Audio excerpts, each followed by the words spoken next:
I'm saying it, saying it, saying it, saying it,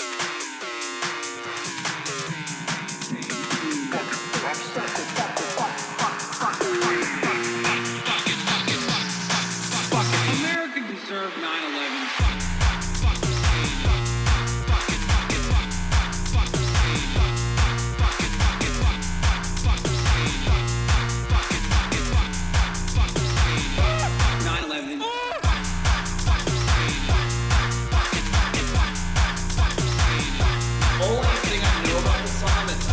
Literally lying. What a fucking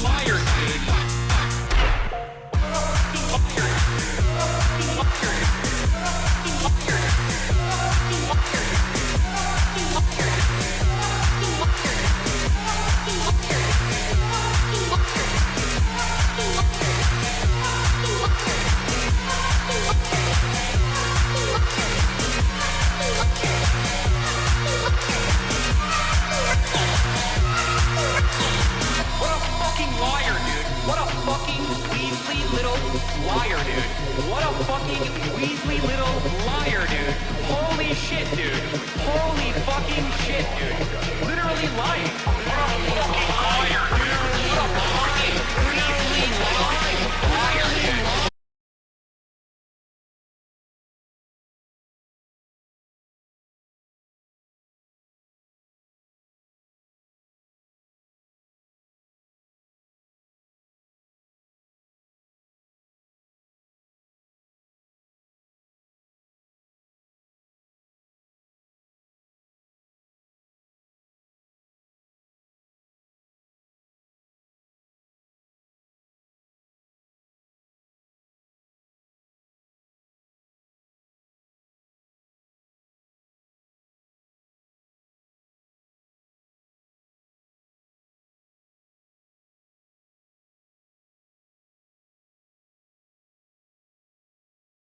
by two sexy Greek men.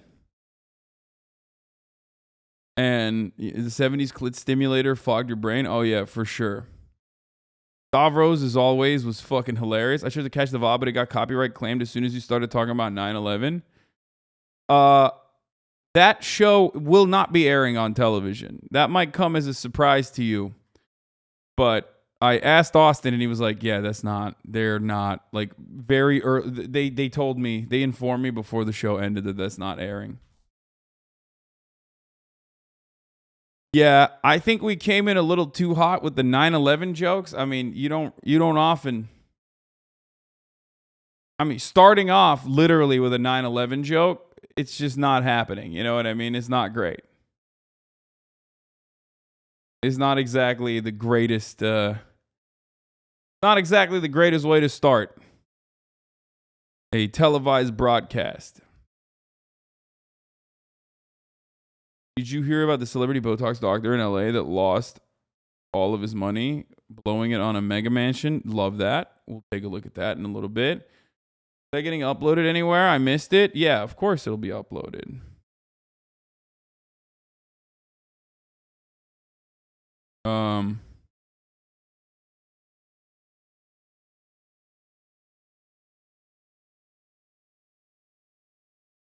Sorry, hold on. I'm texting Dave. It's already uploaded on YouTube. Quick search found it. It was literally such a good 9/11 joke, though. Yeah. This was basically you guys yesterday. Yes, this was us, dude. This was fucking.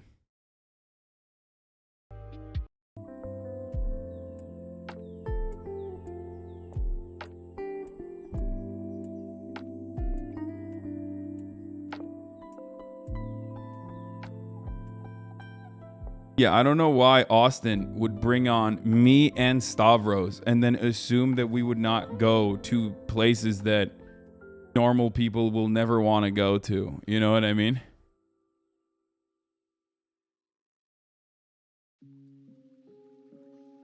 Like, you can't put me and Stavros side by side on a fucking broadcast and expect us not to make disgusting jokes about porn, about 9/11, about numerous issues that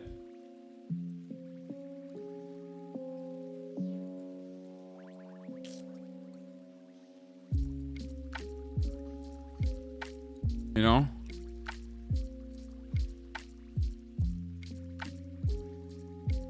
Man, Star Wars is so funny. Does he have a podcast or something with like other comedians? Not that I know of.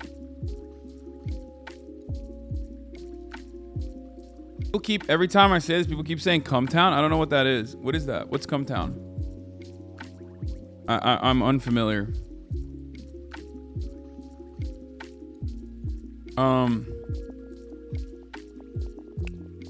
What's Cumtown? So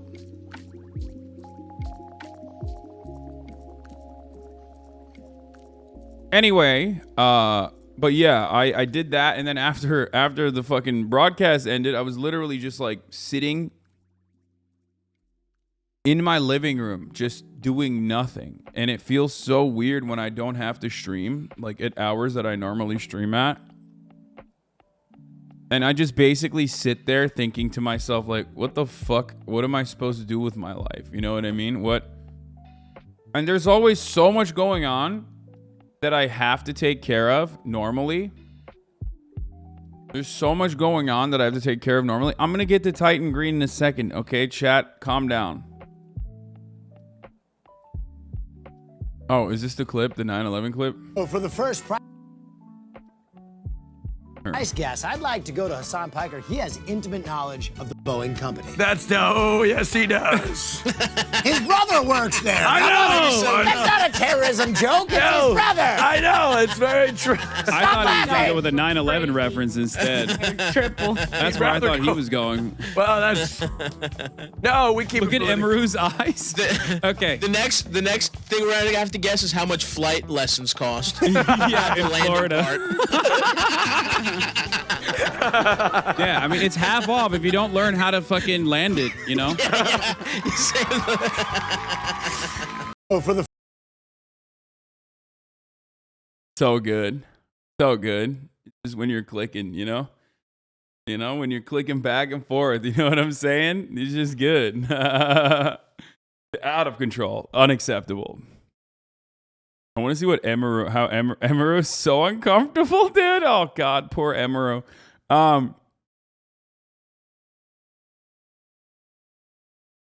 Anyway, okay.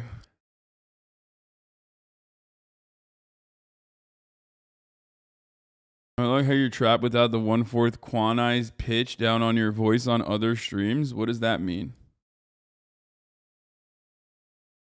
I don't know what that means, you nerd, you music nerd, you audio nerd. Anyway, listen. If you ever return to GTRP, Stav must join you. That'd be fine. That'd be fire.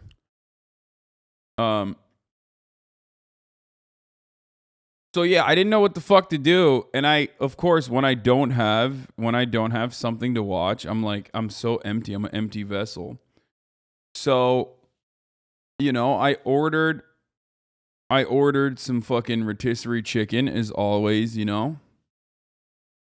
I ordered some rotisserie chicken, and that's why I was tweeting a lot, yeah. And then, you know, I went to town on that while watching Tokyo Vice. Oh my God, that show is fucking insane, dude. It's so good. I know that, like, Ansel Engfort or whatever his fucking name is, he's, like, not a good dude, from what I understand. People say that, like, he's bad. Like, tried to have sex with minors and stuff. But the show was really fucking good. Yeah, he was Ansel Engfort is like allegedly. Yeah, there's some alleged stuff going on there, but hey, listen, the show's fucking great, okay? Why not watching MTG live? I'm gonna watch it, you fucking nerds, dude. You know why I'm not watching Marjorie Taylor Greene live right now? Because I'm not a fucking loser, okay? Like, we'll watch it in a second. God damn, dude. Who cares? Like, you know they can't fucking revoke her like, it doesn't matter what her connection to fucking January 6th is. We already know what her connection to January 6th is. She's still not, like, she's still gonna run and she's still gonna win. So shut the fuck up. Y'all are so fucking annoying. You're like a MTG stan, dude. Bro, these are politics perverts? Yeah. Chat wants to watch Airbud in court so bad. It's just... Calm down. We're going to watch it. We're going to watch, like, the basic, you know, the highlights and shit. So calm down. We're going to get to it, okay? Fucking chill. Fuck it. Let's just get started. All right, whatever. That's it. I watched Tokyo Vice and it's bomb, and I want to go to Japan really bad. Okay, that's all I got. So here, let's blast off. Fuck it. You got it. Debate perverts and politics perverts. You got your wish.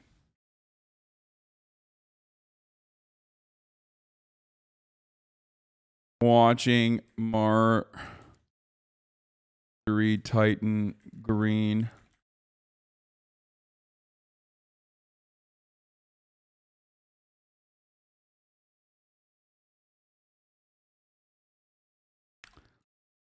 Grilled for Gen 6.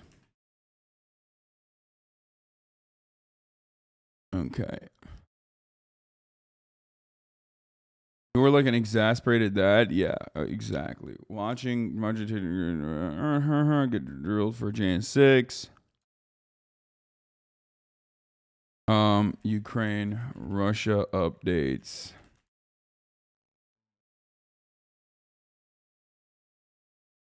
With Dave1 of Chromeo. I don't know what his Twitter is. And and Johnny Depp Amber Heard deposition. W and in now. HasanAbi. Okay. What should I use to pop off with this? You're going to put us through the live Titan shit? No, I'm not going to put you through that. If it's boring, we'll fucking skip it. Yes, Chromeo, the band, the 2-person band.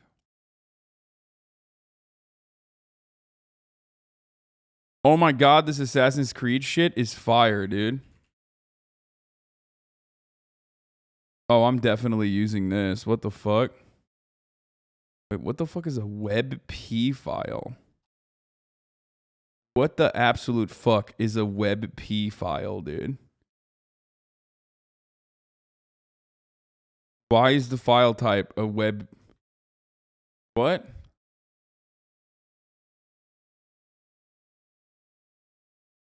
Change it to .jpeg? Why is that happening? Whatever, it worked anyway. Here, it just worked. That's weird.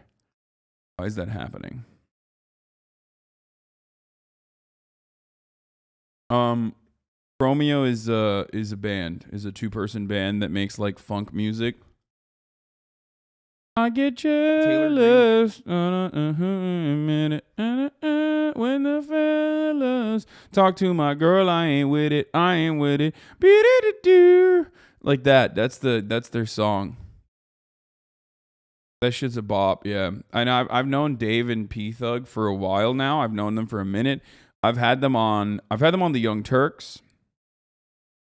Way back in the day, they're fucking dope. I mean, they got great politics.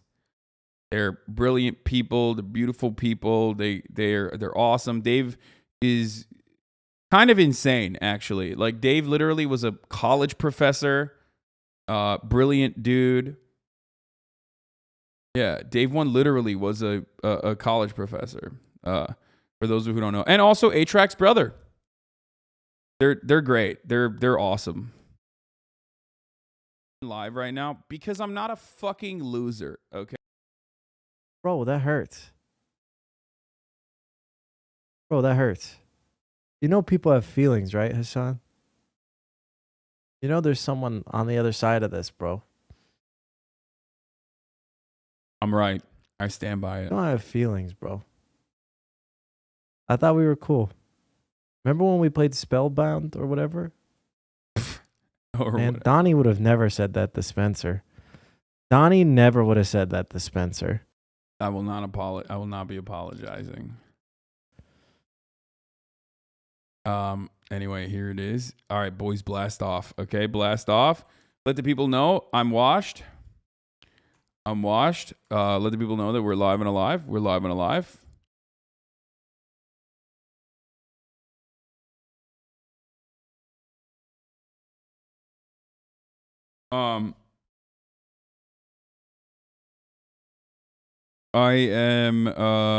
I'm also gonna have Adam Conover on the stream soon. He has a cool new project that's coming out, and he wanted to promote it, and I was like, "Fuck yeah, that seems great." Adam ruins everything. For those of you who recall, he's a big Twitch guy. You know, he loves Twitch. He's gonna ruin my stream. Yeah.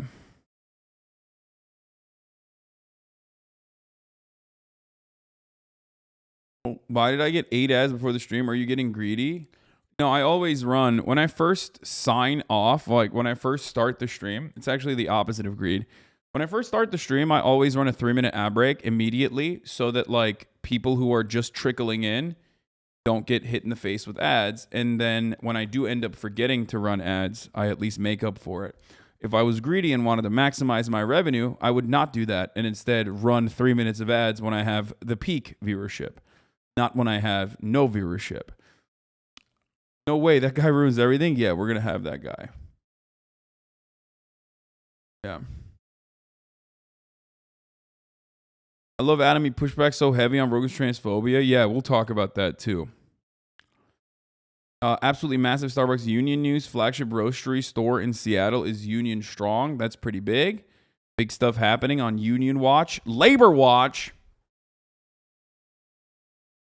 I have some interesting stuff about the Johnny Depp case. Some people that I love and respect that I will not be naming think that Johnny Depp is in the wrong here and is like gaslighting everybody, which I think is interesting. What is this? HasanAbi chatter struggles. Hasan Twit chat fan account. Feel free to send me screenshots of the dumb shit you've seen in chat. Imagine drawing your own porn, nerd. Oh, that's awesome. Okay, that's a retweet for sure. Love that. Love when you guys in the community get creative and make like silly shit like this.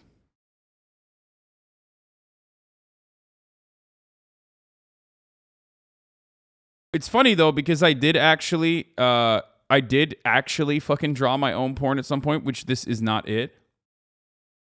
So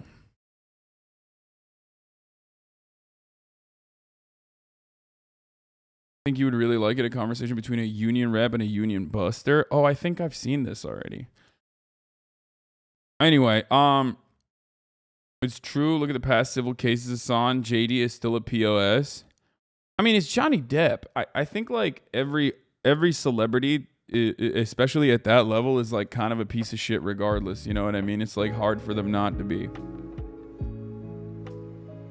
Believe women until sexy Johnny Deppo claims otherwise.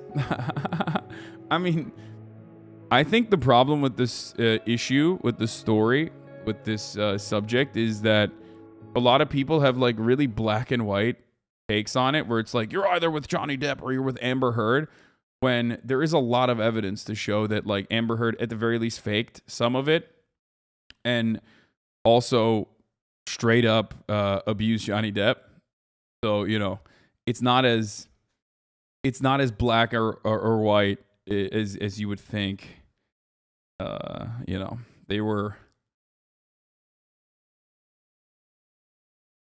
two current Twitter trends: Johnny, Amber Turd. Not sure what makes it clearer. Twitter profits off misogyny and hate. Hashtag I stand with Amber Heard. This is how you know Eve doesn't give a fuck about anything. What's happening? Isn't like Israel literally fucking destroying the Al-Aqsa Mosque again as they do every Ramadan? And like beating the shit out of mosque goers and shit. Whereas Eve Fartlow doesn't even give a fuck about that now. She's like, yeah, I changed it up. I saw, she's like, yeah, once I get this Amber Heard pussy, this Israel shit is over. That's what Eve said. She literally was like, Israel is not real. What am I talking about, dude? Get the fuck out of here. she literally just dropped it like a bad habit. Remember, Eve Fartlow was like literally tweeting like, I saw someone say Palestine forever and it triggered me. It's like it scared me into submission. You know what I mean? Like that's what she was tweeting last year around this time. Now she's like, Israel isn't real. Oh man.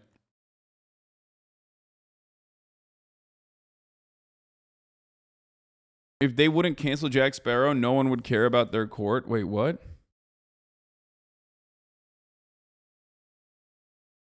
I'll say this much, though. There's some really fucking weird shit going on.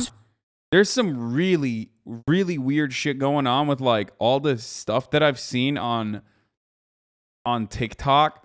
Like, why are they cutting, like, sexy fan cams of Johnny Depp crying as he like recounts his horrific experiences with domestic violence? Like, what's up with that?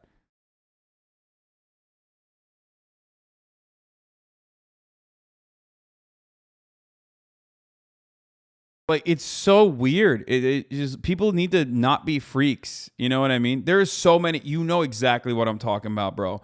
You know, if you have talked about the Johnny Depp Amber Heard case, okay, even a little bit, okay, you've probably, the TikTok algorithm picked that shit up immediately, okay? The TikTok algorithm picked it up and has been pumping Johnny Depp content your way. And these are pro Johnny Depp people. These are literally like people who are pro Johnny Depp, and they're doing fucking fan cams of of like this situation. What is Somebody this? is lying. And Is I want Amber Heard lying about selling a video of Johnny Depp to TMZ? Johnny Depp versus you to Amber tell Heard me who you trial? think What is it this about? I'm legal analyst Emily D. Baker. Johnny Depp Amber Heard trial day 7. Amber Heard's team played a video of Johnny Depp pouring himself a mega pint of wine and slamming into cabinets. Johnny Depp said on the stand that this video was illegally or surreptitiously recorded, and you can see Amber Heard trying to block the camera with a cup or a mug before he discovers it's being recorded. However, when this video was released shortly after the divorce on TMZ.com, it was speculated that Amber Heard sold the video, which she denied. And then yesterday, this happened on my video. I received a copyright claim on 2 videos talking about this court evidence, but it's saying it's called Johnny Depp Goes Off on Amber Heard, and someone is claiming they own the copyright to this video. Want to see who says they own it? That's right. TMZ is saying they own it. How do they own the copyright if it wasn't sold to them? I have questions. Somebody is lying. That's crazy. She's H3H3 friend. Emily's a former DA from LA County. I believe she's super reliable. Yeah. Fetishizing someone else's trauma might mean you need help. No, they're not even like, first of all, they're trivializing domestic abuse. Not Emily. I'm saying like the people who are cutting like TikTok videos and shit, which is really weird. Like there's a lot of people who are straight up cutting TikTok videos where it's like the music playing in the background. You know what I mean? And it's like Johnny Depp looking hot, and then he's like looking hot, and then you hear what they're fucking talking about, and it's like him getting this. After you detox from the opiates, have you ever taken it? I mean, this only has 175 likes though. There's fucking way more that here. Let's just look at Johnny Depp TikTok.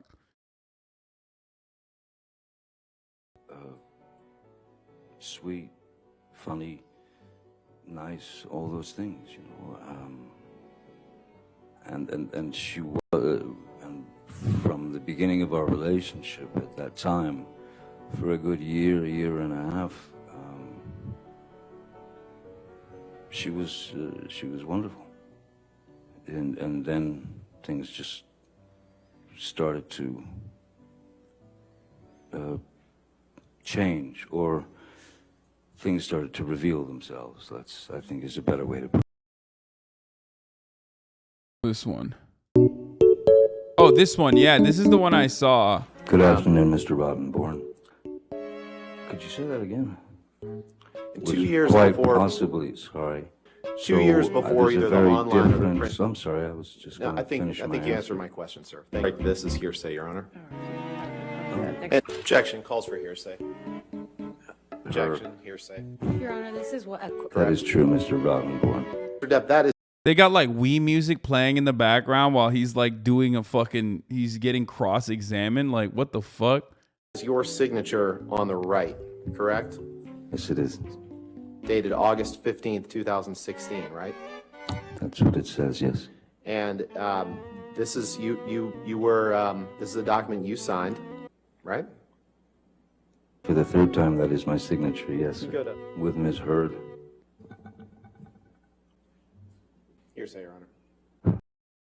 It's just like weird, you know? What the Your fuck's Honor, if you could happening? Just remind the witness that since he's still on the stand, he's not to discuss his testimony Right. with anyone, including his Right, counsel. and again, Mr. Depp, since you're still testifying, you can't discuss your testimony with anybody to include your attorneys, okay? Thank you, That's Your Honor. fine. And Your Honor, if you could just remind the witness that since he's still on the stand, he's not to discuss his testimony Right. with anyone, including his Right, counsel. and again, Mr. Depp, since you're still testifying, you can't discuss your testimony with anybody to include your attorneys, okay? Thank you, That's Your Honor. fine.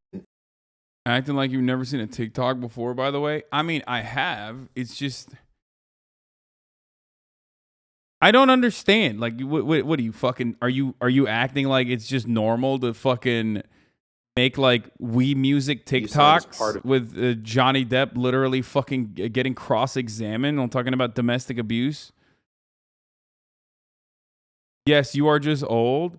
It's weird, man. It's not even like supposed to be humorous. I don't even know what the fuck's going on. Like, Jesus Christ, bro. I'm literally, maybe I'm old. I mean, fuck it. Fuck it, YOLO. I'm old, okay? I'm old and I'm right, but I'm old. It's called production value, Dad. Come on. Society a spectacle moment? Yeah.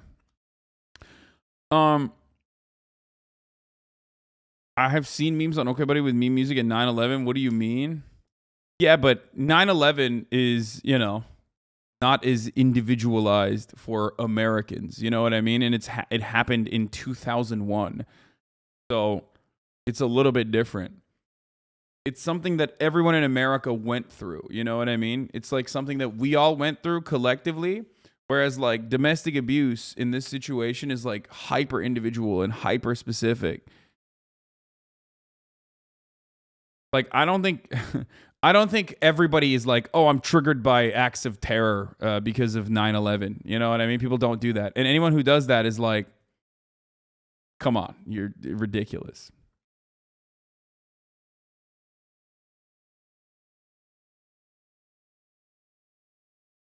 I think people are making weed memes starring 9/11 victims. Yeah, if they were like, if people were literally showing like individuals flying off the fucking buildings or some shit with weed music, you would understandably be like, that's a bit too far, I think. Let's dial it back a little bit. Now, anyway, listen, don't get me wrong. I mean, I am a fucking monkey for content, okay?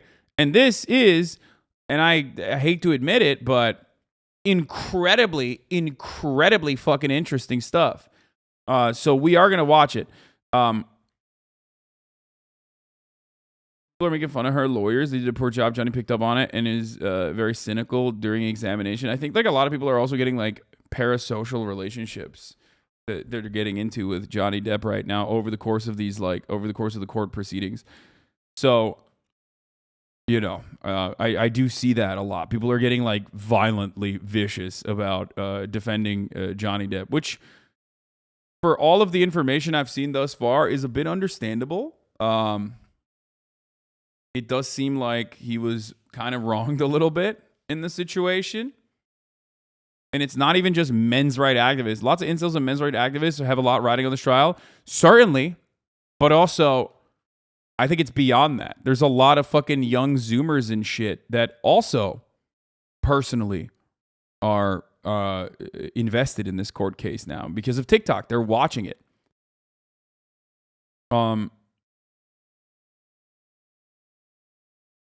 So I see it. She cut off his finger. Okay, stop repeating shit that I know already. I'm already on Johnny Depp's side, you fucking idiots. Look, this is what I mean.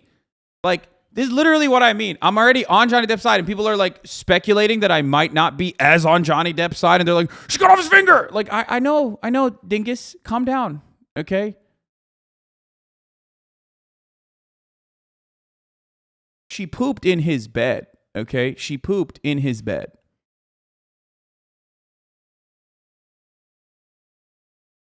She did not bite his finger off. I think she threw a bottle at his hand, and that cut his finger off.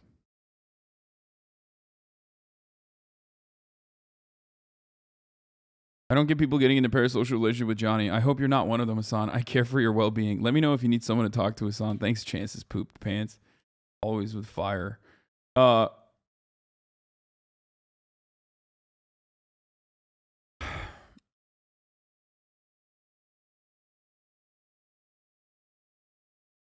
Did you see Susu's tweet? I did, yes.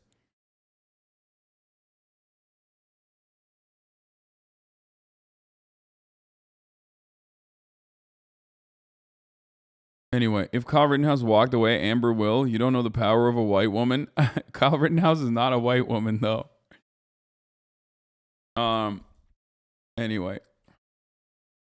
How are you watching this when Marjorie Taylor Greene is on the stand right now? Because it's not... Marjorie Taylor Greene is not even remotely interesting. Okay? She's getting fucking cross-examined by a prosecutor who's like, oh, you were involved in January 6th. Like, I don't care. Shit's washed. Okay? It's just, and nothing's going to come of it anyway. Marjorie, this is great for her, first of all, because she gets to swag the fuck out and be like, look how dope I am. Okay, look how sick I am. All the libs hate me. They want to take me down. They want to take me down because, like, I'm so fucking good at being a truth teller about pedophilia in the Democratic Party. Okay? Look at this, gay judge who's doing this because he's gay and automatically a groomer or whatever the fuck she's going to say at the end of this process. Donald Trump's going to fucking, put out a press release again. You know what I mean? It's just like, here, I gave you my precog. I gave you my takes already. And then nothing's going to come of it in the end.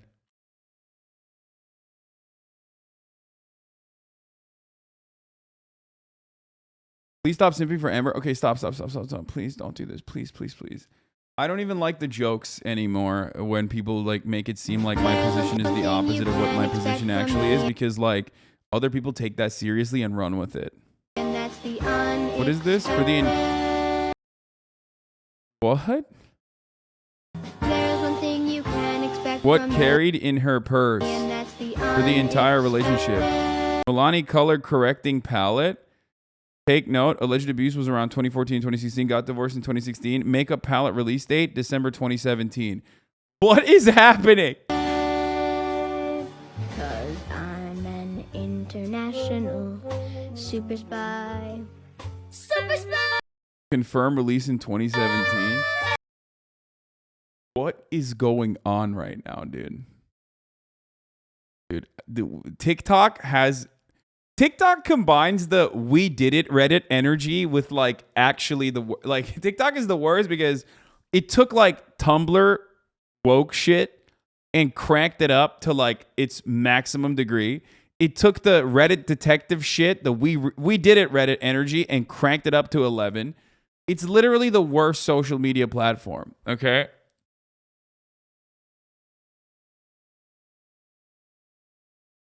That's the makeup she said she used to hide her bruises. Okay, but like, guys, she probably used different makeup, okay? Like, that's not a good enough fucking thing to be like, oh, we got him. You know what I mean? What? Like, I'm not even on her side, but like that in and of itself is just like, I feel like that in and of itself is not going to be enough to be like, oh, there you go. We got it. Like, yeah, okay, she got the fucking makeup brand or the palette wrong. You know what I mean? Are you going to say, oh, well, that doesn't matter. No one would ever fucking...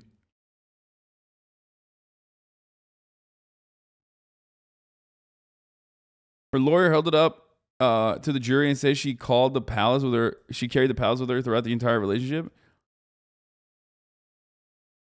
Electoral politics is so fucking washed now. Wow, them that will do nothing is going to lose to a Republican that will fuck me either way.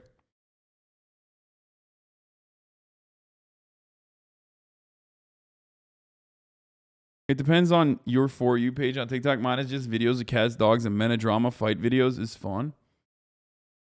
No, I got the explanation. I can explain. Their lawyers were saying that the reason why Amber didn't have any bruises was because she carried that makeup palette throughout her whole relationship in 2014, 2016, and that palette didn't come out till 2017. I agree with you. That's a stretch. Her team is making a big deal about that palette, though. Yeah, that's really fucking stupid. Like, makeup is makeup. I'm sure they were using a different fucking palette, if she was even using a palette.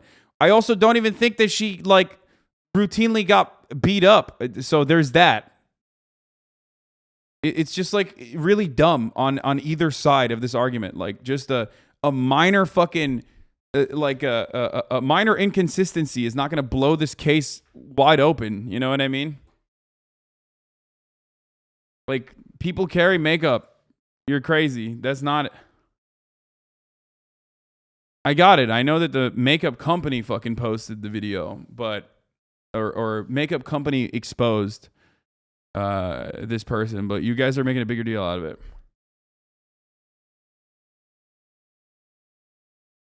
Yeah, if the foundation don't blend, the lawsuit must end. Yeah, if it don't fit, acquit, dude. If the glove don't fit, you must acquit. Bro, there's literally only one color palette, and makeup was invented in 2017. Guys, she took a shit in the bed, okay? And there's also like way more damning shit. Like her literally being like, oh yeah, you're gonna fucking tell people? You're gonna fucking tell people that like I beat you up? Who's gonna believe you, Johnny? You know, that literally stuck with my brain. That audio lives in my fucking brain, okay? It lives at the part of, it just planted itself in the back of my dome. Like, that's crazy. That's just, like, terrifying.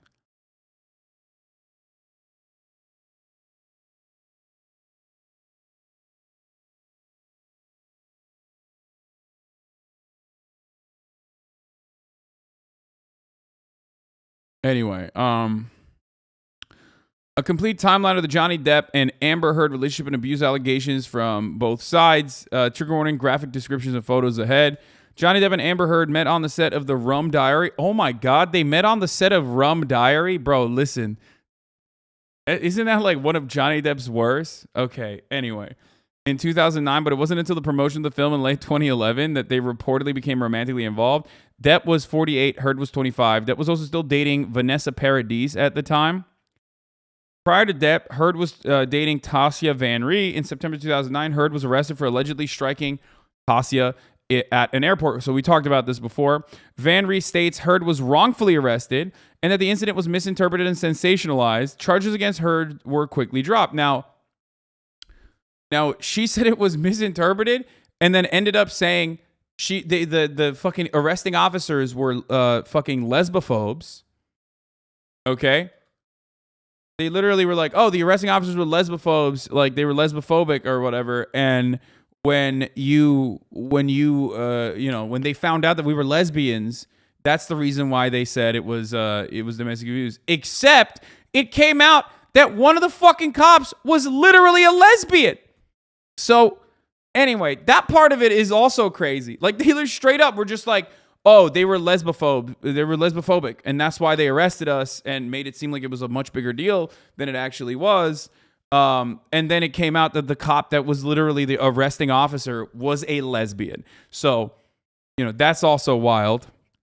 In June 2012, Johnny Depp announces, but for the record, like, I have some experience in this. And I will tell you this much, like, look, you can, not saying that everyone should or anything like that, please don't fucking yell at me, but you can forgive and grow and forgive your abuser, okay, in a relationship. Like, you can want them to not be fucking destroyed ultimately in the end. Some people don't want that, and it completely varies on the fucking degree of abuse and whatever. I'm giving you my own personal experience, so don't fucking yell at me in this situation. Suck my dick if you think that that's unacceptable, okay? Because I know that people are going to get fucking super mad, all right? And yell and get really fucking annoying. But I personally have, okay, in my past. I don't care about it. I don't want to fucking bring it up. I only talk about it when it comes to my like own personal biases and shit like that. It's a part of the process of moving on and growing out of it and dealing with trauma. I think that's healthy for me. Okay, it was healthy for me. Might be healthy for you as well. But fucking not for everybody. But it could have been this in this case. They could have not wanted. She could have not wanted her girlfriend at the time to not go to fucking jail over it. You know what I mean? I know, it's really fucking frustrating when you bring this stuff up, though, because, people will clip this out of context and be like, fuck you. Chad thinks forgiving your abuser means marrying them permanently, apparently. Yeah, exactly. What? Forgiving your abuser? What the fuck? Fuck you, dude. Yeah, that means, like, you have to continue getting abused by them. That's what that means. That's what I'm saying. It does, in my experience, again, personal. This is personal experience. Okay, this is extremely individual. In my experience, helpful. It is helpful in moving on. But everyone has their own journey, so that's a random tidbit there. In June 2012, Johnny Depp announces that he and his partner of 14 years, Vanessa Paradis, have split. From there, things quickly heat up between Depp and Heard. E reports Depp was smitten so smitten with Heard, he bought her a horse. It's Hollywood celebrity actor things. The actress begins to regularly visit Depp on set. So now they are, fucking heating up, okay? They're getting heated up. In 2013, Depp is profiled by Rolling Stone in an article where he reveals a dependency on pain medication and alcohol, but also that he has been sober for a year and a half. He reportedly falls off the wagon right before the first alleged incident of abuse. Is Johnny Depp indigenous, by the way? Like, what the fuck? Some people are saying yes, he is. Some people are saying no. Or it's one of those things where it's like, is he indigenous or is he a white guy who's like kind of tan and kind of weird and quirky? So people are like, so he can get away with being like, yes, I'm indigenous actually. Anyway, whatever. It doesn't matter. But I know this is from Lone Ranger. I know. I don't care. He's just, but it is a phenomena in Hollywood where it's a phenomena with white people in general, but it's certainly one that like always you see in Hollywood where like Jason Momoa is, I thought he was just like straight Australian. And then I found out he's literally from like Iowa or some shit. And I was like, what the fuck? Like a lot of people do that. Like a lot of people go, I mean, Jason Momoa has like at least a closer route to being, I think, indigenous Hawaiian, I think. He's not Samoan though. Or is he Samoan? I don't know. He is, Momoa is Maori Udingus. I think Jason Momoa does have like lineage traced back, but not as Maori as I thought he was, and maybe you as well. I don't know, but anyway, let's continue. No shot, dude. Are you serious? He was born in Hawaii but moved to Iowa. He was born in Hawaii, not Iowa. Jason Momoa is, okay, oh, thank you. He identifies as Native Hawaiian, his race, and Polynesian, his ethnicity. According to a 2010 article from Des Moines Register, Momoa, 40, was born in Honolulu and gets his Native Hawaiian heritage from his father's side. However, at 6 months old, he moved to his mother's hometown in Norwalk, Iowa. Yeah, he grew up in Iowa. Like, I was just shocked. I literally just thought that he was, in my mind, I made up in my head canon that Jason Momoa was like Maori and like, I don't know, or like, you know, from New Zealand or something. Like, I literally thought that. So when I found out that he fucking grew up in Iowa, I was like, what the fuck? Like, that's crazy, dude. How did that happen? And when I say headcanon, this is a total random subject that we arrived at, okay? But when you know what I fucking mean, dude? And when I found out, I was like, that's crazy. But also, I didn't get there on my own. It was just like presented to me that way so much throughout media. Anyway, he's cool as fuck though. Jason Momoa is dope. So, except for being from Iowa, which is of course, a big diss for him. But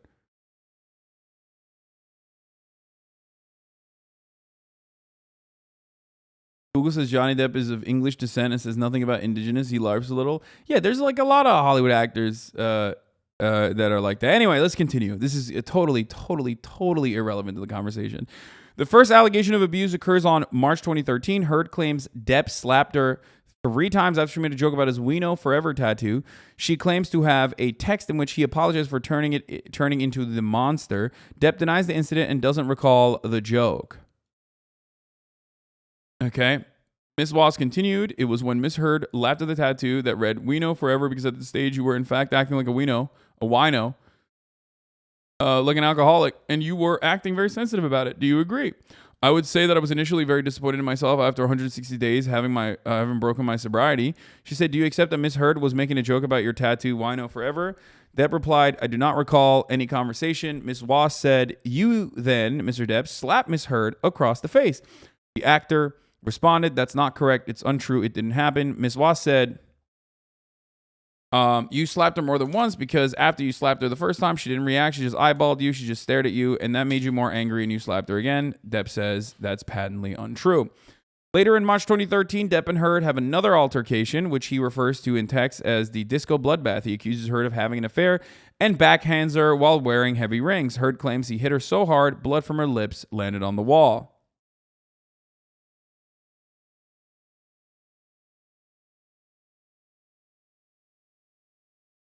Okay. Here's a text message. Just thought that you should know that there exists a book titled Disco Bloodbath. That is all. We need that book. Is it about last Friday night by any chance? How can you make me smile about such a hideous moment? Yes, it is. Funny bitch. I fucking love you, you cunt. What is going on?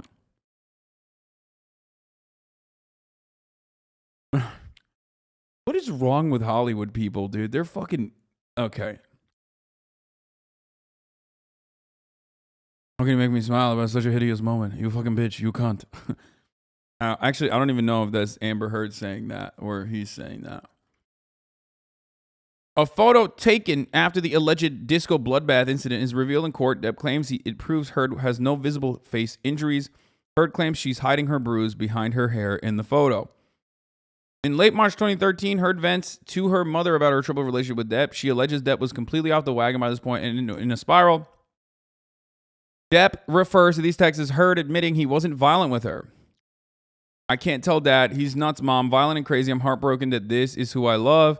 Dealing with Johnny's spiral is terrible, Mom. I don't know what to do. It's okay, Mom. He's not being violent with me. He's just even raging in general, and the crazy mood swings and binges are really difficult for me to handle. I feel like I'm on a very fascinating... I mean, she literally says he's not being violent with me, but okay. I feel like I'm on a very fascinating train that's about to explode. I don't want to jump off and leave my love behind, so I stay on the train even though I know it's about to explode. My heart is broken. I'm okay physically.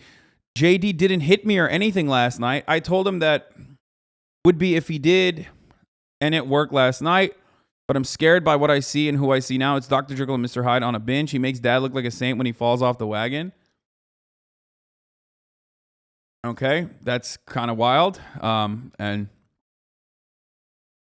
I love this. I knew from watching this yesterday, probably had great sex. There's no way you're in this type of relationship without hot sex. Okay, dude. I mean, calm down.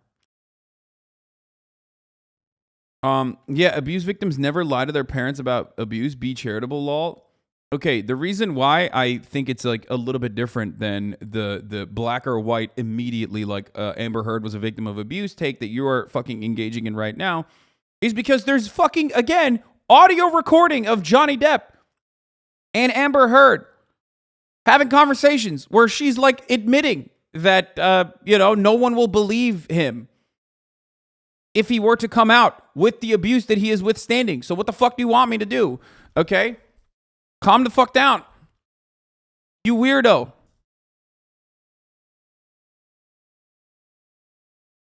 What the fuck?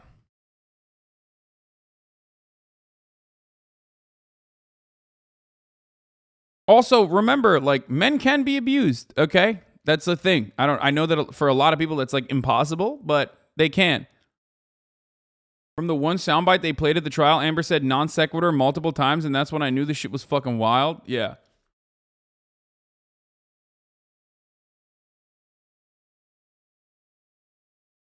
Hello. Men can be abused, okay?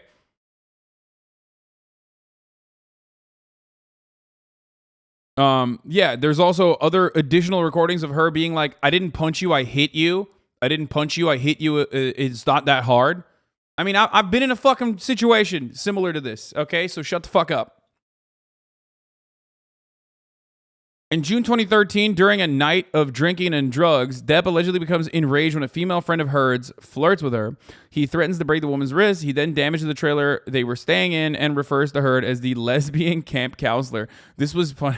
Some of this stuff is funny because, like, I mean, obviously, bigotry is unacceptable. Do not misunderstand me. But they're literally just being like, on the one hand, yes, Amber Heard may have like, beaten you up, but also on the other hand, you were lesbophobic. So who's the real villain in this situation? Okay. Like, who's the real villain here? You know what I mean? Like, you said that she was a lesbian camp counselor. Fuck you. Okay. Fuck you, sweaty. Kind of like when I'm talking about this shit and then I tell you, like, at the top of the hour, there is a 60-second ad break and I serve it to you. But then I tell you, like, if you no longer want to see those ads, all you need to do is subscribe, which you can do for $5 or for free with a Twitch Prime by connecting your Amazon Prime account to your Twitch account. You get one free Prime subscription a month. It's kind of like that a little bit. You know what I mean? Like, it happens. It happens. It freaking happens, dude. All right? You can also get gifted a sub. No, wait, no, he didn't deny that he said that. If you watch the vid in court, he says that he said that. No, I know he said that. No, I know he said that.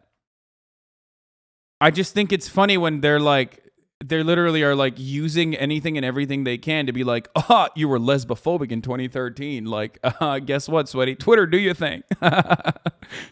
Okay.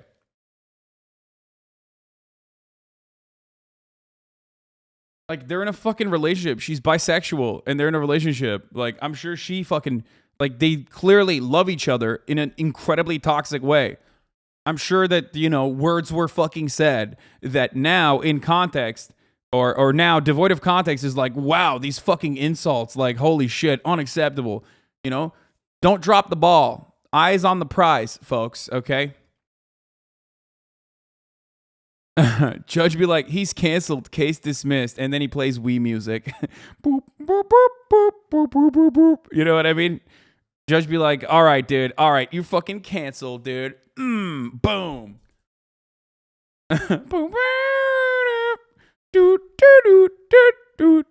I'm running the top of the hour ad break. I forgot to run it. Here it is.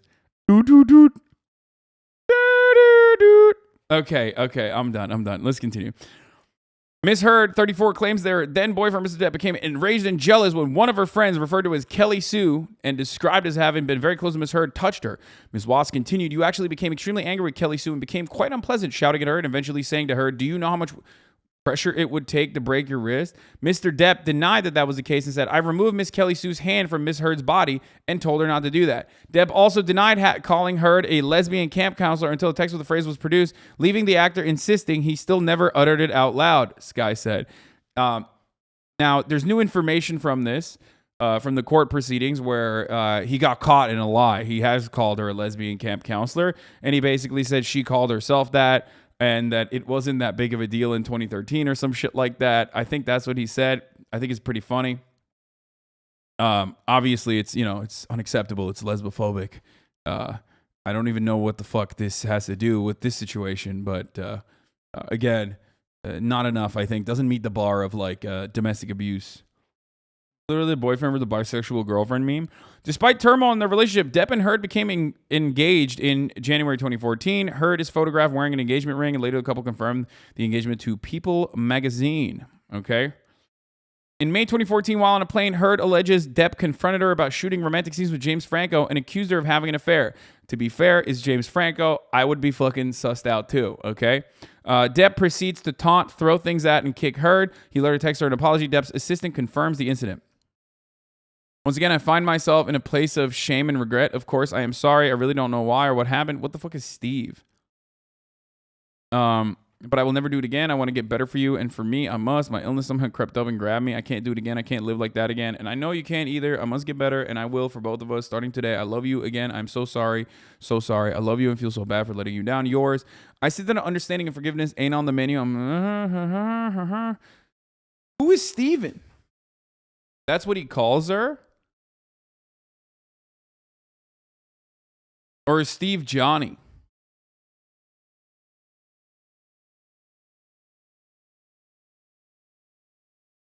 Steve is Amber Heard's nickname for Johnny? Wait, what? What the fuck?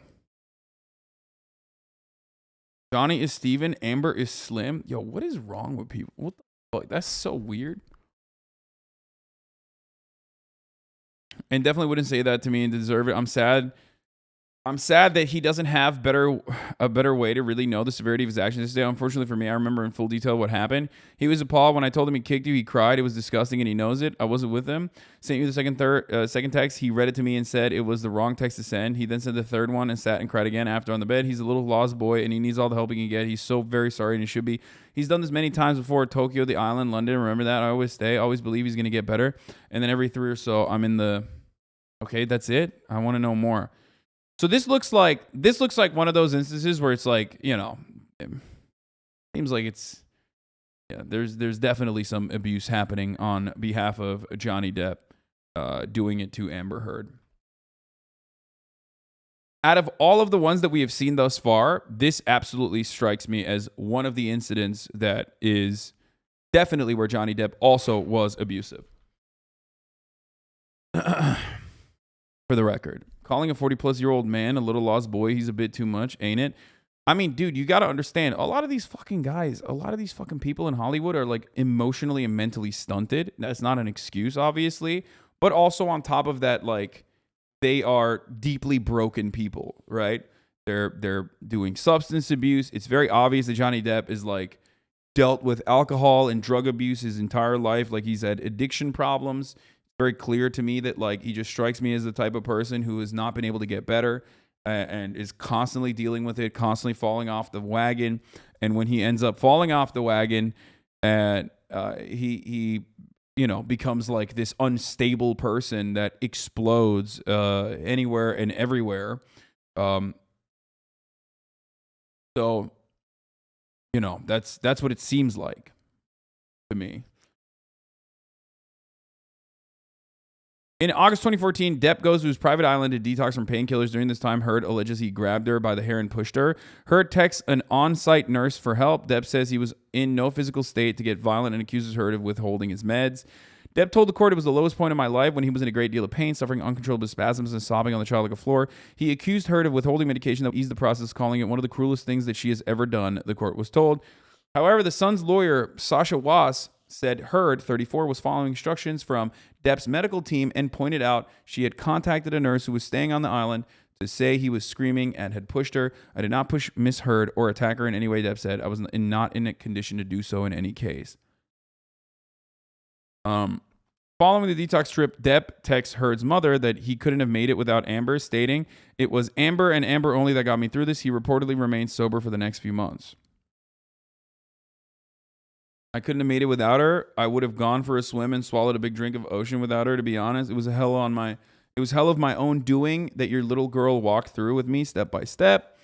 I know you're already proud of her, but if you'd seen her in action, amazing. It was an exercise of monumental patience and instinct. I wouldn't be alive, sweetheart. There was more than a few times when I thought it would be more simple to take that route. It was Amber and Amber only that got me through this. It was not easy. Thank you for her first, and thank you and that sweet fucker David for all of your words of support. I'm through the other side now, I think. I hope. All this boys love, your son, Outlaw. In 2015 of January, Heard alleges Depp slapped her, grabbed her by the hair, and knelt on her back in the Tokyo hotel room. Depp denies any abuse as his children were in the other room nearby. The couple later attends the Mordecai premiere where Depp says Amber had no visible injuries. He's such a drama. Yeah, he is like fucking whack. I mean, he's so fucking whack on that stuff. Like, it's typical Hollywood mega cringe shit. Okay, your son Outlaw. Like, bro, you're not an outlaw. You have a fucking penthouse with you have 6 penthouses on your island compound. Okay. Also, Mordecai sucked, but I digress. It's just theater kids. Okay. A month later in February 2015, Amber Heard and Johnny Depp tie the knot in a private ceremony in LA. They have a larger wedding ceremony on Depp's private island in the Bahamas. What? She admitted it? What do you mean? She admitted what? Hey, everyone. She admitted what? Okay, you can't fucking send me an hour-long video. You have to give me a timestamp. Anastasia Beaver House? What is this? She admitted it. Watch this hour-long video. Okay, fuck it. YOLO. Ever Scissorhands sucked? Yeah, I said it. Okay, you're wrong about that. You're wrong for this one. All of Johnny Depp's, Tim Burton shit has been fire. Ever Scissorhands was great.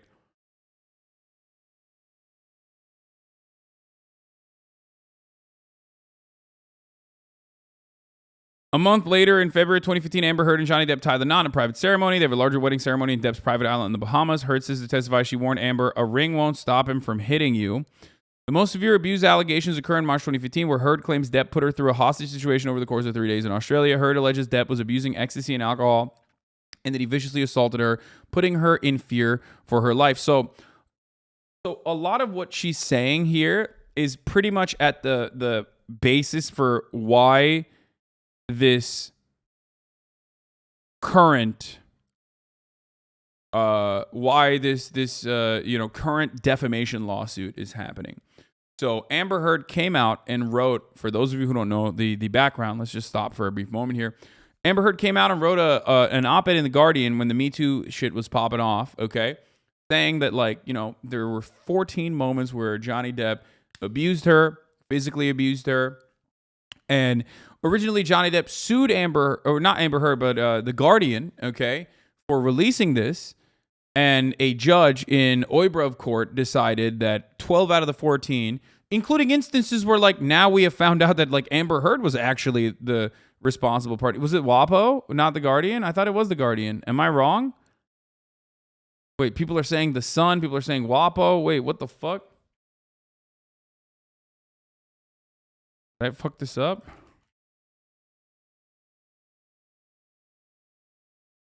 On defamation. Does it matter? It does matter. I mean, I don't want to get the fucking minor details wrong. It doesn't matter. The Sun for the UK, WAPO for Amber now. Oh, no. The current one. I'm not talking about the current one. I'm talking about the UK one. I'm not. Okay. The original one, the original court case was against the Sun, I guess. It wasn't the Guardian. I was wrong about that. and he was the Sun called him a wife beater. And then in the Oibrov court case, out of the 14 instances of domestic abuse detailed by Amber Heard in the original WAPO article about Me Too, that the Sun was basing their takes off of, I guess, the Oibrov court found in 12 of them that it was at least like somewhat credible. Oh, thought you were talking about which paper broke. Is she lying? No. It's very difficult to prove libel in England. Oibrov courts are a little different, but I don't think it's difficult to prove libel. I thought that they had like less free speech laws, so it's easy to fucking get sued for libel and get ass cheeks clapped.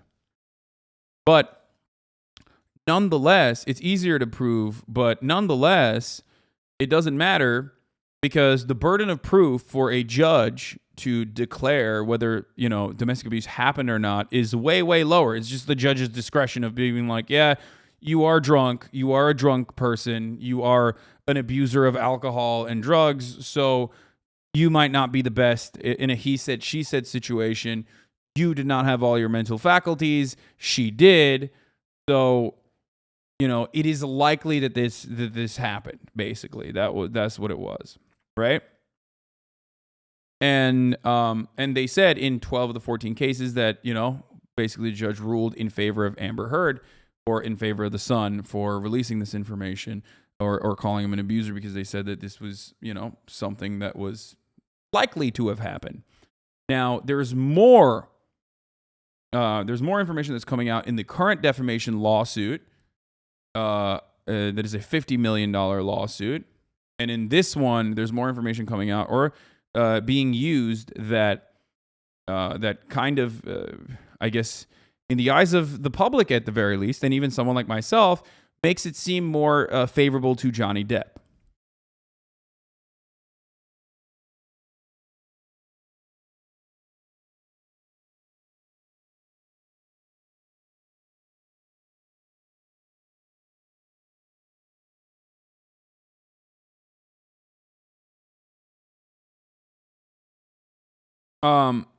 Depp wasn't allowed to defend himself because the question in front of the court was whether the Sun defamed him, not whether he abused her. Yeah.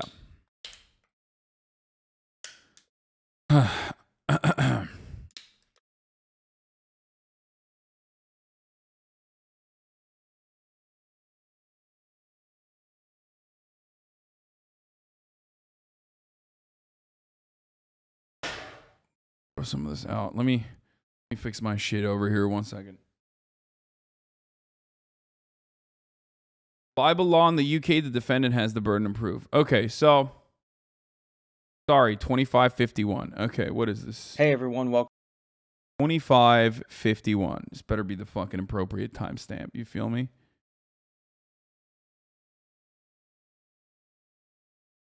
So big investigative study you've done. I'm not sitting here and fighting with you about the fight that we had last night. After you fucking got physically violent with me, I texted Travis. I said, "Come up here," because I didn't want anything to happen. I mean, yeah. It's coming to what? Save me? No, go ahead. Continue. You. Travis to the rescue. No, that was the last one. You can go. You go. Hold on 1 second. That was the last insult. Oh yeah. You called me a liar, and yet.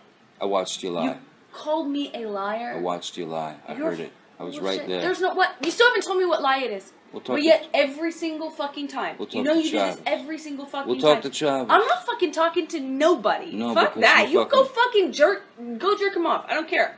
I really could care less. It's you every single time. You latch onto some sort of thing. When I already told you, I don't know what you're fucking talking about. You don't even know what you're talking about. You still haven't even told me what it is. But run with it. I have told you what it is. No, you haven't. I said to Travis, I said to you, hey, tell Travis what just happened. You told me to do it. You Yeah. told me to. You said, go do that. I said, no, tell him what just happened. And I lied. And that you punched me in the You're right. fucking thing. And you figured in it the all face. out. And you said, no, fucking, no, I didn't. What the fuck are you talking about? And I didn't watched punch you lie. And then I I didn't punch you, and by then the way. I'm sorry that I didn't You, hit punched you me. across the face in a proper slap, but I was hitting you. It was not punching you. Babe, you're not punched. Don't tell me what it feels like to be punched. Wait, It's not punching you. Babe, you're not is she saying babe or bitch? I don't know why she said bitch. She said babe, I think. punched. Don't tell me what it feels like to be punched. You know, even a lot of fights been around a long time. I know. Yeah, No, when you fucking have a closed You fist. didn't get punched. You got hit. I'm sorry I hit you like this. But I did not punch you. I did not fucking deck you. I fucking was hitting you. You can't I don't know deck what the motion of my actual hand was. But you're fine. I did not hurt you. I did not punch you. I was hitting you. How are your toes? What am I supposed to do? Do this? How are your I'm not toes? sitting here bitching about it, am I? You are. Oh, That's you- the difference you between poor me and toes. you. You're a fucking baby. Because you start You physical are fights? such a baby. Because Grow you... the Like this is one of those audio. This is, in my opinion, one of those damning audio instances where I was like, dude, this is like gaslighting. You know, this is girl boss gaslight gatekeep slay queen shit. Okay, straight up. Like, hey, don't care. You know, you're a bitch. You're fucking being a bitch. Like, I didn't actually punch you. I just, slapped you. Shut the fuck up. And honestly, like,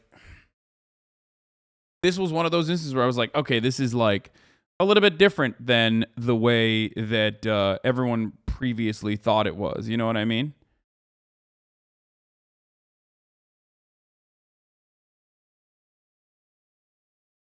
You know, it's just like she's literally saying like she was hitting him.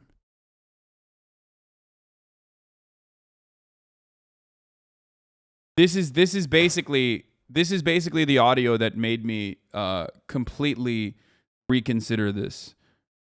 Neden aptal gibi davranıyorsun? Hasan göt dilini sikeyim amık. Ebu Cehil'in kankası. Al bunu. Bu yarrağı al, tamam mı? Geri zekalı. Shit.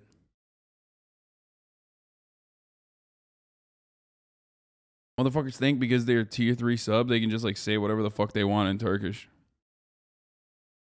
Dude, what the fuck?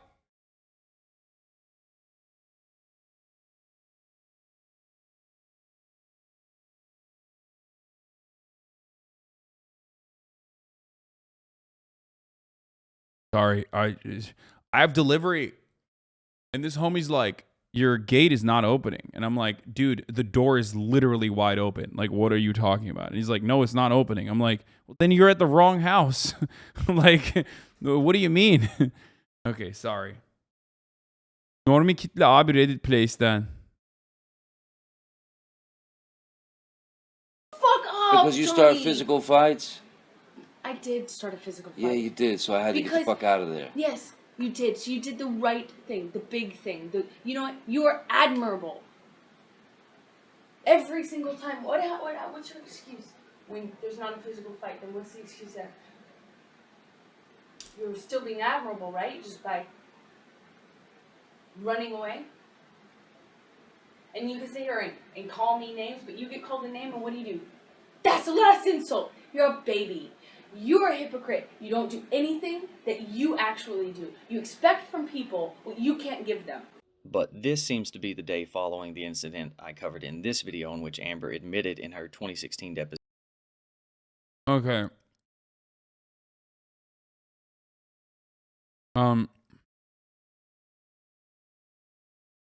It's the worst thing that I've been through. I was left with an injured lip and nose and cuts on my arms. Heard alleged that at one point Depp grabbed her by the neck and shoved her against the fridge and said he would crush her neck. She said there was broken glass everywhere and alleged that he ripped off her nightgown so that she was naked. At some point, he pulled me around by the neck and pushed me down against the bar. I was back against the bar, naked, bent over backwards. Okay. My back against the marble. He was pressing so hard on my neck I couldn't breathe. I was trying to tell him that I couldn't breathe. I remember thinking he was going to kill me in that moment, she said. Watch the Matt Orchard video. Yeah, we will do that. Depp alleges Heard put a cigarette out on his cheek and began throwing bottles at him after being signed to ask a post-nuptial agreement, resulting in his fingertip being severed by a bottle that shattered and ricocheted. Heard claims he injured himself while smashing a telephone. I mean, dude, you can literally see his finger. Like, it's censored in here, but you can see his fucking finger.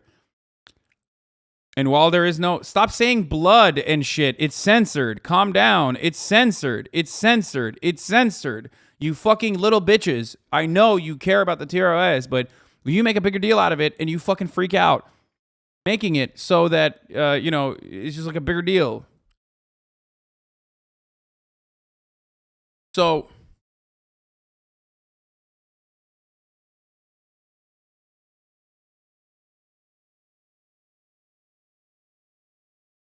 Heard's claim is supported by Depp's text to his doctor stating that he cut his own finger. He admits to dipping his injury in paint and defacing mirrors, accusing Easy Amber of having an affair with Billy Bob Thornton. He doesn't seek medical care for 24 hours and is later hospitalized. So the problem with this situation is that on the one hand, you are like, you're saying, on the one hand, you're like, well, okay, there are admissions on Amber Heard's part that like Johnny Depp wasn't abusive. And you're using that as like an indication that there was no abuse on behalf of Johnny Depp.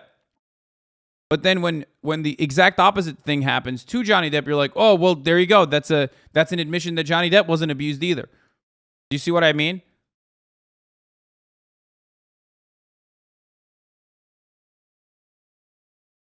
Heard's claim supported by Depp's text to his doctor stating when you are a victim to domestic abuse, just like Amber Heard not showing any bruises is not an indication that she was not fucking abused, okay? You have to understand. Amber Heard not showing any physical, any like makeup or anything, or any physical indications of abuse doesn't mean that like that abuse did not happen. Okay? It doesn't. I mean, that's the whole point, is that like you can hide it. And a lot of times victims of domestic abuse hide it because they want to continue going. They want to continue going through the relationship. They love the person. It's incredibly toxic. They're embarrassed by the situation. They feel like they brought it on themselves, okay? And a similar thing could have happened to Johnny Depp as well if this is a mutually toxic relationship, where it's very easy for Johnny Depp to be like, yeah, I did this to myself, or I telling the doctor that he did him to himself. You know what I mean? It's like, it's not weird wearing sunglasses in the hospital. There are bright-ass lights shining in your face. What? But the burden of proof is on her, not having anything to do with the trial. The only real evidence I can see are the audio recordings. You can't even prove the bruises or cut they had throughout the relationship are caused by domestic violence.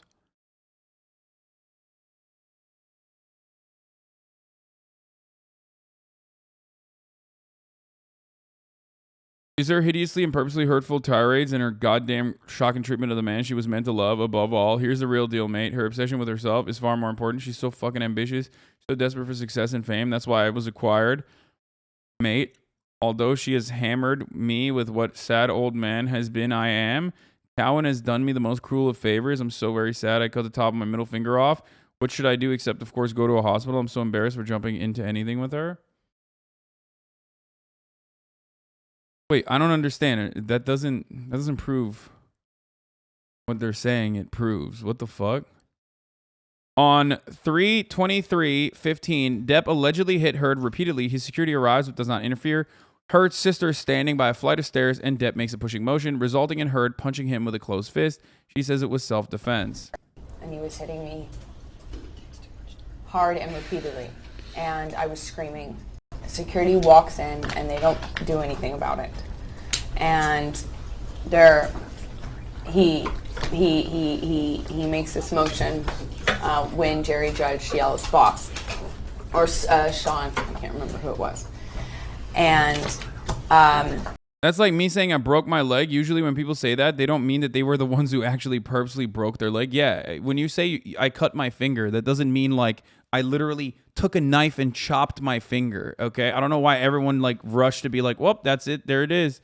It's an admission that he chopped his own finger. What the fuck? Why did you guys read that text message and go, there you go? That's like, you know. Hard and repeatedly. And I was screaming. Security walks in and they don't do anything about it. And he makes this motion when Jerry Judge yells boss. Or Sean, I can't remember who it was. And all we had was a little bit of separation, and my sister runs down the stairs. We're on a landing in between two flights of stairs. Miss Heard, I must interrupt you. Are you really asking a progressive chat why they are siding with a woman in an abuse case? What the fuck does that even mean, dude? Progressive doesn't mean like automatically it means women are always in the right in every instance. Like, even though statistically speaking, we are reflexively disbelieving women in many cases, which is what believe all women comes from. It just means don't reflexively disbelieve women, as is the norm, okay? But it doesn't mean women are physically capable of lying, and therefore you have to believe them at all times, non-fucking stop. That's just what believe all women is a mantra. It's a slogan. And that slogan has a deeper meaning. And that deeper meaning has always been, and you can literally fucking look at like older videos of mine or whatever the fuck from a very long time ago, and you will see this. Like I've talked about this stuff a lot. And that is, believe all women just means do not reflexively disbelieve women, as is usually the case.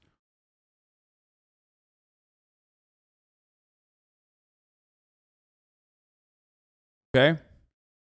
Bad slogan, try defund women. That's pretty funny. Yeah. You can't. Because I've asked you a yes or no question. Withdraw your question. Yeah, my mom lied to me once, and instead of taking me to McDonald's, she took me to the dentist. Madge. Yeah, that's when you realize like women lie. First time.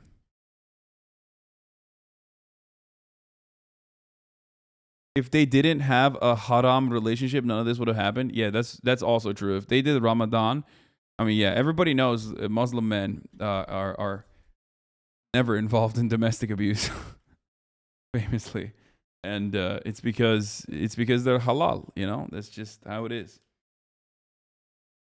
Question then, because Ms. she's Heard, answering. prior to today's date, have you ever hit Johnny Depp? Answer it however you wish. You've already asked, and she's already answered, and you interrupted her. Ms. Heard, have you ever hit Johnny Depp prior to today? Objection, vaguest at times. Hey, everyone on this side of the room, please. Objection 352. It's not relevant to this domestic violence proceeding. Overruled. Thank you, Your Honor. Answer it however you want to, including the way you were just. I'm asking for a yes or no answer. You don't have to answer it the way she wants. You are in favor of the Me Too movement, which promotes believing women no matter what?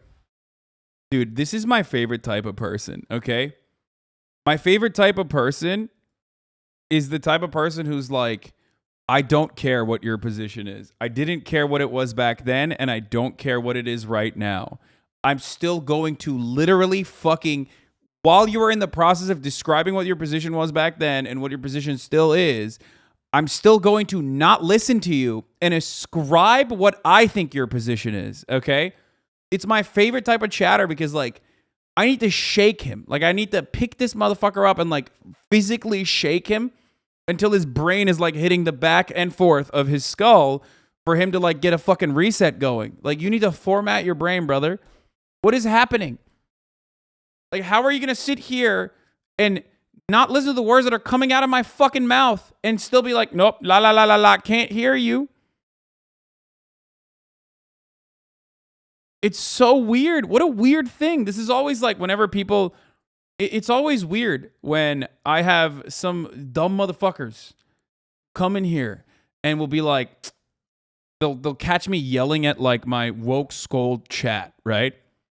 I'll yell at my woke skull chat because sometimes chat leftist communities go too far. And I always talk about like purity testing and how damaging it is. And someone will come in whenever I'm talking about it, and I talk about it a lot, and be like, you did this. Ha. And I'm like, dude, you're literally watching me try to fix this situation. Clearly, this is not my position. Why are you saying I did this? You're watching me not do the thing you're saying I'm doing.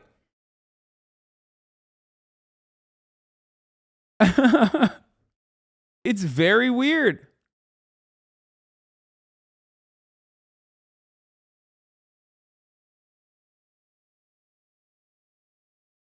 But, oh, he's doing it. But you are. But you are, bro.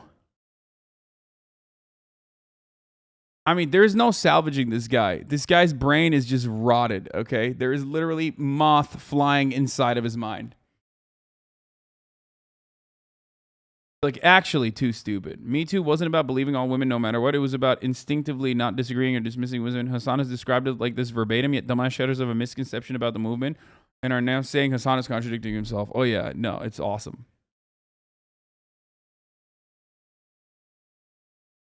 That's awesome. I love that. Why do they pretend that they know you and talk to you so normally? Parasocial relationships developed over the course of the many, many years of me criticizing things. Wants you to answer it.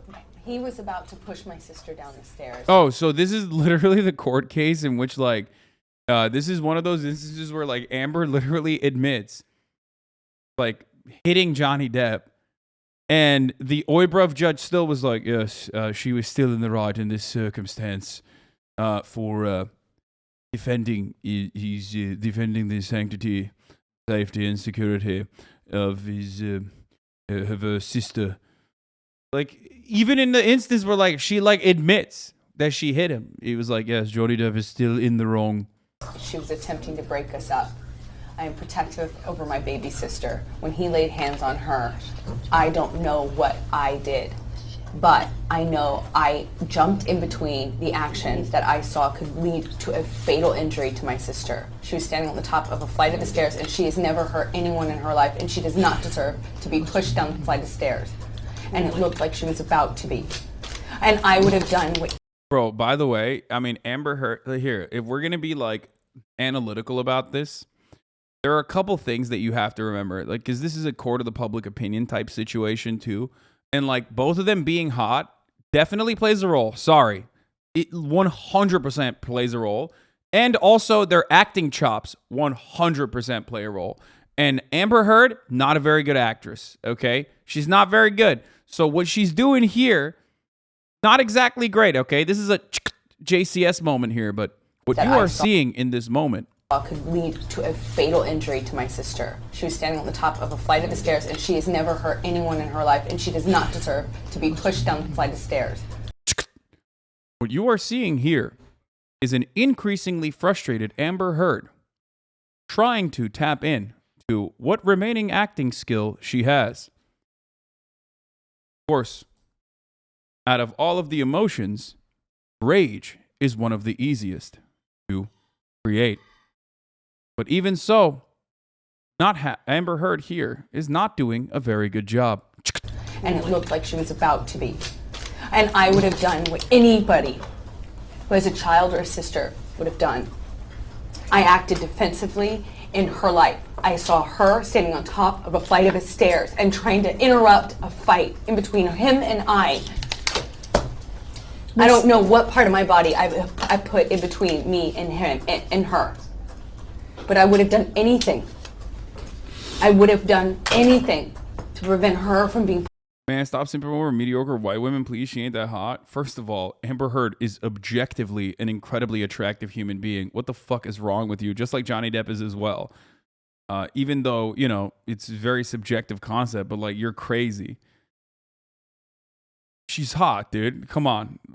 You're being ridiculous. That doesn't mean that we have to like believe her or not believe her immediately or whatever the fuck. This is just...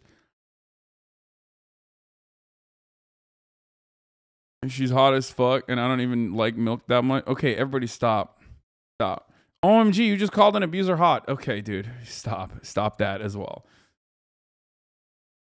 Are you objectifying her? No. But, not objectifying her, but yes, when we're having a conversation about like, you know, how much staying power someone's personal testimony has in the eyes of the public, someone's attractiveness 100% plays a role in it. And same goes for Johnny Depp too, straight up. I think this is part of the reason why people are like so deeply invested in this.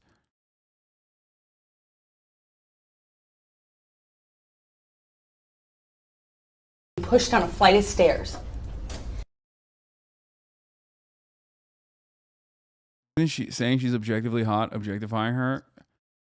No, objectifying would be don't care, she's hot. Don't care what she has to say, she's hot. I'm talking about objectification that occurs naturally in the court of public opinion and moving past it and giving you deeper analysis regardless. And I'm also simultaneously giving you analysis on attractiveness and how it plays a role in our perception bias, as someone in the chat mentioned. Okay?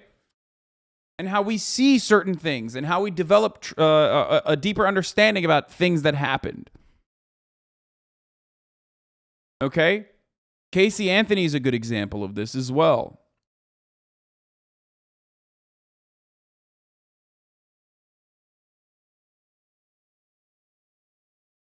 It's certainly a phenomena that occurs. Like, it's not, you know, I didn't come up with it. Okay, Heard's sister Whitney confirms the 3/23/15 altercation in her testimony, declaring she witnessed Depp grabbing Amber by her hair with one hand and punching her in the head with his other hand. Depp denies this. When he got to the top of the stairs, he was pulling me backwards so he could not get to Amber. She said, I remember being scared because I was worried that I would fall backwards and fall down the stairs. She said the Edward Scissorhands actor reached out to shove her out of the way to lunge at his then wife. Amber suddenly lurched forward and hit him and said, don't hit my sister. Somehow I was pushed out of the way so I wasn't between them, but I was standing right there next to them when Johnny grabbed her by the hair with one hand and saw him punch her really hard in the head with his other hand multiple times. Holy fuck, dude. That's insane.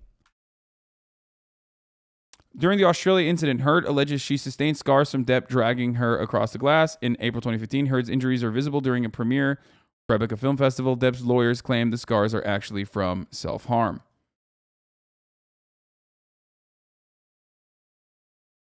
I don't think that looks like self-harm scars, for the record. Academics is talking about you? Wait, why? And where? That's not the wrong way. That's the right way, except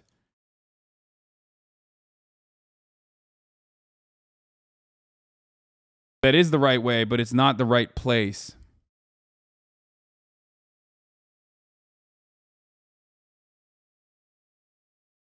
Anyway, we shouldn't talk about this. This is like triggering shit.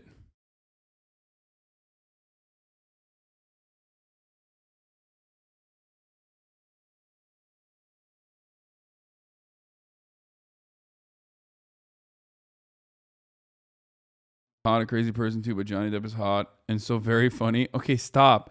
Anastasia Beaver House.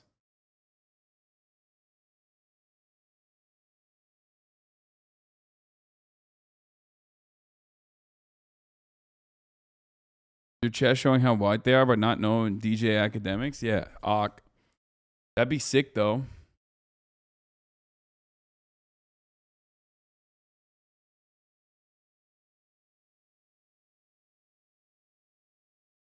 There's a guy named Hasan in the YouTube video he's watching. Oh, okay. Never mind. Okay. In July 2015, on a train in Southeast Asia during their honeymoon, Depp allegedly hit Heard and grabs her by the throat. Depp's security testified they wouldn't have known about a fight at 3 a.m. In a photo from that night, Depp claims his red nose from an injury from Heard. September 2015, Depp and Heard have an altercation involving her slamming a door in his face. She claims he scraped her toes while forcing a door open, resulting in her hitting him to escape. Depp alleges he was punched in the jaw. She would later address the incident in her deposition. So on the tape, you tell Johnny Depp that you did mean to hit him. Objection. That's argumentative, and it misstates what the recording was. And it also misrepresents what actually happened, which is him trying to get into a room I'm trying to keep him out of. And then he runs the door over my toes, trying to get into the room. I tried to push him out of it, which is what the hit is referred to. And Johnny, whenever he was injured or touched, it always referred to it in these ways of punching or clocked or whatever. And whether you discussed it with him or not, the last thing you do in talking to him afterwards or trying to reconcile with him is to get into what the definition of those words mean to him. Just say what So happened. I never even addressed it. He would, if he was ever pushed, it was a cold. He called it a cold clock. I mean, it was just very dramatic. Isn't it true, She's still doing it. She's just saying that he's being dramatic about it. Okay, dude. Jesus Christ. It's like, yeah, I hit him, but he was being dramatic. Literally, I hate to do the fucking incel like MRA role reversal thing, but like, there's no way in which like role reversal is like. I think Johnny Depp also did some shit. Okay, I think Johnny Depp also did some shit. Let's be fucking real. Okay, I think he did. This was a mutually toxic relationship, and that's not my take on it. That's the testimony of their couples counselor. Okay, the therapist was on Johnny Depp's side in a lot of the instances of abuse, documented abuse, also called it mutually abusive, okay? So I do think that there are instances where Johnny probably was abusive. Definitely emotionally and maybe even physically, okay? Judging by all of the evidence that is available, even though it's very much hearsay. However, in the court of public opinion, up until this moment, it was a one-sided situation where it was like Johnny Depp was the only abusive person in this relationship and he fucked her up and whatever. And Johnny Depp also lost his job as a consequence of this. She suffered zero fucking consequences and went on to talk about domestic abuse and got paid money to talk about domestic abuse. And so that doesn't seem so mutual in that circumstance, does it? Right? Except in the manosphere. I know. I remember a lot of people in the manosphere routinely fucking, telling me I need to cover this story and cover this story over and over again.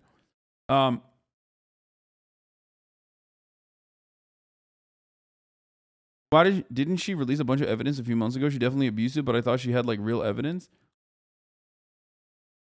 Yeah, that's not true at all. It was a huge thing when it first came out. I don't think it was as one-sided as you portray it. Dog, I only know, I'm talking about one aspect, okay? The only thing that matters. Not some fucking, like, men's right activists, like, jerking each other off in a fucking circle about how abusive Amber Heard was. I'm talking about in the real fucking world, okay? He lost his job. She didn't. That's it. That's all you need to know. He got taken off of Percy Jackson, and she did not. She didn't lose her job at all. As a matter of fact, she kept on writing pieces about domestic abuse and how she was a survivor, and also even talked about her experience of being abused by Johnny Depp.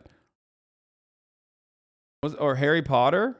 Percy Jackson? Harry Potter? Whatever the fuck. I don't know. Shut the fuck up. What's Percy Jackson? What was it? Fantastic Beasts or whatever? Isn't that Percy Jackson? I don't know, man. Shut up. I don't know. I don't know the fucking nerds. You Harry Potter nerds. Assholes. Everyone losing their shit. The Harry Potter movie, Fantastic Beefs. Yeah, beef. Fantastic Beef. Yeah. Percy Jackson was the Greek mythology shit, offending the Greeks once again. Yeah, I don't care. It's just like he lost the movie, and I thought Percy Jackson was the Harry Potter prequel. Okay, I don't know. I don't watch these movies.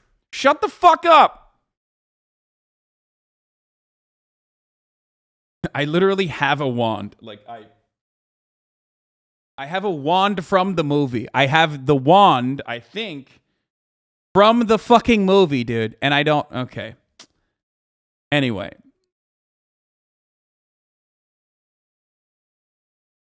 Not a real fan. Bro, that's a L. Okay.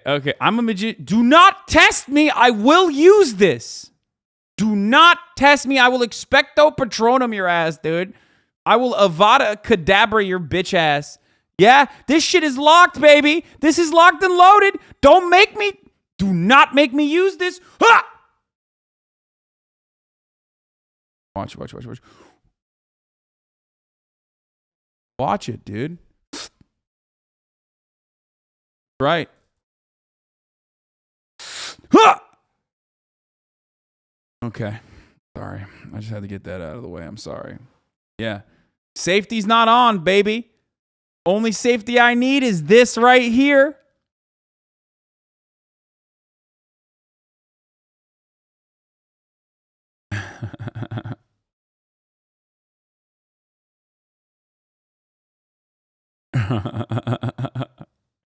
The Bruv defamation lawsuit started because the tabloid attacked J.K. Rowling for supporting Johnny Depp. Okay. So, let's continue. Okay?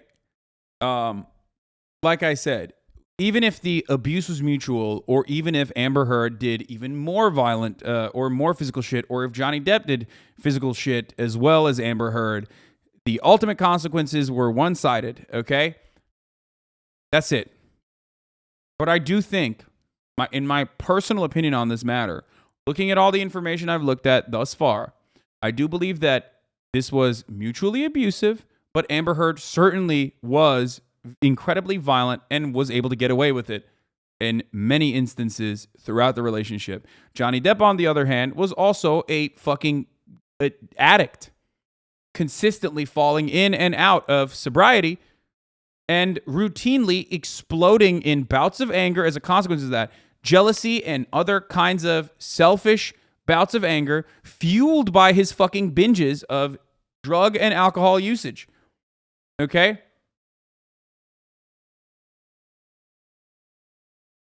Billy Bob Bones loans.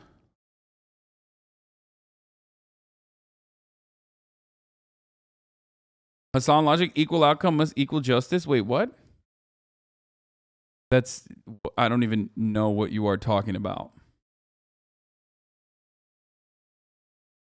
I experienced domestic abuse, and reactive abuse was a big part of it. Touching on that might be good for your audience. Okay.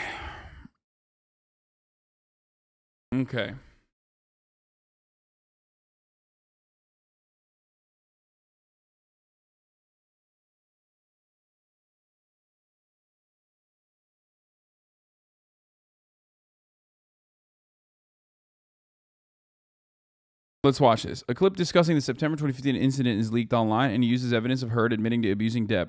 Though the clip provides no context or argument, Depp at one point asks, "How are your toes?" And a frustrated Heard lectures Depp on taking responsibility. But I was hitting you. It was not punching you. Babe, you're not punched. Don't tell me. This is the clip that made me change this is the clip that, in my opinion, is one of the most damning. This is the clip that basically shows, I think, that it's not a one-sided instance where Johnny Depp is being like the physically violent and abusive person, and instead Amber Heard 100% is also admittedly physically violent with Johnny Depp and also gaslighting him in the like this is literally straight up a girl boss gaslight moment. If you don't recognize this for what it is, I don't know what the fuck to tell you.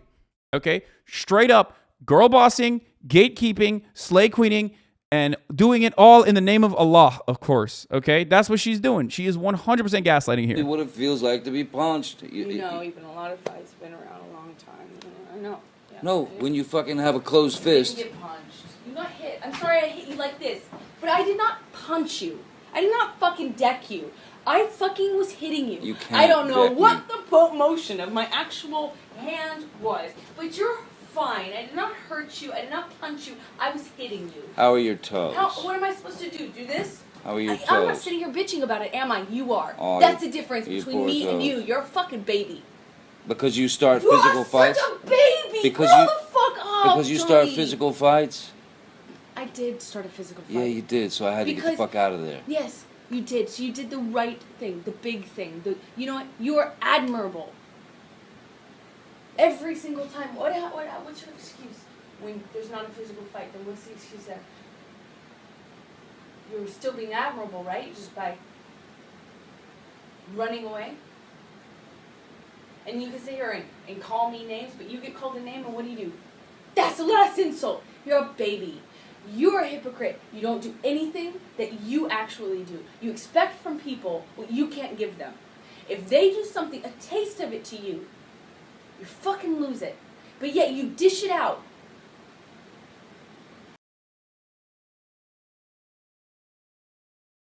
Thanksgiving Day 2015, after celebrating with friends, including Marilyn Manson, Amber claims Depp threw her out of the room, busted her lip, and left her with a knot. Depp shares videos of her joking and laughing at dinner to indicate she wasn't abused.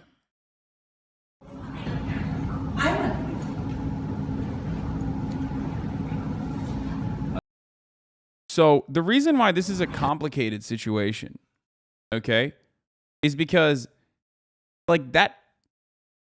Okay, here's why this is a complicated situation. Okay? Because on the one hand, like Amber Heard does have a fucking track record, okay, that we have already established of at the very least like hitting Johnny Depp and also then lying about it. Okay? And like gaslighting Johnny Depp about whether he was hit or not. But then also, this isn't evidence. Because victims of domestic abuse can, in public, put a different face on regularly to ensure to the rest of the world that like, yo, no, the situation is fine. The situation is fine. The situation is going on. Which is why it's a little bit more complicated than the way that people try to present it as like completely black and white. I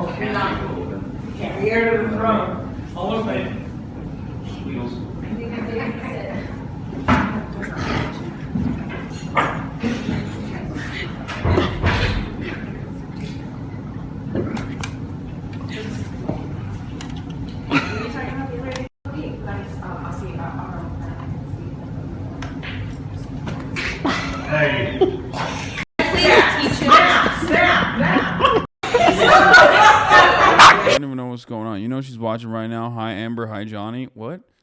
They're in fucking court, brother. I don't think they're watching this. You crazy. Sorry.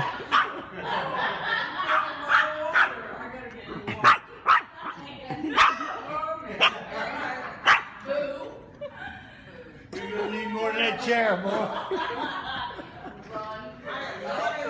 Can we play songs if we donate? What?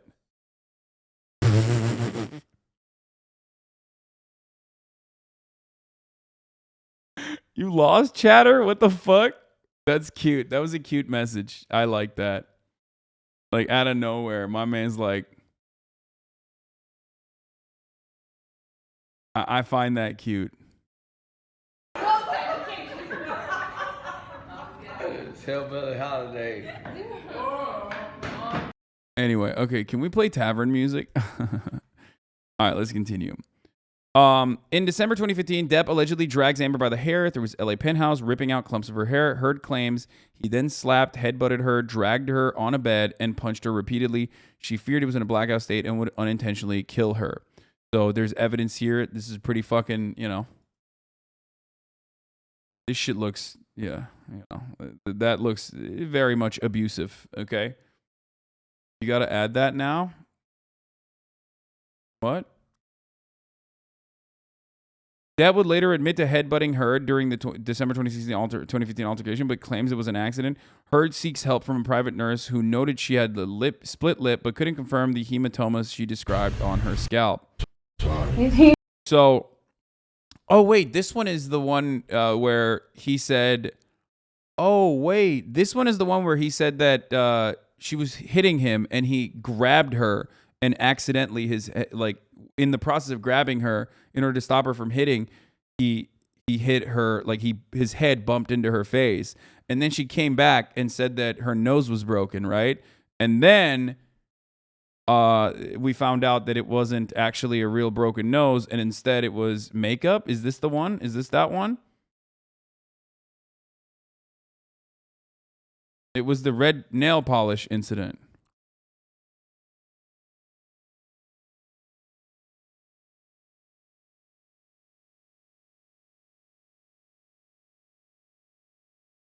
I'm not going to play tavern music. Please stop. Happy screaming is like somehow the end all be all, very sort of offensive thing. You can throw a punch, yeah, screaming is okay. You can headbutt somebody screaming, but don't scream. Huh? I headbutted you on Couldn't believe you did that. the forehead. That doesn't break a nose. Sorry. Amber Heard states December 15, 2015, she had plans to meet friends before Johnny Depp abused her so badly her friends found her passed out and she needed medical care. Johnny Depp and Amber Heard photographed out to dinner in December 15, 2015. Okay, but that doesn't prove anything. That could have happened afterwards. Like, fuck.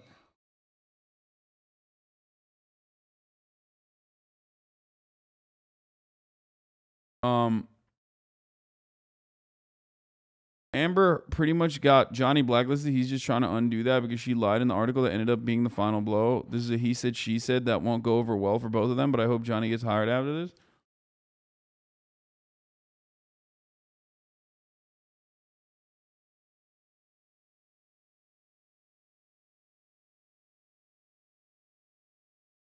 Man, I love my wife. I can't even imagine even a fraction of their wealth. What? Can establish that a relationship with this much private recording from either party shows a large amount of distrust from both of them? Oh, absolutely. I mean, yeah. The same week in December 2015, Heard is scheduled to appear on James Corden. She says she wore heavy makeup and red lipstick to hide her injuries. A stylist says she saw no injuries on her, but recalls Heard told her after filming, "Can you believe I did a show with 2 black eyes?" What? Day after the alleged attack, Heard went on Late Show with James Corden. She wore her hair partially covering the eye that was most injured and manipulated her makeup. Wait, what? No, that doesn't... What? So why did the fucking stylist say nothing then? The stylist said that there was no black eyes? Heard's makeup artist, Melanie Iglesias, testifies that she noticed a split lip, a bruise near her eye, and a chunk of hair missing from Amber's head when doing her makeup for the James Corden appearance on December 2015. Depp maintains she had no injuries during the show. Okay, that makes sense. Like, I think they got into an altercation. I think they did get into an altercation, as Johnny Depp also admits. God, it just sucks that it's all like fucking paparazzi shit and like the Daily Mail and the Sun, and these are not reliable orators of any issue whatsoever. These are sensationalized dish rags, you know what I mean?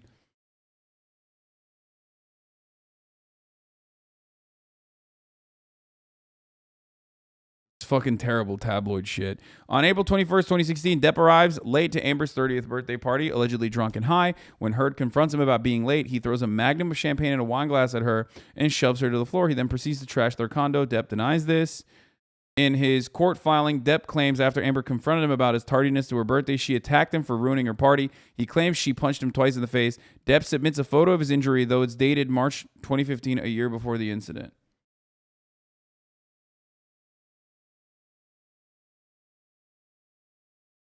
West Hollywood Sunset Strip, March 23rd, 2015. Okay, well then you can't do that. You know, that's from a different instance.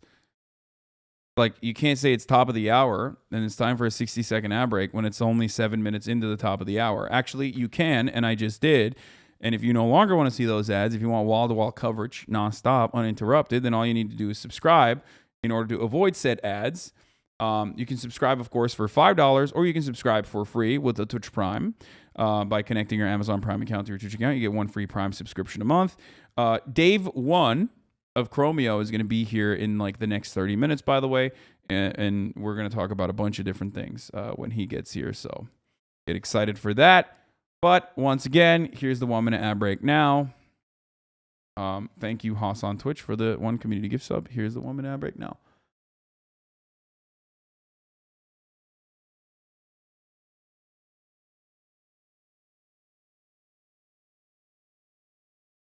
Wait, who I didn't hear? Dave Macklovitch, a.k.a. Dave1 of Chromeo. Here in a little bit.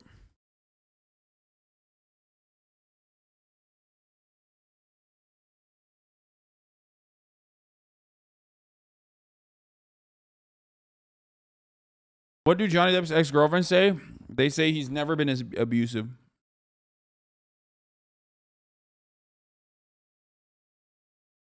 Johnny Depp's prior relationships have come out to say that he's never been abusive at all to them.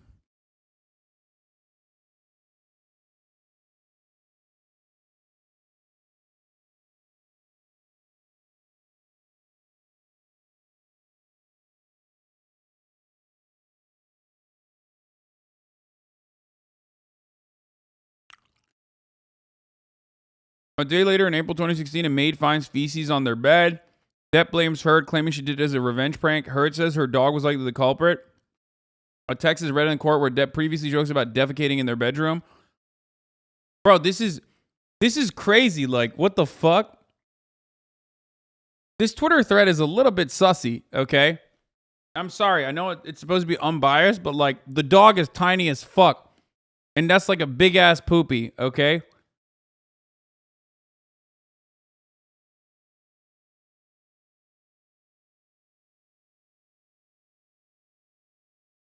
Depp had suggested a poop prank in the master bedroom and texted his then assistant. Johnny Depp wrote in the text, will you squat in front of the door of the master bedroom? Leave a giant coil of dookie so that Amber steps in it and thinks that one of the dogs, primarily Boo, has a major problem. It'll be funny. Depp said one of the triggers for the couple separation came when a cleaner found feces in a bed in their LA penthouse in the morning. Depp threw a Magnum bottle at her. He denies it. Heard blame one of the couple's Yorkshire Terriers, Pistol and Boo, for the defecation incident, but Depp was convinced the person had done it. It was not left by a 3 or 4 pound dog. I was convinced that it was either Miss Heard herself or one of the cohorts involved in leaving human feces on the bed. A judge rules that it is unlikely that Heard or a friend defecated in the bed after evidence reveals her dog had an incomplete mastery of her bowels. Heard's rep claims Depp leaked the story to humiliate the actress. The couple take time apart, and Heard travels to Coachella.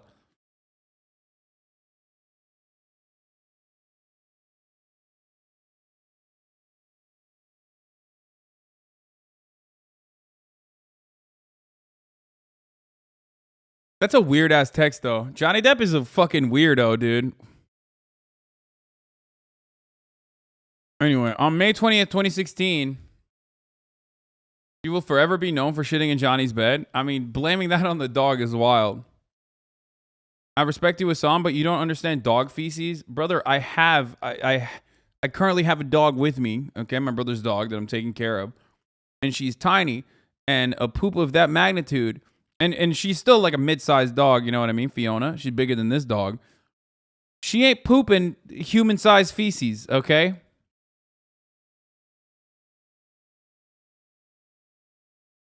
I respect you, Hasan, but you don't understand feces. On May 20th, 2016, Johnny's mother, Betty Sue Palmer, passes away after a long illness at age 21. Depp reportedly takes her death hard and becomes an emotional mess. Depp's team denies reports of concern, stating he's been drinking, but he hasn't been out of control. On May 21st, Amber is arguing with Johnny and asks their neighbor Raquel Pennington to come over. Raquel states that she heard the argument and entered to see Depp screaming at her while she cowered. She proceeds to place her body between them to protect Amber. During May 21, 2016 altercation, Depp allegedly throws his iPhone hard at Amber, causing an injury. She's on the phone with her friend E.O. Tillett, Wright, and screams, call the cops, and Depp continues to strike her. Wright hears Depp saying he'd peel her hair back and calls 911. So these are instances that I do agree where like Johnny Depp was being abusive as an alcoholic for sure. Whether those instances of abuse were started because Amber threw the first blow or not, I don't know. In certain instances, she certainly did. Okay. But it does, this thread is biased for sure, but it doesn't matter. I mean, look, it doesn't matter. You have other witnesses. Just like Johnny Depp has other witnesses. Johnny Depp also had another neighbor testify on his behalf.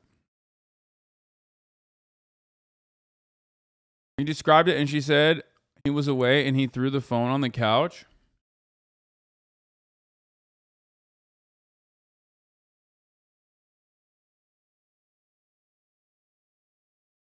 Okay.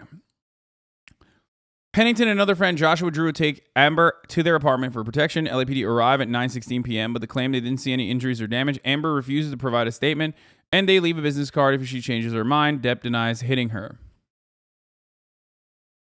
So if she was abused, then is it defamation, even if she also abused him back? I don't know how that would work. You know what I mean? So now we're believing the LAPD, huh? Yeah, I mean, listen. LAPD, notoriously very bad at dealing with domestic abuse instances, okay?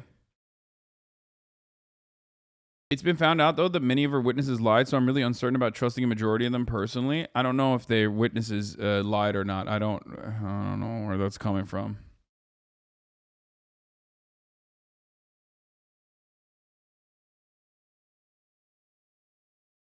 LAPD is good at doing domestic abuse, not very good at solving domestic abuse instances. Following the May 21st, 2016 altercation, Amber texts nurse Erin Borum that Depp hit her in the face several times. A medical report confirms her injury. Amber later texts Elon Musk that she's getting a restraining order against Depp and decides to file for divorce on Monday. Oh my God. What the fuck? Elon Musk has now entered the equation. Around 11 p.m., James Franco visits Amber at her apartment and allegedly asks, "What happened to you?" CCTV footage is referenced by Depp's lawyers who claim Heard was having an affair and is visibly injury-free, though her face isn't clearly visible. Oh my lord. James fucking Franco has entered the equation, and so has Elon Musk. What the fuck is going on? Oh, Amber Heard's hairstylist lied. Amber Heard's stylist disputes actress claims of 2 black eyes caused by Johnny Depp. Amber told her she suffered 2 black eyes while Samantha McMillan says her face was uninjured. Oh, the stylist said that there was nothing, but the makeup artist said that she had it, right? Her own personal stylist, Samantha McMillan, says the actress told her that she had 2 black eyes while going on a talk show when the fashionista claims that she saw her the same day and her face was uninjured. Amber Heard's own assistant has come out against her and said that Amber Heard was abusive to her, by the way, and none of this is being revealed in the fucking court case for some weird reason, but Amber Heard's own assistant said that Amber Heard was abusive to her and spat in her face and even fought with her when she asked for a raise. So there's that too. There's a financial component certainly there, but you know, something to also consider. Yeah. McMillan continued, after the show, Miss Heard said to me, "Can you believe I just did that show with 2 black eyes?" Miss Heard did not have any black eyes and had been visibly uninjured throughout the day. And at that moment, I later learned that Miss Heard had accused Johnny Depp in court filings in the media of violently abusing her the previous night.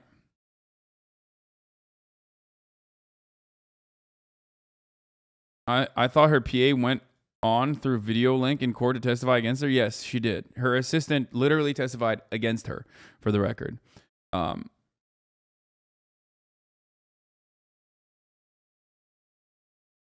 So do you believe you're different from the broken person trend in Hollywood or the same? I think everyone is fucking broken to some degree, but let's be real, okay? I am way too busy getting permanent brain damage from being on the internet to engage in this sort of psychotic shit.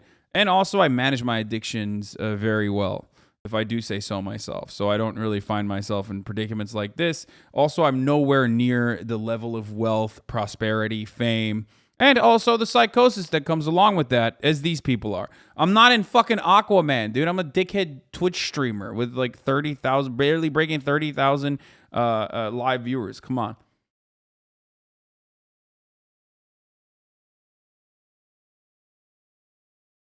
On May 23rd, 2016, Amber files for divorce from Johnny Depp, citing irreconcilable differences. She obtains an emergency temporary restraining order and seeks spousal support. She's photographed at the courthouse with a bruise on her cheekbone, which Depp alleges she painted on. Okay.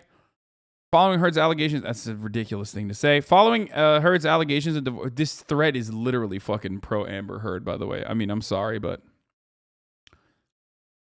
following Heard's allegations in a divorce petition on May 23rd, 2016, Depp files a memorandum denying abuse and accuses Amber of attempting to secure a premature financial resolution by alleging abuse. In response, Heard drops her request for monthly spousal support. On June 1st, 2016, People Mag obtains photos of Amber's face covered in injuries that were allegedly caused by Depp. A concierge in the building tells TMZ he saw no bruises on her. She is widely criticized for divorcing Depp 3 days after his mother died and branded a gold digger. 3 days after Johnny Depp's mother died, he divorced her. She divorced him or filed for a divorce. On August 12, 2016, a video recorded by Heard is published on TMZ showing Depp slamming cabinets and throwing glass in a bottle. Depp claims he was reacting in grief over his mother's death, though the video is dated February 2016, 3 months before she died.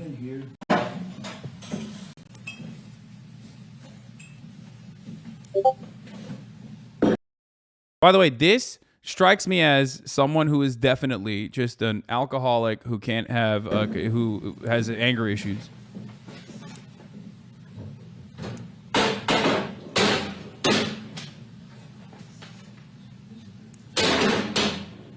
Also, she has a Discord? What the fuck? Amber Heard is on Discord? Okay, jail. She literally, that's the jail, okay? You get a Discord bleep on your fucking video recording, you're going to jail. I'm sorry. I don't make the rules, okay? If you're a famous Hollywood celebrity, what the fuck are you doing on Discord, dude? Especially in 2016. Lock her up. That's crazy. That's great. What are you doing? What are you doing? Why are you on Discord in 2016 if you're a famous Hollywood celebrity? No. That's sus as fuck, okay? Only we get to be on Discord, okay?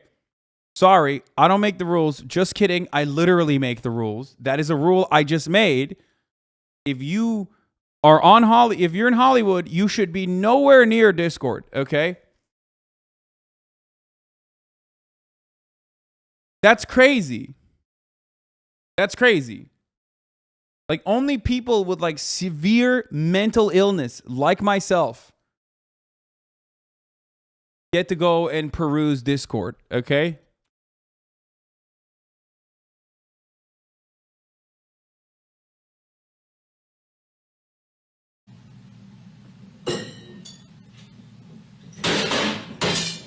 Nothing happened this morning, you know that? Were you in here? No. So that nothing happened to you this morning? Yeah, you're There's right. gotta be, yeah, it's probably someone else's screen recording. We were not even fighting this morning. All I did was say sorry. Did something happen to you this morning? I don't think so. No, that's the thing. You want to see crazy? I'll give you fucking crazy. That's crazy. Oh, you're crazy. Holy fuck. This whole thing this morning? Oh, you got this going? You got this going? I just started it. Oh, really? Really? Chat, he caught us. See that shit on me, No, motherfucker? I didn't. You were smashing shit. Bye.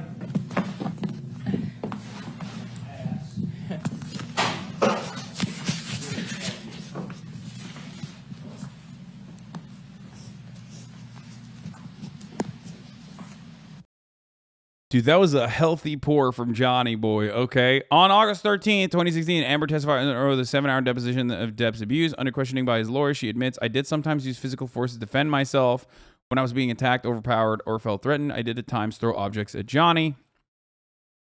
On August 16, 2016, Depp, Heard settled their divorce. As a part of the settlement, Heard withdraws her request for a domestic violence order of protection and accepts $7 million. The couple released a joint statement declaring neither party has made false accusations for financial gains.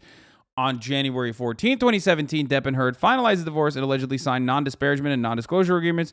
Heard keeps their dogs and Depp keeps his real estate properties. Depp refuses to give the divorce money directly to Heard, opting to make donations in her name. Okay.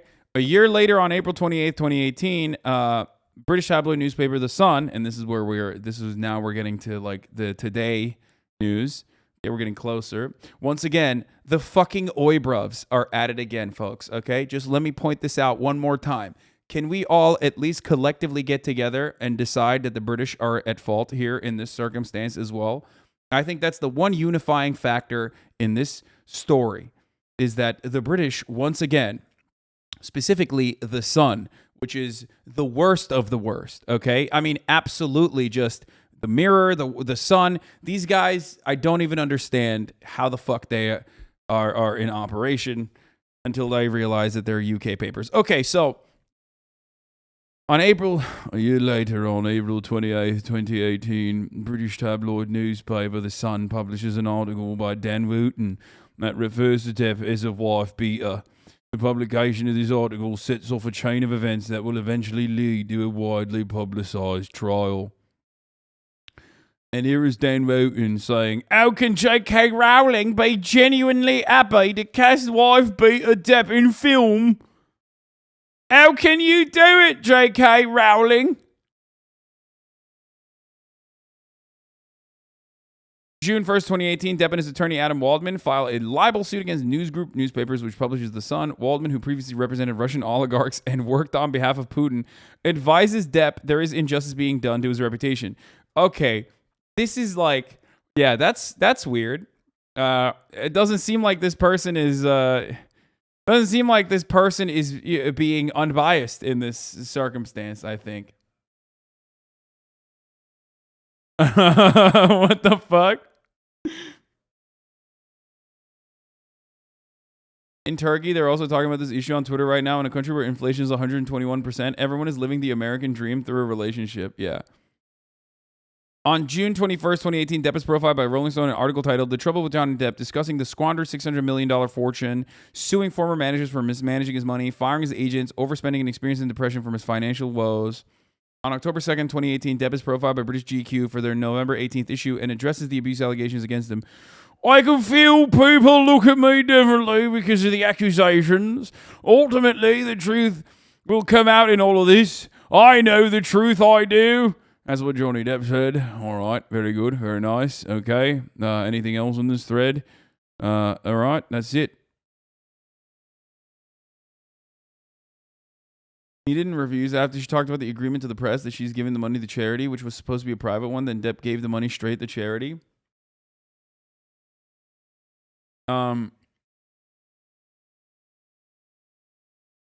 Okay, this threat was kind of fucking wild. I'm gonna be honest with you. Guessing you're taking Amber's side? No, I'm not. I don't. Why? Wait, what? No, I'm not. We read a pro Amber thread, as pro Amber as it gets, and even in that thread, I still think that Johnny Depp was abused by Amber Heard. Then used any kind of like anything that Johnny Depp did in retaliation or even instigation. Okay, because I do think that that's certainly another aspect in this. That she basically fucking turned around and was like, yeah, no, he fucked me up and he abused me and I'm a victim of abuse and I didn't do anything. And that you know, Johnny Depp's personal, his like media success and his career basically was shut down as a consequence of this. Do you have a healthy understanding of abusive relationships? Check. I mean, I do have a healthy understanding of abusive relationships, no matter how oxymoronic that statement is. Yes, I was in one, so I do know. And I do think that Amber Heard, from what I saw, and I might be a little biased, okay? But I do think that Amber Heard was abusive in this relationship as well, okay? Anyway, both sides are in the wrong. They were both abusive and in the wrong. It's not a black and white issue like some chatters are acting like. I don't think Johnny Depp is like, full blown 100% a victim in this. I think that he was also, as a consequence of his spiraling and his addictive patterns, as a consequence of him spiraling out of control, he definitely did do some stuff, okay? Straight up. That's what it seems like. That's what it feels like. That's what it looks like. But the additional insult to injury in this circumstance is that it was only portrayed as a one-sided instance or a one-sided incident where Johnny Depp was in the wrong when that is not the case. Okay? This is how toxic, abusive relationships operate. I know that everybody wants to immediately fucking hit there's only one person and is a victim in all of this, and that's Johnny Depp, or there's only one person and is a victim in all of this, and that's Amber Heard. But unfortunately, given the information that we do have, given how highly publicized this was, and also given the fact that they're both like attractive actors, okay, it's very difficult to parse through and find exactly who was at fault in every single circumstance, even though I do think that Johnny Depp was a victim of domestic abuse. Okay? And then also on top of that, Amber Heard made it seem like the domestic abuse that she engaged in was actually a consequence of her being a victim of Johnny Depp's abuse. And it feels like Johnny Depp more so was pathetic throughout the entire relationship. And I say this as someone who also had addiction issues as well. And that I think that he was more so in an unstable place. He was a victim of addiction, and certainly kept spiraling out of fucking control. And that level of like manipulation to win the court of public opinion and their attitude in a moment where like the Me Too stuff was happening strikes me as inappropriate, I'll be honest with you. And also vindictive and frustrating, especially considering like her actions against you ever touch a woman, I'll kill you. Okay, dude, thanks.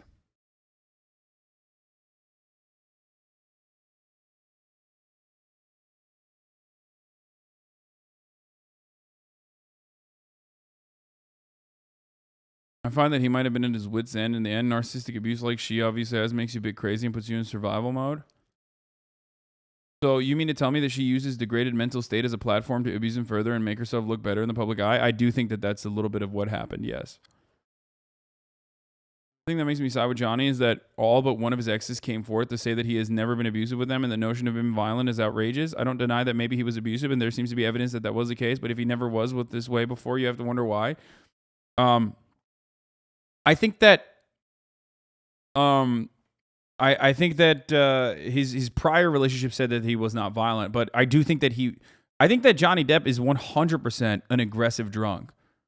Like, he definitely broke shit, you know what I mean? He definitely threw stuff. He might have even been aggressive with other people in his vicinity, because I do think that there's an assault case on top of that at someone like in his he's an addict. I don't know how else to describe it other than like he's a fucking addict. I don't know if you guys have ever been around an alcoholic or an addicted person. It's just like it's a very sad state of affairs. You lose control. You behave in increasingly brutal ways. You're first and foremost, you're brutal to yourself. You know what I mean? You fucking hate yourself. You despise yourself, and that creates a cycle of toxicity and resentment.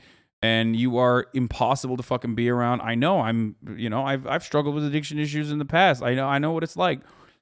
So, it's you definitely will be horrible and especially if you spiral out of control.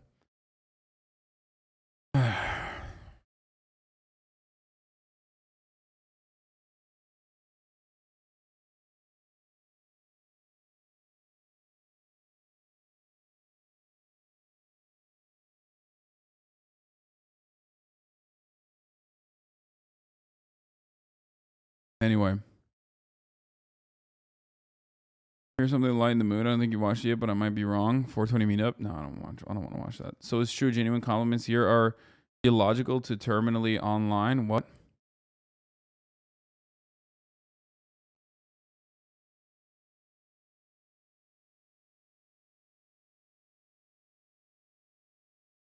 Addiction isn't an excuse. An aggressive addict is still being aggressive. I'm an addict, but that doesn't mean I'm exempt. No, I understand that. I wasn't saying that at all. But I do think that he's literally fucking like he's fucked up. Obviously he's fucked up. And to make matters worse,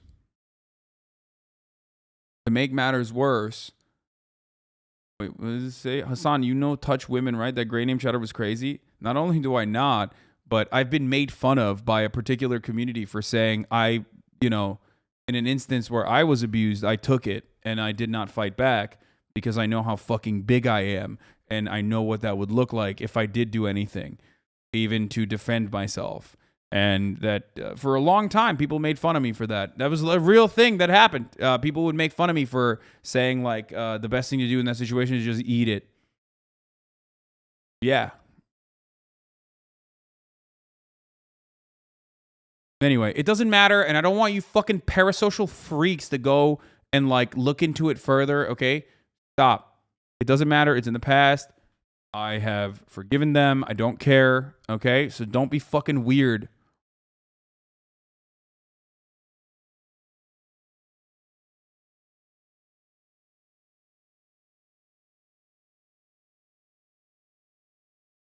So the Johnny is praying on Amber to show the bad side of her is a short video.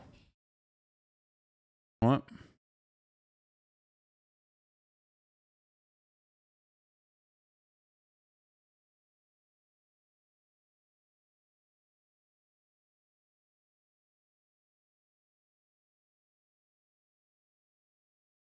Okay.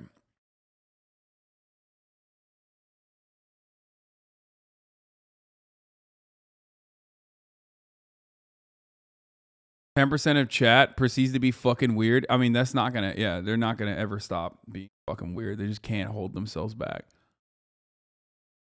Okay. All right. We can watch Klepper in Hungary later. Sure. Breaking in another hugely embarrassing blow to Howard Schultz and his anti-union campaign, workers of Starbucks' elite Seattle roastery in Starbucks' hometown voted 38 to 27 in favor of unionizing. The union has now won 26 out of the 28 unionization votes at Starbucks. Look at that. There's some fucking good news there, all right? At least. A little bit of good news there, right? A little bit of fucking good news, bruv.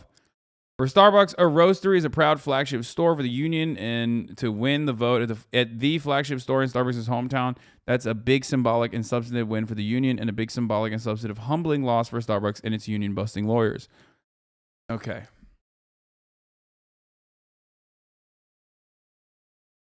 And also New York City, I'm happy to announce, Christian Small says, New York City, I'm happy to announce that AOC will be coming to visit Amazon Labor this Sunday for the Twitter Finger Solidarity is about accountability and second chances. The only narrative that should matter is bringing people together. ALU for the win. Okay, so that's great. I'm glad that, I think people yelled at him for going on Tucker Carlson, but I think from what I understand, he didn't take the bait, and he actually did a decent job on Tucker Carlson. I've talked to Chris as well. I'm going to have him on the stream soon as well. The work for Amazon labor unions is just starting. It's like they overcame incredible odds, but, there's still a very long way to go. Okay.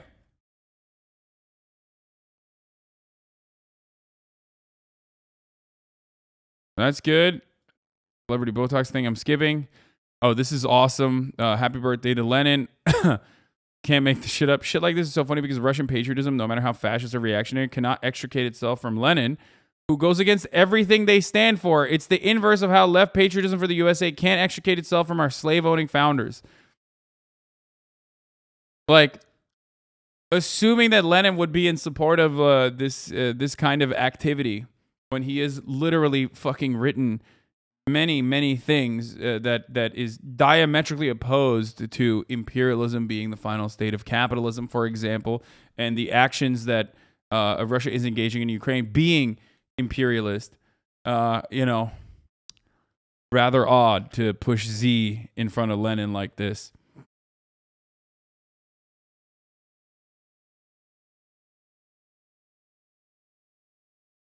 Also, Vladimir Putin directly blamed Lenin too, so there's that funny little tidbit as well.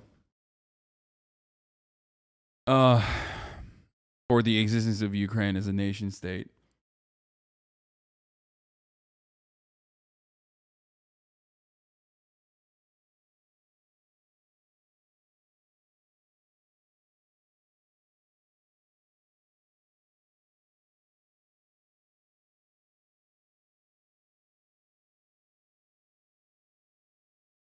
There's new audio from Johnny Depp.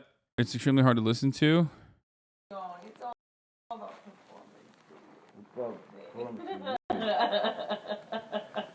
I gotta look at something real quick. I don't regret. What else? What else regret. don't you do? Oh, come on. don't Be regret. words. No, I Come don't on. regret. Lay it on me. What else? What else other thing do you want to add? Can't talk to You you when you fucking sound lying like piece Foggy of shit. Bear. What? Oh, It's like no, a I kid's want show. to know. Get I out. want to know. Get out your Ubers I'm out there. kind of waiting. You go get it. Yeah, I'll be in the Wait, is there no other place for you to run in your 15 other houses to go run? Come on, go be a real married man and go deal with your shit the way that a man does. Go run to the next house. I wish I didn't Every know. man does. Yeah. Go. Going Run through- away. I know it's with hard to your look at yourself. fucking ridiculous I know. plan. It's Your hard. panicked fucking plan. It's hard. It's hard. Screwing everybody else Poor over thing. to get You're your right, I fucking. tried. get That's you what I want. do. You're the most spoiled fucking brat. And you've got everybody out here almost full, but it you're don't right. last You're long. right. I've I'm been sorry. here a lot longer You're than right. you. You got it because figured out. You don't have. Figure out what you have to offer as opposed to going out and get your tits out. You're right. That's what I do. Well, yeah. Okay. Lemon fields is excellent. You're right. You're Excellent right. choice. Back to that. Well, I wonder what we else. I wonder what else we can reach for in the last 6 years. Oh no, it was 4 years ago. You're right. I'm sure there's other things you can find. Go laugh. No, I'm not laughing. Or, no, matter of fact, I'm laugh not here. laughing. I'm not. It's serious. I'm sure you can find other things. I know. And stripping, man. Well, there's always that. You can You're always right. go back You can to write that a book. for You can another- write a for book. another I 10 know you can minutes. write a book. Oh, is this gonna be good for your book? Oh, should I have you sign an NDA for your book? You don't need Your to- book. You're not Is this gonna- gonna be good for your book? You won't even Is make this it gonna be no good more. for your book? I'll write what I Hey, want. I'll write I have what I a good want. idea. I write what How I about you want. sell more of your journals? You don't want to sell out or anything. Let's sell you journals. Oh, wait. Hey. My guest is here, folks. That's right.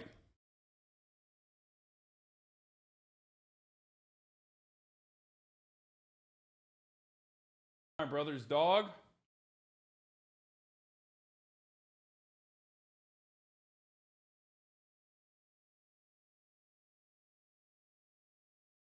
Dude, those socks are incredible.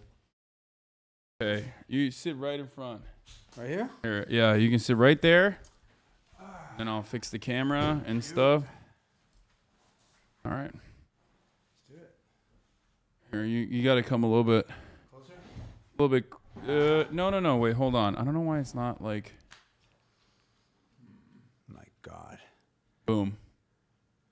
I'm looking at the chat. I remember from last time you were like, don't read it. Yeah. Oh, yeah. No, it's always a mistake. This. Okay. You can, yeah, just as long as you speak into the mic, you're good. Yo. Wait, let me move this a little bit. Okay. There it is. All right. Here we are. So wait, Dave Macklovitch. 3 cameras. Wow. Dude, I have more. Look. Boom, boom. Oh, my God. I have a lot. Okay. Here, we can go through them. Look at that. So wait, oh, wow. Boom, okay, right there. one. Okay. And then boom, right there. Love that. Okay. And then boom, right there. Last one. Nice. Cool. Okay. Yeah. Thanks for having me, bro. Thanks for coming on. Of course. Bro, I remember seeing Chromeo Heart Summer 2011. This is so awesome. Chromeo's Okay. from Montreal. I saw another one. All right. Okay, dog. We don't have to. She's a big cutie, what's her Fiona. name? Her name is Fiona, and she's a little bit of a hoe. She loves being Yeah, pet. she's very okay. She's awesome though. She never, she never barks. She Oceaga never does anything. 2014. No, I'm seeing some. Dave is looking like a fashion-aware version of yourself. Okay, so this is what we need to address first of all. Because we had that happen last time we streamed. Yeah, exactly. But I feel like this is that was before you got Diesel. What do you mean Diesel? You don't know what Diesel means? That's like I got Jack. Yeah, I saw I saw your New York old photo. slang. It's New York slang for that. I saw your old photo of yourself that you posted on your Instagram. You were fucking Diesel, dude. Was I? I feel like you were Diesel as hell in like 2015 or whatever. Oh, you know what? I had a little. Maybe I need to. You were Jack. It was yoga. It was Yeah, yoga. you were doing yoga? But yeah, I did. I probably need to go back to that a little bit. Maybe that's funny, but this is Diesel. No, that's Diesel. Okay, let me. This is kind of hard to. Jesus Christ. Okay, Yeah, I think this is crazy. What else? I've been, you went to Coachella, I went to Coachella. You were rocking some incredible fits. I was rocking some fits. I got fucking blasted for it being ugly and then also it being too expensive. I bought a Gucci shirt. You own any Gucci shit? No. You don't own a single piece of Gucci? No. God damn, that was my first piece of Gucci that I ever purchased, and it was a bad decision. So, was that your first Coachella? No. Okay. No. I've been to Coachella hella times. Right. Okay. I've gone to Coachella I went to Coachella as like an influencer with Forever 21, doing like an activation. Okay. I went as mostly just a broke boy every single time. This was my first ever. This was your first VIP Coachella? Did I have? I've been to Coachella just for the parties. I've been to Coachella just for but this was the first time I went to Coachella with like actual, enough money to get a place to stay in with a bed, and I wasn't like laying on the floor in a cot. Somebody said, "Introduce your guest." I'm Dave from Chromeo. Dave1 from Chromeo. Yeah, we got Dave1, David Macklovitch in the Turn up building. Dave a little bit. I'll move closer. Hold on. But I can't be reading all this because it's going to drive me crazy. Oh yeah, it 100% will drive you crazy. So what happened? What's your Twitter? I don't know what your Twitter is just Chromeo, but my personal Instagram is at Dave1. But you can put Chromeo in there too. Okay. Chromeo is just my band. I don't have a personal Twitter. Smart. Instagram is my name, just Dave with the number 1. What was I going to say? So what was your Gucci gate? I mean, so I'm assuming, let me guess. So I'm assuming that you've got some people calling out the paradox between your radical leftist views and the fact that you're wearing a $1,100 shirt at Coachella, right? Yeah. 100%. And so how do you clap back to that? Well, one, I'll let you finish typing. Yeah, hold on. Let me just fucking post this. How I clap back to that is the same as like I've done other, ridiculous commodity consumption purchases before, and it's always the same shit. We're sitting in one. I mean, this house is house is. I mean, I think it's nice. It's a normal house. Yeah, you have a nice house. You have a very nice house. I sold the LA house, but it was very nice. Well, you all. I'm just talking like it's very well decorated. Oh yeah, that's my brother's place. Wherever you stay, it's very well decorated. So, for me, it's just like the reason why I got it. The reason why I got the shirt was because I felt very I felt insecure. I had another shirt that I had on that morning. And like everyone is dressed to the fucking nines. You know how Coachella is. It's about like, of course, it's literally about like, getting, showing up and like influencing. It's not about the music at all for the most part. Unfortunately for people like me, but okay. Yeah, I mean, for you, it's about the music. You're an artist, but for me and for others, it's more so about influencer shit. Being taking photos with your outfits or whatever the fuck. Do you want anything to drink, by the way? I could get something. But finish your story. I'm at because it's. I think. I mean, I don't follow. I mean, people should know that we're friends. Yeah. And that I think safe to say we have a lot of mutual respect for each other, and we have similar opinions on a lot of matters. Definitely, we can get into that. But I don't follow. The controversies surrounding. Yeah, you're a normal person. That's why you only have the Chromeo account on Twitter. And I'll see like when there's a big article, and I'll hit you up, bro. I'm so proud of you, blah blah blah. But I don't follow.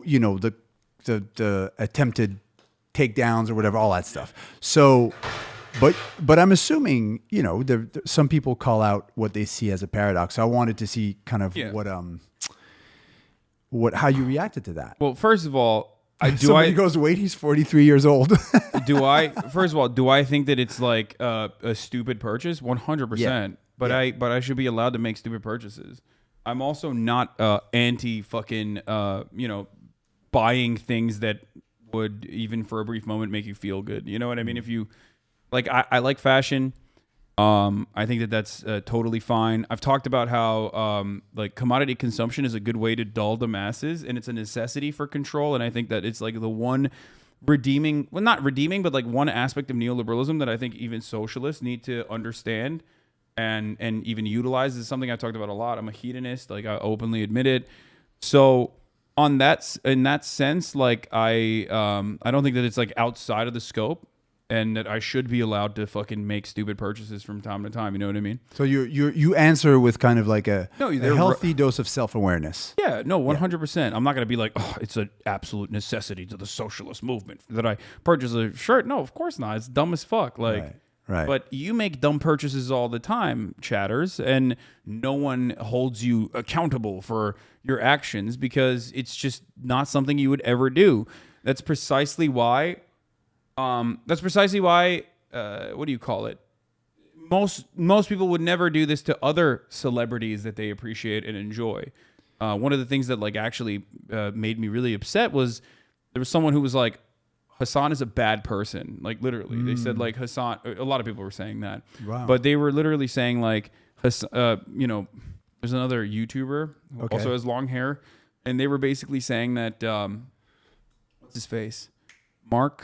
What's the name of the YouTuber chat? There's a tweet basically, someone saying like Markiplier, who's like a very nice YouTuber, very kind gentleman. Markiplier is what Hasan would be like if he was a good person, but he's like a bad person. I was like, what the fuck? This dude's like way richer than me. You know what I mean? This dude's worth $38 million. And you're saying like, if your metric of why I'm an evil person is because I have money, okay, and I spend it, then how the fuck are you going to compare me to someone who's like way wealthier than me and say they're a good person in comparison? Like, I think it's okay to say that, you know, you hate this kind of consumption. Like you despise it personally. That could be your thing. That's one thing. But to say that it's like it shows hypocrisy or you're a bad person or, you know, I'm evil or anything like that, I take issue with. Like a lot of people on the internet can't just say, oh, I don't like that guy. Or, oh, I didn't like that move. They have to turn it into some kind of moral crusade. They have to moralize their criticism. They have to couch their criticism in some like additional layer of like intellectual thought when no such thing exists. I also think that like I think it's fair game, right? Because you're now a complete public personality, way more than when we first met. And you are, and it's same with me to some degree as a musician. And, you know, we expose ourselves to that and it's fair game. And I think all the little jabs in the chat rooms, we just got to take it with, you know, kind of a sense of humor, a sense of self-awareness. I love when people clown me. Like, I don't know. It's fine. It's part of the package. No, you know? I We're agree. exposing ourselves to that and that's okay. There's, you know, I grew up immersed in French culture because I grew up in Montreal, and I looked. This dude goes Waldo looking. Bro, I am Waldo. So I grew up in Montreal, Canada, and there was a lot of exposure to French culture. And my parents are, well, my mom's from Morocco, so you know we grew up like kind of reading French media and following French politics, which I'm also doing right now. Other topic of conversation, but in French culture, there is a long tradition of what they call the caviar left, you know? Oh yeah, that exists everywhere. Yeah. But in It's America, champagne socialism. social. In America, it's a little bit newer because the term socialism is only, you know, sort of socially acceptable as of 10 years, right? So, so I think it's a paradox that people will be quick to point out, and it's legitimate, and it's up to people like you to defend yourself. Man, those arms. And I use it. Well, use it or I whatever, use these right? like cancellations as an attempt. Like originally, I literally used the cancellations like this as an attempt to, I guess, like educate people to be like, listen, you're being ridiculous. You're falling into the reactionary framing that like socialism is a poverty cult. It's not. It's not a poverty cult. It's about like ensuring that everyone gets to be able to experience certain things, that everyone gets to be able to lead fulfilling lives and gets more from their labor. Like it's nothing about you know, being fucking destitute and live in like horrid gray conditions. But that's right-wing framing. Right. But at the same time, you know, if you're going to walk around, or I'm going to walk around, whatever, with a fancy item of clothing, or, you know, with a fancy watch, like Fidel did, he had two. Yeah, I think back in the day, the Rolex was more like was more. No, you don't think so? I thought Rolex wasn't as fancy back in the day. Why was he wearing two? I don't know. He's probably flexing. Yeah, definitely. My man was flexing. Good for him. But you know, you just gotta be able to. You gotta have your defense ready, and you have to also, I think, you know, be able to, like you did, inject some nuance. I know with Chromeo personally, like, you know, some people may call us out, but we're always sure to, like, you know, we do a lot of fundraising, raise a lot of money for a lot of causes, a lot of donations and so on. So we try to also keep that aspect healthy, more so in the last few years. And one of my biggest regrets is that we didn't start sooner. But in the last few years, that's been like a huge part of what we do. Anyways, see, look, a Rolex originally purchased for just $90. in the early 1960s sold for $250,000 at auction. Yeah, Yeah, I Rolexes don't used know to if be that, I need more receipts than that. We I'm got some- almost certain, Really? like I'm almost certain Rolexes did not used to be considered a luxury good because they would give it to pensioners. Like it was an indication that you got your gold Rolex watch as a working class person. Okay, and there was also the old corporate ones. You can still find like a Honda Rolex or like yeah, those yeah, old exactly. Those are fire. Okay, but what did we come to talk about? Or I mean, I'm happy to freestyle with you too. Yeah, I mean, we don't have to talk about like anything specific. I just so what were you going to discuss today? So on a day like today, I don't watch all your streams. So like a day like today rolls around. Yeah, you're like a healthy person. That's why you're streaming. You're going to do this for how many hours? I started off at 11. I'll probably keep going until like 6 p.m., 7 p.m. Okay, so you're here all day. Yeah. There's going to be you're going to go over what? Memes. You're going to talk about Russia. You're going to talk about Ukraine. You're going to talk about Palestine. You're going to talk about, you had some, you basically go over. Yeah, I started out with Amber Heard Johnny Depp trial. Right. I'm glad I missed that part because I don't follow. Yeah, there was, it's like a huge thing going on. It's like very public. We talked about. I mean, I superficially followed. Okay. Yeah. There's Marjorie Taylor Greene who's being questioned right now for her involvement in January 6th. Yeah. Jesus. Okay. But that was kind of boring, so I didn't really cover that. But usually that's what I do, and then I get to some other news stories that I wanted to get to that day, and then. And then I do. The chat is crazy. I don't know how you do to not. And wait, sorry to interrupt, Hasan. Are there 3 different chats, or is all? No. It's all the same chat, but it's. God, how do you I just have it open at all times so I can like catch it. No. I do read it. So I read everything. That's a big problem, actually. Okay, so someone said they wore 2 Rolexes so that if one broke on a mission, they wouldn't fuck up the timing. Do you think Fidel did that? I think Fidel was flexing. Maybe. Yeah. And also, but I think that's fine. Che was on more missions than Fidel, and Che only had 1. But the other thing is like I think that's fine. I get annoyed when people are just like, no, you have to live like Jesus Christ if you're a socialist. It's like, no, dude. Normal people should not be expected to hit that fucking standard. Like you have to pay your taxes like a socialist. Of course. You've got to and if you're in France, if you're in that 60% bracket, you got to rock with it. I'm as close to that bracket as possible. I live in California, you know what I mean? Like you got to rock with that. I'm at a flat 55 right now. You got to rock with that. No. And that's fine. I paid a lot of fucking money to the government and I'm happy to do so. I wish more of it went to like education instead of the police, but it doesn't matter. That's your swag tax. And then I think there's got to be, regular contributions, regular donations to things you believe in. Yeah, which I do as well. Yeah, and encouraging people to do, kind of. Yeah, I think that I think that's a big part of it. She is cool. So all of that I do already, but of course people don't care about that. Right. There's a lot of people who are basically like they hyper focus on. I have multiple hate watching communities at this point. They're just like hyper focused on everything I do that like can be used against me. Sure. And originally it was a fair game. Originally it was a joke like that my editor posted being like, you guys call this guy a socialist? Like look at how expensive his shirt is. He's on a private jet. And like the private jet photo should have indicated that it was a joke because it's like from 2018 when I was doing an award show immediitly after Coachella. Right. So they were like, we have a private jet that's flying out if you want to hitch a ride. Looks so Middle Eastern, somebody said. I'm half Moroccan, and my dad's family is originally from Ukraine, actually. Like a lot of Ashkenazi Jewish people. Yeah. But basically, that was what popped off, and people were like, "He's riding in a private jet." I'm like, dude, I'm a normal person. Like, if someone is like, a normal person doesn't ride a private jet. No. In 2018, I was an even more normal person. If someone was like, "Do you want to hitch a ride in this private jet?" I'm not going to be like, "No." So you never think about like.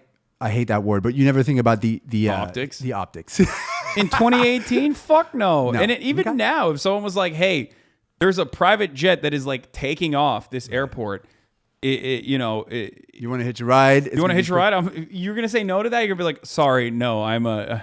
Can I be on? Okay, I have. So I'm just being honest. I would 100%. Well, you got places to be. Have you? I don't know how you grew up. I grew up in a fairly modest family, and there are still spaces or experiences that make me uncomfortable, or where there's that does happen. Sometimes I have to, like, I don't know. I have to DJ. Let's say I DJ at like Surf Lodge in Montauk. Mm-hmm. I've been there. You've been there. Sometimes the vibe is like, I agree with that. It's very Aspen, and I've also played live at Aspen a lot, and I 100% agree with that. It makes me feel weird. Like I remember like overhearing conversations, and being like, I think a younger version of me would have felt very, very excluded, and I'm still uncomfortable, and I still want to see everybody's tax. I want to see their tax filings. That makes me uncomfortable. Anyways, I 100% agree with that. So whenever I'm in circles like that, as a consequence of what I do, or my friends are like, "Hey, let's go to dinner or whatever," like because I have a group of friends, and we've all gotten older throughout the years, and some of them have become very successful financially, right? Yeah, financially. And I'm fucking 30 years old. It's like normal. We were all broke as fuck, like couch surfing. 10 years ago, and now these motherfuckers are wealthy as shit. And those people and the conversations the conversations in their group of friends is disgusting. Is abhorrent. They're all fucking like, not my friends, but like their friends are in a lot of instances like very close to Republican if they're not just straight up Republican. Right. Or the one that kills me is fiscally conservative. Yeah, I'm socially liberal, but fiscally conservative. That's the word. That's the one that kills me. You're just conservative. So that stuff is. I saw that. Some of these chat comments are funny. Like I mean, that's why you gotta steal their jokes all the time. They love it when you do that. Just steal their jokes and say everyone is it's fiscally yours. conservative. I'm not fiscally conservative. I don't like that. Yeah, Anyways, me whatever. either.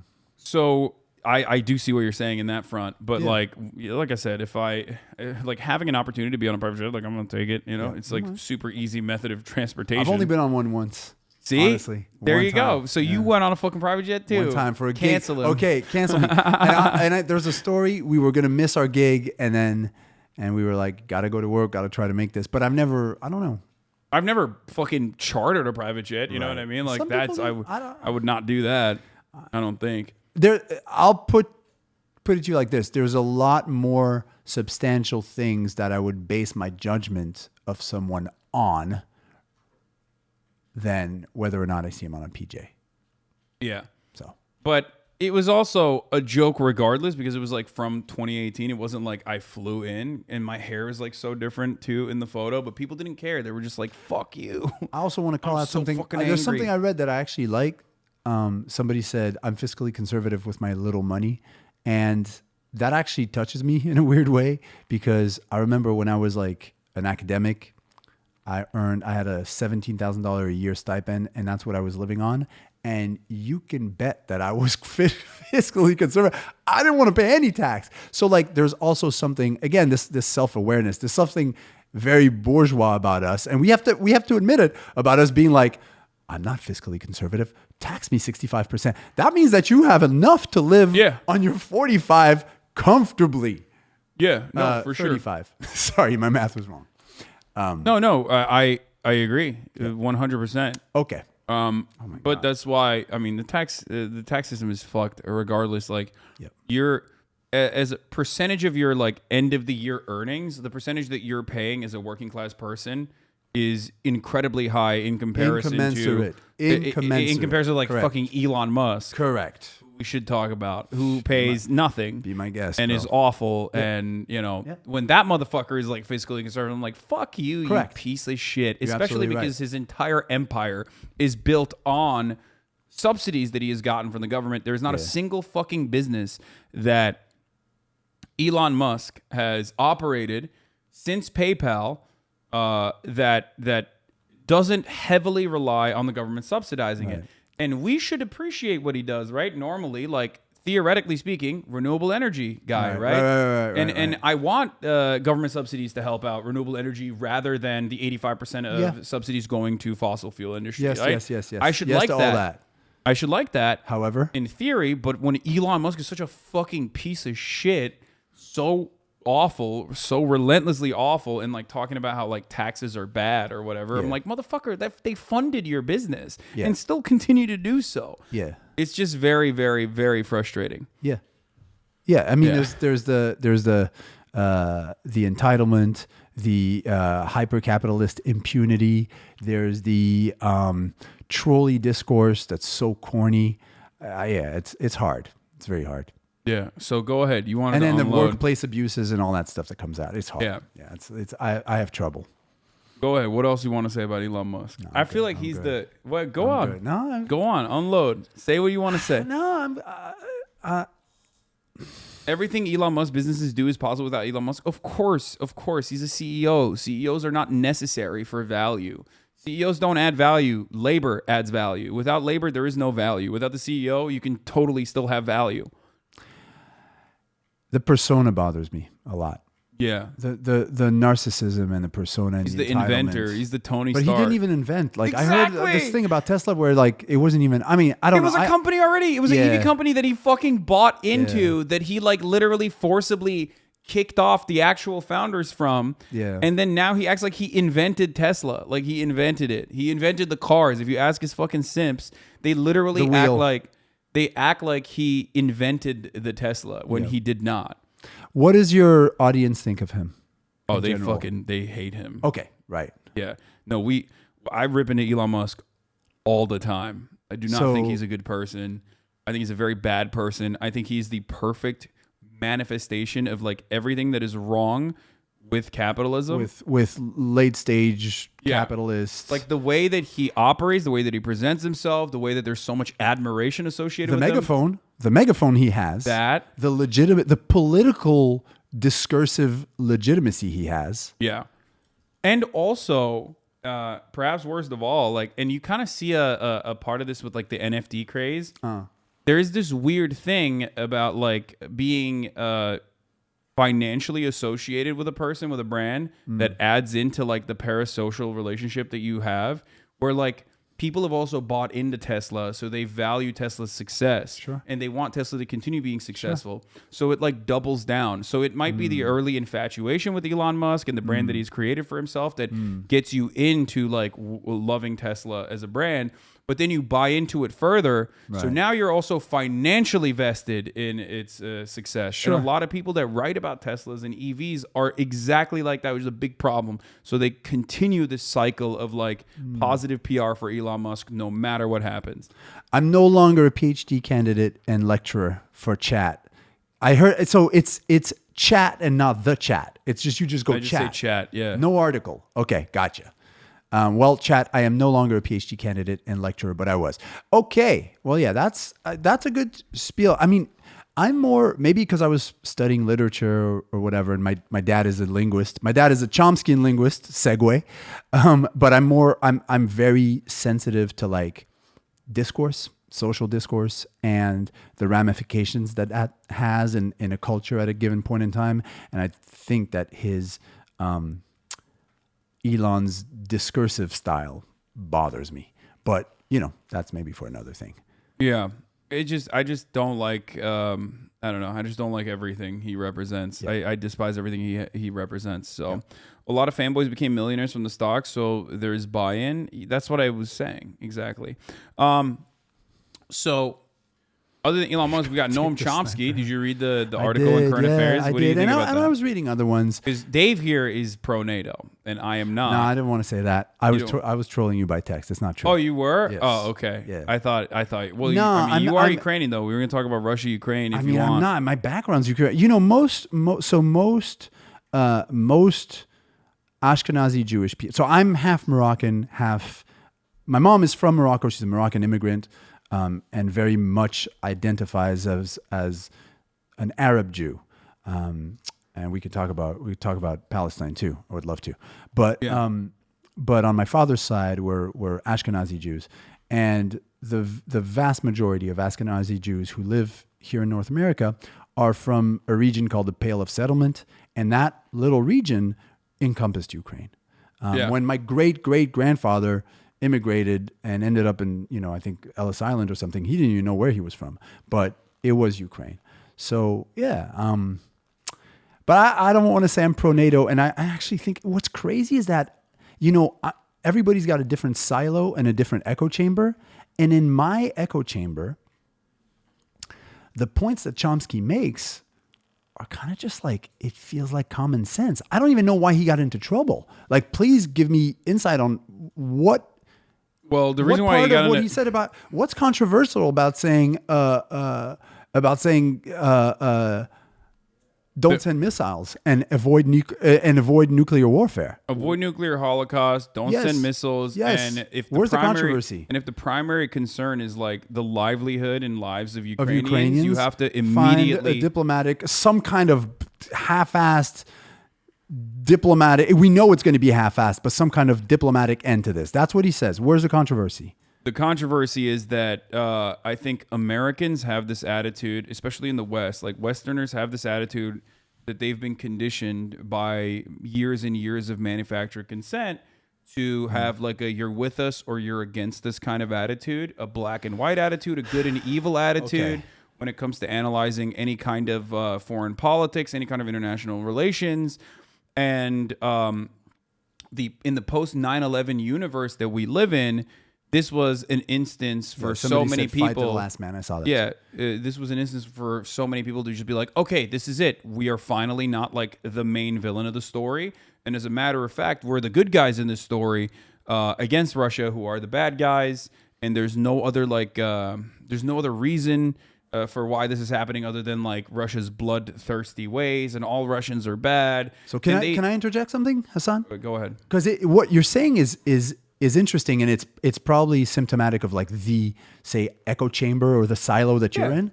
In my silo, what bothers, I mean, I guess for some reason, you know, I don't know who I follow or whatever, but in my silo, I don't have that binary as much.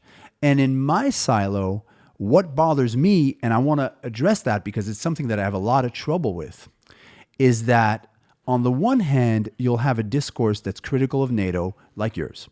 You'll have a discourse that favors some kind of diplomatic-ish solution. You can't have diplomacy with Putin, and even Chomsky acknowledges that. Yeah. But there's going to be a disgusting compromise made, but more lives will be saved, and that's something that Chomsky acknowledges, right? Yeah. So you'll have that on one hand. And then when I doom scroll Chernovich, I don't know if that's how I pronounce his name, right? Or what, like Candace Owens and shit? Yes. I have no idea what the fuck they're saying. See, because I doom scroll that. When I want to have insomnia, That's I not doom. good. It's not good. When I don't know what this is, pure masochism, and I'll doom scroll. And when I doom scroll the best rhetoricians on the extreme right, what do I find? Are they pro-Russia or something? I don't know. Of course not. They're not pro-Russia, but there's a lot of two sides. There's a lot of criticism of NATO because for them, NATO is like, you know, it's the American Illuminati, basically, right? And there's a lot of, well, we have to negotiate because they're not interventionists, right? So but then after that, there'll be, you know, crazy paranoid things about like the images in Busha are fake and so on and so forth. Right? Yeah. That Crazy stuff is shit. insane. But if I ignore those, which truly give me insomnia, what terrifies me sometimes is that some of the points that a Chomskyan will make overlap with fragments of points that a Candace will make. Well, that's that's enough to give me IBS. So here's the thing. For a week. But that's not new, right? It's not new. The thing is like the right wingers have always been way more aware of optics than left wingers because their ideology is disgusting and really violent for the most part. So they know how to fucking try to They've got very the rhetoric pragmatically down. sell it as though it's not. Give Dave a drink. Give me a drink. Yeah, what do you want? Is that mine? Yeah, sure. You can have that if you All want. right, cool. Thank you. I also have like a bunch of other beverages too. I'm good with this. Okay. So, you know, I mean, white power was created as a reactionary movement against black power. Yeah. So, same with like, you know, the pro-life movement. Like So they're not pro-life. you never doom scroll what all the time. You have equivalents. There's the Hasans of the other spectrum. Yeah. Do you doom scroll them sometimes? Yeah, all the time. I mean, I look at Ben Shapiro, I look at Steven Crowder. There are definitely lengths that I don't go to. Ben Shapiro is dumber than he's not even your equivalent. He's so daft. There's no self-awareness. He's very smart. I think he's just like he's very good at to me he's middle of the road. He's very good at couching his like horrifying reactionary agenda in terms that are more appealing. Common sense. Yeah. His whole thing, right? In terms that are more appealing to like I can't with him. The Normans. But like Cernovich, I think is like just insane. So I don't even look at that. I'm like, that's. But like I'll give you an example, right? And this is, I mean, chat. I don't know how you'll react to this. The punitive measures against some Russian artists in North America scandalize me. Oh yeah, it's so fucked up. Candace rails against it. And rightly so. When I found myself agreeing with a thread of Candace tweets, and there's a problem.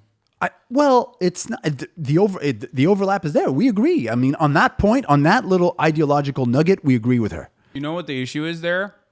And I've talked about this with respect to Tucker Carlson a lot. What does Tucker Carlson do? Tucker Carlson is a white supremacist. I think you and I both know this, right? We acknowledge it. 100%. He's a white nationalist, he's a white supremacist. Yes. And what Tucker Carlson does really good is rail against corporations. Yeah. That he picks and chooses, obviously, even though he's literally populist talking points, right? Yeah, he does a really good job of like instilling right-wing populism. Yep. And maintaining this presence. He's like pro-worker, pro-labor when he fucking is not. He's a libertarian that works for Fox News, right? Yeah. And what I've always said about Tucker Carlson is that if the left cannot have prominence in mainstream media, we are ceding ground to the right to make these arguments. And they are not doing it from a genuine point of view. Yeah, that's a good point. So they're not doing it from a genuine point of view. They're doing it to actually serve their higher purpose, which is nationalism. They are trying to one of their or capitalism, but you are capitalist nationalism, but fascism. They're trying to siphon away a working class. By the way, they're not trying; they succeeded. They're siphoning away working class voters. They've done that, by the way, successfully. Yeah. And Reagan invented that. Yeah. I mean, I don't think Reagan personally invented it. I don't know. I'm saying like Reagan pioneered that. He's the one who turned. Politics, he turned the South right. Yeah, there's a lot and we're seeing it happen again in the Rust Belt. Anyways, point is, I agree with you. What I think is important to me is that the criticism that we articulate, let's say if it's in the Chomskyan way, right? So we want it's going to be a painful, diplomatic-ish solution to this conflict, but that's what it's going to be if we don't want nuclear destruction or if we don't want Ukrainians to keep being senselessly murdered, right? But what we voice, or if you voice a certain criticism of NATO, I think it's our duty to do it in a way that is radically different than the Chernoviches or the Candaces or the populist right-wing hypocrites. That's my whole thing. I feel like you didn't listen to what I just said. No, I did. No, I agree. I'm thinking of like how to do that, how to best do. Well, that's why I doom scroll. That's why I doom scroll their shit, because I'm like, I want to see how they say it, so I could say it different. And the frustrating part about that, however, is that like I think because of the way that people, because of the approach that people have to like covering these sorts of things, the good evil dichotomy that I was just mentioning, and how like preconditioned they are to approach these kinds of subjects in that kind of fervor, where we don't negotiate with terrorists. Like you're either with us or against us. What does that mean? I'm squirrel confirmed. Sorry. What? Go on. No, we don't. I know you're doing the thing now. Yeah, I can't. Yeah. It's so addictive. I just want to say to chat, this is like one of my first time doing this, so I'm sorry, I'm distracted. So you say, yeah, but it's so funny. Like for me, we live. My feed or whatever it is so post dichotomy already that I'm like so, and that my day-to-day concern is basically, all right, this person's criticism of Israel is actually rooted in their personal anti-Semitism, and this person's criticism of Israel is absolutely legit. their tweet, their 140 character tweet might be almost the same. Yeah. How do I tell one from another? That's the world that I'm living in. Total post dichotomy molasses. Yeah. No, you're PDM. It's just you can't. There is like sometimes it's virtually indistinguishable, Yeah. especially because like I said, there's a big error in the liberal side which dominates mainstream media that refuses to allow left-wing perspectives to be heard, which is why the only time you hear any kind of sentiment that is critical of Israel, you only hear it from fucking reactionaries who are like anti-Semitic, and that's why they're like, oh yeah, why are we giving money to Israel? Fuck you, because Jews control our government. And it's like, well, no. But so for the average liberal, for the average like normie who doesn't care about this sort of stuff, who hasn't thought about this deeply, it's virtually indistinguishable because the only times that they've heard it is from anti-Semites. It's hard. But and I think the same with like anti-NATO sentiment or Right, anything right, like that. They've right, only heard exactly. it from Cernovich, so they're like, what the fuck? This guy's supposed to be a leftist. He sounds like Cernovich. What is this? And that's what keeps me up at night. It's that overlap in discourse. But and I think I've talked about this before because one of the reasons I think that we became friends is that we're both from kind of like hybrid backgrounds, right? Yeah. And Mena boys. Meta boys. Kind of. Yeah. Meta boys. And those paradoxes, I think, were crucial to the development of our thinking. And for my part, Sorry, I just clicked on a link. Oh my god. I don't know what the fuck's going on here. Oh my god. I was going to talk about Jewish identity and my we can get back to that. My pro-Palestine views, but then no, but see, this is what they do. We're about to talk about something smart, and then Madison comes in. We'll comes in. continue with No, that. let's go. I want to see what happened. No. Let's continue with what you were going to say. No. It's more. interesting. No. What you're saying is more interesting. We've also had this discussion before at About the who? Young Turks in yeah. 2017 or something, back when, way back in the day. It's possible to be attached to your Jewish identity, to be as Jewish passing as I am. I'm not religious, but culturally, I'll say I'm Jewish. It's also very possible for someone like me to be extremely sensitive to anti-Semitism in North America and in Europe, and at the same time, in the same breath, to be unconditionally pro-Palestine. And that's like in its foundation. A lot of Jewish leftist movements literally were fucking radical communist people. They're You called know what I mean? Yeah, the Bund. Yeah. There's a lot of that in old school New York. Like anti-Nazi, anti-fascist, unconditionally for obvious reasons, and like what it is turned into because of like a lot of Zionist lobbying and various more shades reactionary- of Kutchnerness.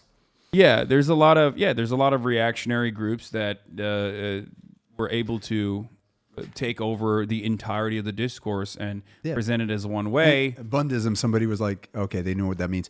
You're right, and also, even the term, even Zionism has different significations throughout the eras and different shades of it. Unfortunately, now the practical meaning of it is something we don't identify with. At least when I say that was the royal we, I don't identify. It is turned into just the complete evisceration of Palestinian life because it's like unmanageable to survive alongside it, and that's why you hear people that literally say stuff like, oh yeah, you want Palestine to exist? That means you want all Jews to fucking die. You want you hate Jews.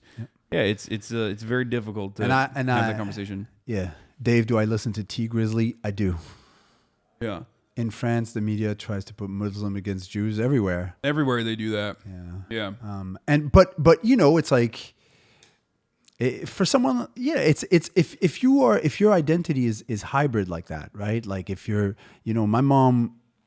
It's French and Arabic. If you see what she looks like, she looks like she's from Lebanon or Syria. She doesn't have any real personal relationship with Israel. She went from Morocco to Canada. All she wants is to go back to Morocco and listen to Arabic music. You know what I'm saying? Like those identities exist. And for someone like me, it's both possible to be attached to Jewish cultural identities to a certain degree. I don't rail about it all day. And to be sensitive to anti-Semitism, to acknowledge its existence, but to say that in the bigger scheme of things, the Palestinian issue is something that we must address. Anyways, and, and often don't, and it gets it completely gets like pushed aside, cast aside. Unfortunately, what do I think of the French elections? That's a whole thing too. Yeah. Yeah. What do you think about the French elections? Mélenchon had a good shot, but once again, I think something I read about him actually that kind of connects with what we talked about before. He didn't have a good shot. I mean, he was whatever. No. I'm saying he had a good shot of at least defeating Le Pen to make it to the first round.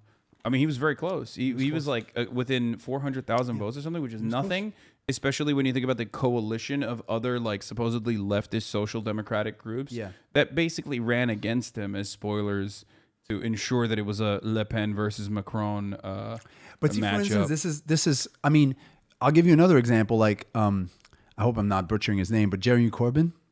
Yeah, I love Corbyn. I know you do, but see, me, there's certain things where like there's a little anti-Semitic rub. There's things. No. I don't think Corbyn's anti-Semite. Okay. All right. I think you got whipped up. I think you got whipped up with the media frenzy against him. No, I didn't. There's certain, but you know what? I'll give him the benefit of the doubt because at the end of the day, I want more politicians like that in the world. So, but there's certain things. Anyways, in terms of why do you think that? Why do you think Corbyn's an anti-Semite? I don't think he's an anti-Semite, or has like anti-Semitic characteristics. No, it's not even that. It's if you take that little piece of discourse. First of all, his pro-Palestine stance is probably demagogical as well. What do you mean? He's doing that to kiss ass. No. He's. If you look in his history, you'll see. I don't think it is because he is like always. He was anti-apartheid. Like he's always been an advocate for marginalized people all around the world, since day one. Like I think his biggest faults, his biggest failures was being stuck at the leadership of the Labor Party at the time, dealing with splinter infighting within the Labor Party, which came out was like literally using the anti-Semitism discourse against him to destroy him. Maybe this is me being a fragile Jewish snowflake. No, that's not what I'm saying. Maybe that's what it is. Maybe I'll be open to. I'll take it. I don't think it's that. I think it's just when you have overwhelming amounts of information that from every facet of media saying a person is one way, it's very hard to overlook that. I know better than that. I'm a big whatever. Anyways, but I read something in the French media the other day, and it's a word I never heard before, an expression I never heard before, and they call it red-brown, rouge-brun. Oh, red-brown alliance? Uh-huh. Yeah. And that's the expression they use to denote the socialist positions that have a dangerous overlap. No, that's bullshit. I know what you're saying, and that's a real thing. Like kooks engaging. No one is above propaganda. Somebody said that. I like that. That's honest. Yeah. Fuck the thing is that like Mélenchon has openly stated, not a single vote should go to Le Pen from this party, and I think the reason why they're trying to present it as such is because, once again, I think that anyone that is even a social democrat or anyone that is like a legitimate social democrat or anyone that's a communist, anyone that's a socialist is seen as like an actual fucking threat to the established capitalist order, and therefore will be disparaged in any way. Like no matter what you do to these people, no matter what you say about these people, they will fucking, it's fine. It's justifiable. It's worth it because... Let's backtrack, right? Let's backtrack. The people who guide your political beliefs, which is normal, regular, working class people, folks, they don't give a fuck about anything we just discussed. Right? Yeah. They want a job. They want benefits. They want safety. They want stability. Do you feel like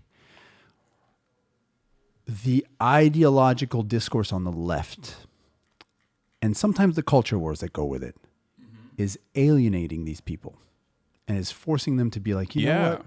These people, these liberals annoy 100%. me. I don't relate with them. I just want my job at the power plant or wherever it is. 100%. I agree, yes. Isn't in the absence that's also what keeps me up at night. Yeah, in the absence of labor militancy, in the absence of real organizing, in the absence of clear, consistent policy positions that one side is advocating for and championing. Policy positions is key. Yeah, you're going to get wedge issues that Republicans, oftentimes reactionaries, create.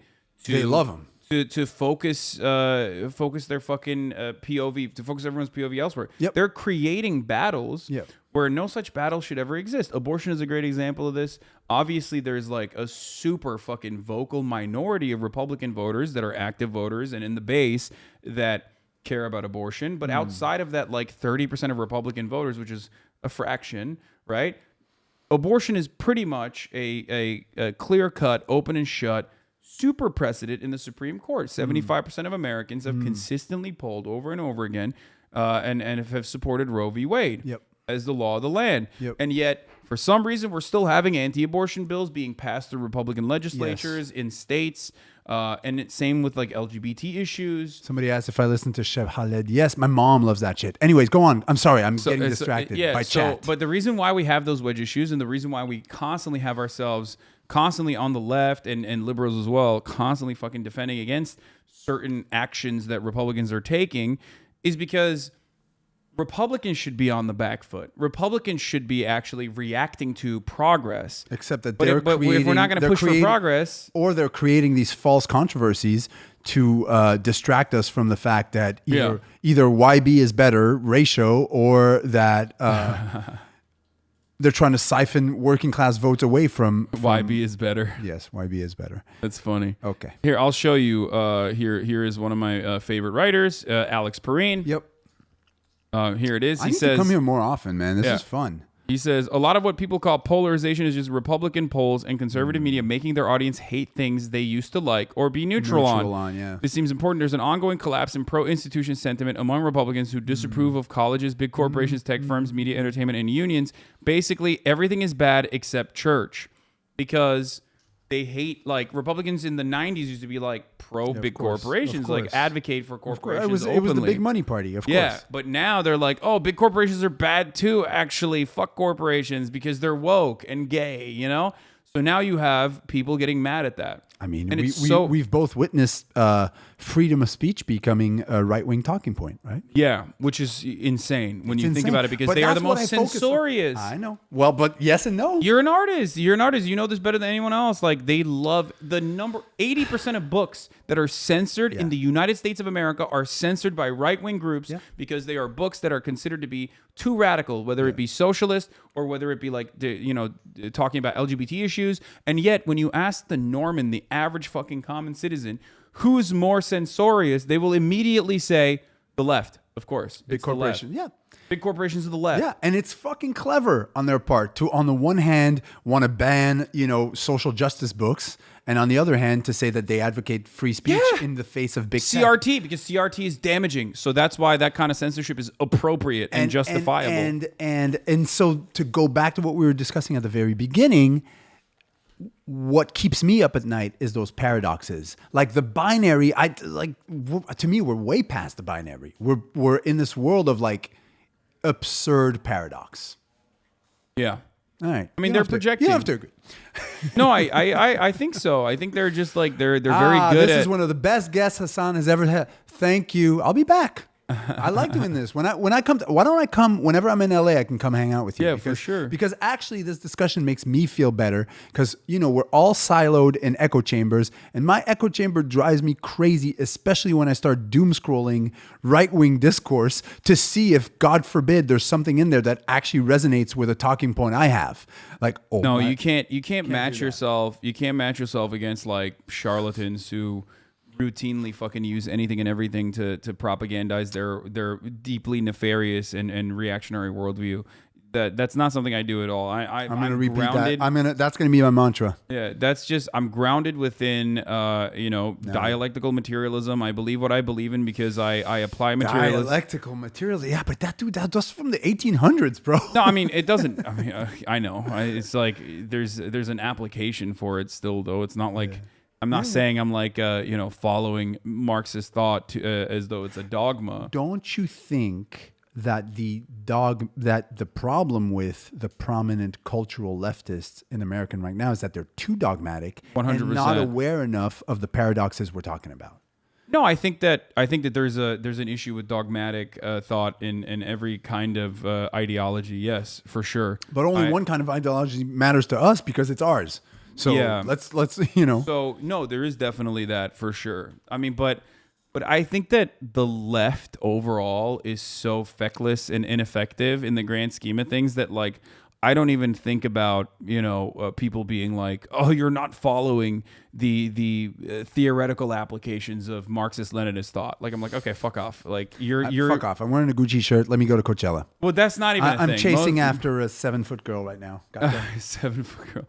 Yeah, no, it's just like that's not something I concern myself with ever because like I find that to be like a strange thing to ever focus on because of how little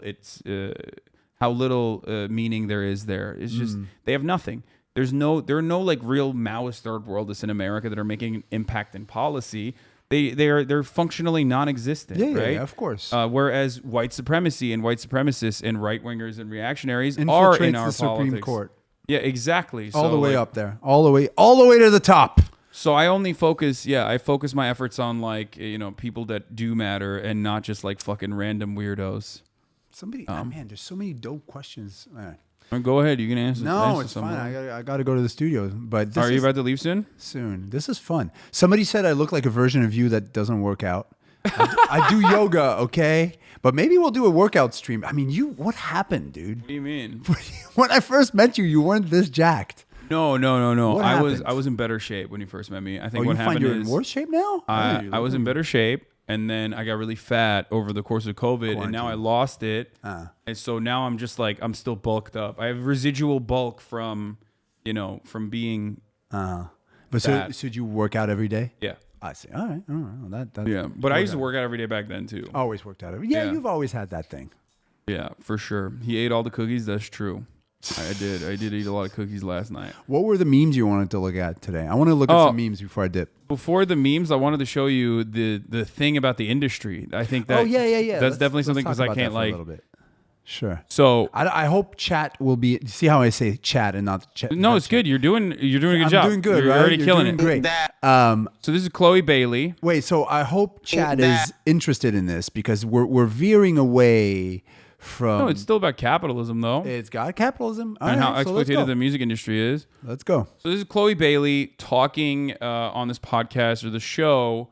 Talking about something that I was made aware of like a while ago. I have some artist friends, and I was shocked when I found out that like some of these top artists that you see are not exactly as like wealthy as you would think they are, even though they are generating a fuckload of wealth for others. Yeah. And she basically nails it right here. A lot of people, fans, viewers, listeners, they don't really know about the music industry. Like, it would shock them to learn that this is part of the process, right? We just be like, all right, where's the music? Let's go. You know, you can create music all day long, but it's like, especially if you're signed to a label, you can't control your release dates or when things get released. Also, 26,000. Musicians don't make a lot of money in the music industry. That's why you see a lot of people, they have brand deals and brand sponsorships. That's where the coin comes from in touring. But like music itself, you're actually losing money. Wow. Yeah. Ain't that crazy? Oh my God. Oh, you want to know something else? Yeah. Mm-hmm. I learned this because I would produce Sis and I's records. Producers outside will get paid a huge lump sum, but because I would produce Sis and I's records, I couldn't get paid because I was the producer within the group. Now hold up. You're doing the same work, but not getting a dime from it because it's your own music. Yes. Now how does that And make also, sense? like, I don't know if it changed within Grammys, but you know, like how they have Producer of the Year. I learned it from Imogene Heat because, you know, she produces a lot of her stuff. So does Grimes, so does Bjork. They couldn't be contenders for Producer of the Year because they were the ones producing their own bodies of work and not for others. And notice how those are just the women I named. Wow, I had She's no awesome. idea. the good thing is that even though you do lose money in the music business, you get a coin from everything that comes from the music you're making. So it's like almost the music is almost like the ad. You know what I mean? So it's a business, and sometimes it's sad to think of it that way, but that's why tours go big and everything. That's where you make your money and the big brand deals. So that's like a fact that not too many people know. They think it's like this huge high life thing, and It's crazy that to think that like Mr. Beast, for example, in 1 year. Who? Mr. Beast, he's a gigantic YouTuber, probably going to be like the biggest YouTuber if he's not already the biggest YouTuber, kind of functionally. But Mr. Beast, I don't know who that is. He made I think $56 million last year, like just in 1 year alone. Yeah. And that amount of wealth that he was able to generate as an influencer, as a YouTuber who does like numerous other ventures as well. That is unimaginable for an artist, right? Like, It's would you hard to say imagine that's that for like an artist. you have to be like a fucking world-changing artist, and not even like I don't think John Mayer is making that unless he like sells his masters or some shit. He does tour a lot. He tours a lot. The tours generate a lot. I don't think it's 50. But like, think about that. I just mentioned John Mayer and Mr. Beast in the same sentence, and we don't even know if John Mayer makes more money than Mr. Beast in 1 year. Mr. Beast, you don't even know who the fuck he is. No idea. Everybody knows who John Mayer is, and that's precisely what I mean when I talk about this, where it's like influencers, YouTubers make more money than these like incredible artists that everyone thinks are like some of the wealthiest people on the planet, and that's because the industry takes so much. Yeah, they do. They do, and it's going to start changing. But you know, so I'll try to keep it short to not bore you or chat. But I think that the years from let's say 1999 to 2000, I don't know, 15, 14 were some of the most incredible years in music, both in terms of business, and I'll say why, or anti-business, and in terms of the quality of the music that came out. So like 1999 to 2014, piracy created this huge gap, and the music business wasn't selling. The music business wasn't working, and all the major labels were losing money. And, you know, of course you had Eminem that was selling records and Taylor Swift or whatever, but like everybody else, they were losing money. Piracy was so big. And I look back at that time as an extremely subversive period in the music industry. Because they were focused on art instead of money? Is that what you're saying? Dude, think about the bands that blew up. A band that like Arcade Fire or The Strokes, those like seminal indie bands that blew up during that time, they didn't blow up because of record sales. They sold brick. They weren't selling anything. Nobody was like, oh, they have X amount of millions of monthly listeners on Spotify. There's no such thing. Yeah. The music was completely downloaded, pirated, disseminated for free. And these people were making money off of tours and being so happy about it. And it was working, right? And then, of course, capitalism took over and the powers that be took over. And I remember... And Metallica. And I remember clearly a conversation happening in 2016 when somebody told me and my brother, the music business is making money again. And that is when, you know, streaming platforms became kind of the dominant way of consuming music.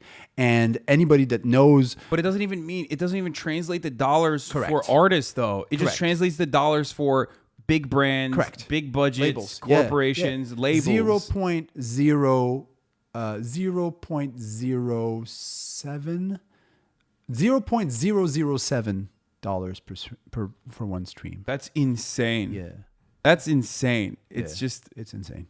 Yeah. I mean, and by the way, some artists stream so highly that they make money off of streams, but it's really the middle class that suffers. But that's why you also see. By the way, that's really what it is. Yeah. It's those middle class, half indie, kind of like medium size, the ones that play the Fonda and the Wiltern. Those are the ones that are feeling it. Yeah. It's not the headliners, not the Coachella headliners. But They're that's also how you see like people get like, that's how you see like talent get developed. You have this is the age of like the Instagram influencer / like, you know, viral sensation turning into an artist, because it's so like, with a producer they could make me into a fucking artist. Like, that's the unfortunate reality. Where like with good producers, they could literally turn anything into hit making gold. Yeah, and they've done it. Like there's Bad Baby. There's something that there's something that's depressing about music, right now, and I don't want to seem like I'm like this kind of, old head complaining about it, because I do have a million optimistic views about both the music business, how to transform your business model as a musician as something that works, and so on. We can talk about it another time. But for the last couple of years, TikTok has been such a tool for music discovery that you'll be at a record label and they'll be like, yo, if we're lucky, we're going to get a TikTok moment with your song. We're going to put $50,000 into hoping that a fragment of your song, 30 seconds of that song, is background music while a teenager dances. Oh yeah. And I'm like, bro, I'm 40 years old. You know what I'm saying? Like, it's crazy. Yeah, no, and then boom, like it hits. Well, or it doesn't. In most cases, it doesn't, right? No, but like Jack Harlow, I like Jack Harlow's music. Okay, I think he's great. I think he's very successful. He's doing it big for like the cool white people. Okay, he's he's doing it big for. He's just dope. I agree. I'm just saying that like white people were not having a good moment for a while now. Okay, and he's bringing it back. Right. But not in a bad way, in a good way. Right. So I love Jack Harlow, but his music is like, I feel like some of his songs are tailored towards that. And that's part of the reason why he pops the fuck off. It's part of the game. But then you have incredible TikTok success stories. Like, Steve Lacy went platinum from TikTok hits without even trying. That's what I was gonna say. Like, it's just wild. Mitski, the indie singer who's incredible. She literally turned her phone off during quarantine, took all the apps out, and became a TikTok sensation. Unbeknownst to her, her friends were being like, "Yo, you're going viral." Doja Cat. But Doja's clever. She is a TikTok success story, but she is very, very clever, and I agree. And she plays the internet. She knows how to play that game. Yeah, anyways, I agree. There's a lot we could talk about with that, and it's insane. And we could talk about, but we are in a period right now where the big corporations' hold on the music industry is massive. And when I'm talking about the big corporations, it's not even labels. It's Live Nation. It's AEG that puts on Coachella. We were just there, right? Yeah. Like the festivals, the venue, the ticket buying services, all of that. So, Or the people that are buying masters as equity. That's a huge thing. Selling catalog as equity. There's more guaranteed revenue stability with music catalog now because of streaming than in real estate. So you can say, okay, Bob Dylan, this is what your catalog earns. Here's a multiple. Just sell everything to me. All right, chat. I'm done boring you guys. I should buy some catalogs. What you're saying? Buy some of my catalog. I'm going to invest with this streaming money. We'll make a deal. I'm investing in Chromeo, boys. All right. Well, thank you so much, Dave, for coming. This was awesome. We got to do this more often. 100%. I like those conversations, and I hope you go and you do what you do best. I'm going to go to the studio. Thank you for having me, and peace, chat. You guys are fun, and you can make jokes at my expense. I love it. Do you have anything you want to promote? You know what? Let's do this. Yeah, do some promotions. Because we're talking about it's nothing to do with me. I would be so corny for me to promote something that has to do with me right now. Are you going back for Duck's House again? Yeah. You are? Definitely. Okay. But let's promote Bandcamp, which is a platform where indie music thrives, although they got bought out by like this huge video game conglomerate. No one is safe.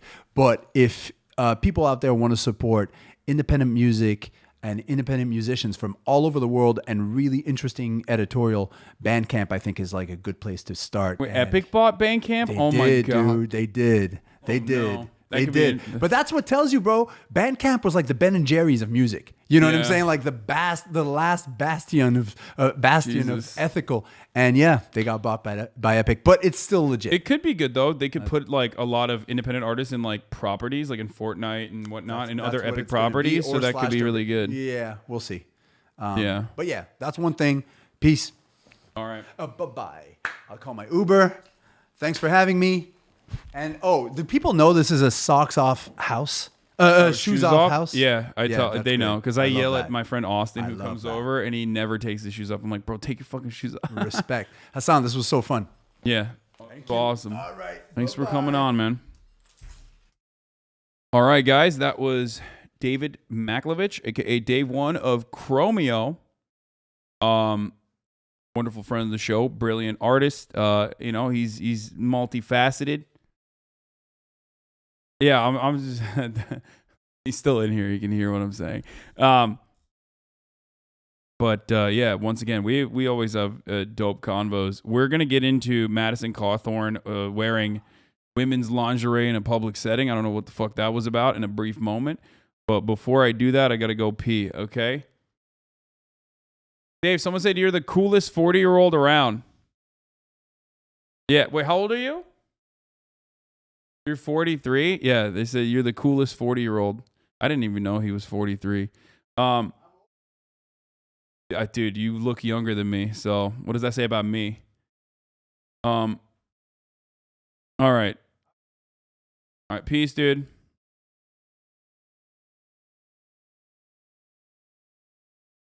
No, Dave just left, so you missed him. Dude, I love him so much. He's fucking dope. He's so sick. Yeah, that's what happens. You know, that's what happens when you don't have brain rot. Wait, I thought you were the same age? Yeah.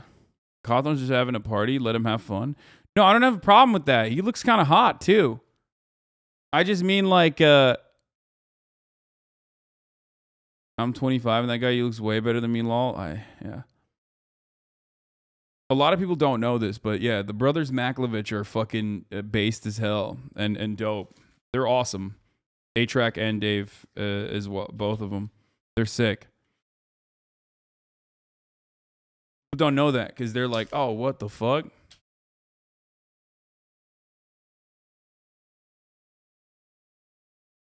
More Cawthorn news. Is this Oppo shit coming off because of what he said? He was pulled over by the cops again. Cop had to confiscate his driver's license because, get this, it's invalid. Officer then says Cawthorn has switched plates with his passengers so she can drive instead. Okay, I think there's something going on. I think the Republican establishment is trying to fucking eliminate our boy here. Just like you can eliminate the top of the hour ad break by subscribing for $5 or for free with a Twitch Prime, that is. Because at the top of the hour, there's a 6-second ad break. Now, nobody likes ads. If you no longer want to see those ads, all you need to do is subscribe. You can do that for $5. You can do that for free with a Twitch Prime. Here's the 1-minute ad break now. I forgot to run it earlier, but I'm running it now. Okay, hold on. Oh.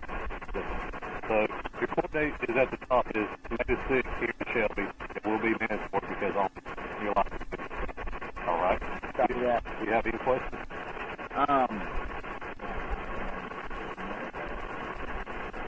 So I've never gotten information. What does that mean? You have to pick up on the license? Yeah. So pretty much if your license is suspended, they have a pickup order on it, and you get stopped for anything. We got to take it. It was something about out-of-state tickets while I looked at. Okay. Yeah, y'all just switch places and you're good to go. All right. Thanks, sir. Yes, sir. Y'all take. Yes, sir. Okay, that's fine. Does she need help? Yeah. That'd be awesome, actually, sir.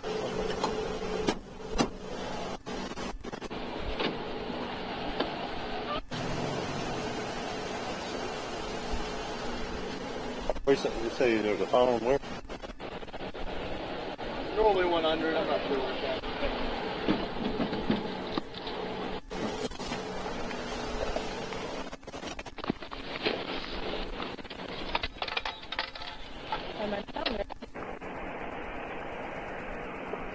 Sorry. Usually takes one good.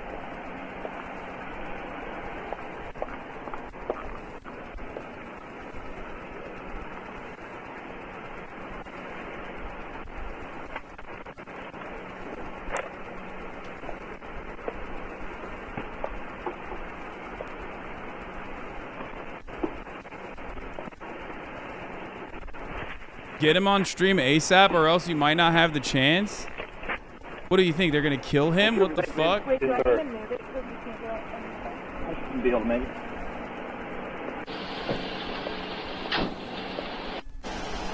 How's your good night? Yes, sir.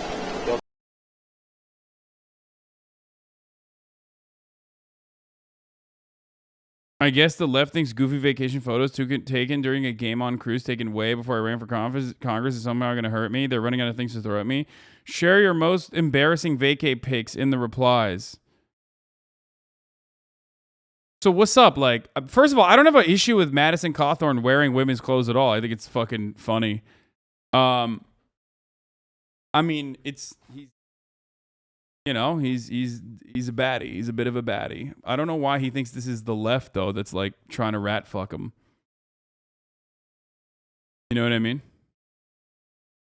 I don't think this is the left trying to rat fuck him. I think this is the right because of what he said about, the orgies and whatnot. Revealing the orgies was not great. So he admits he's embarrassed.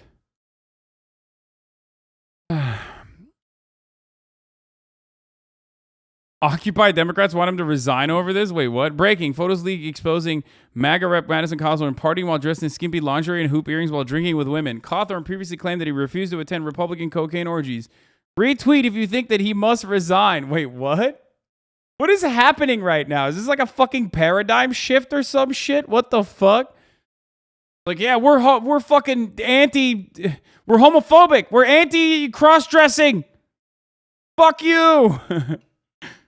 What are you, freaking gay, dude? We can't have a gay-ass congressperson running, dude. Get the fuck out of here.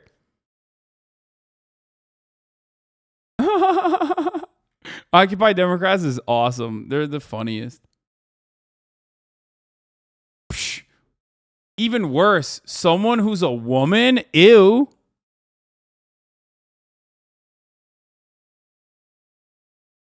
I think everything that comes out of the more shit comes out about Madison Cawthorn, the more I think that like what he said about the cocaine orgies is 100% undeniably and unequivocally true. Okay, the more people are like trying to come after the king, the more I realize like, hey, maybe.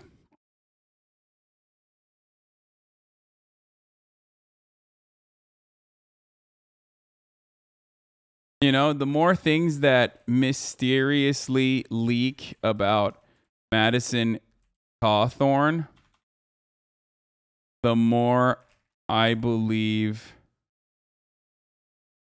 the cocaine orgy parties that he leaked to be true.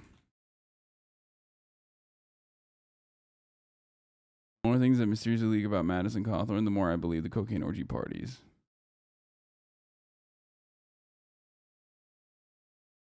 I'm just saying, dude.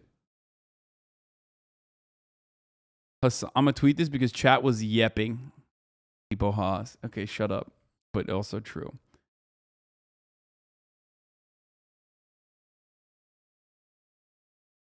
I knew his ass was a bottom. The resident bottom. Oh, come on.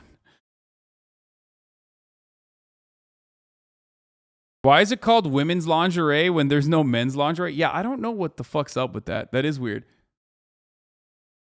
Wait, Matt Gaetz' ex-girlfriend testified. I mean, this is old news. Matt Gaetz' ex-girlfriend testifies a grand jury in sex trafficking probe. Yeah, this is old. This ain't new. Maybe I'll get dude who sims for Hitler on stream. Lol, what is chat talking about? First of all, it's not a good idea. It's a great idea. I can ask him like, what the fuck, dude? You called Hitler like my Fuhrer. What the fuck kind of brain disease do you have to do such a thing? Is there men's lingerie? Men's lingerie totally exists, Lamau. I had no idea. What is men's lingerie?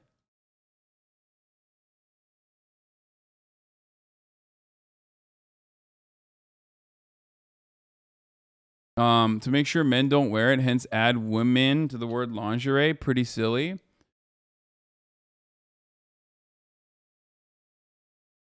Bring him on, please. It'll be content. Isn't he a sexual assaulter? Yeah, there's a lot going on there. There's some other shit, yeah. Okay. You aren't afraid of him doxing you? Oh shit, you're right. Yeah, I might not have him here. I need like a secondary place, you know what I mean?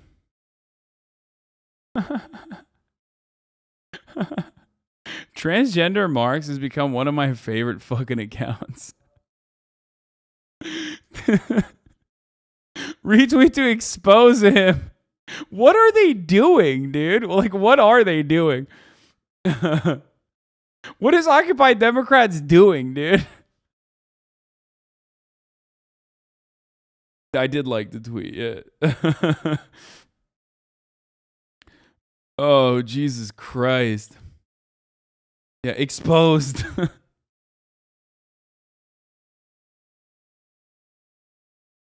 Hasan don't like it? Wait, why? What? Because the F word is in it? Come on, dude. I think contextually you understand what is going on there. Liking the tweet is basically saying it. I fucking don't care, dude. Okay? Yeah, I said it. How about that? Okay, fuck you.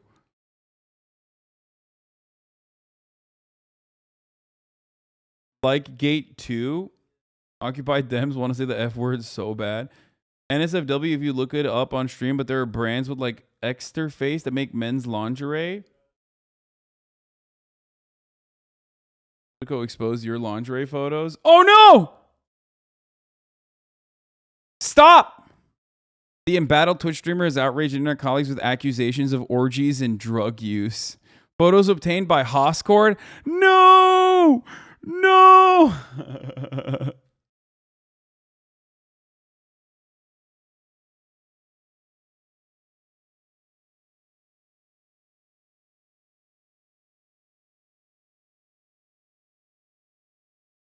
You're basically lip syncing it? Oh, dude, I am so lip syncing it.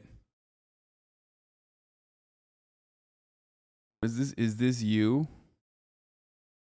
What?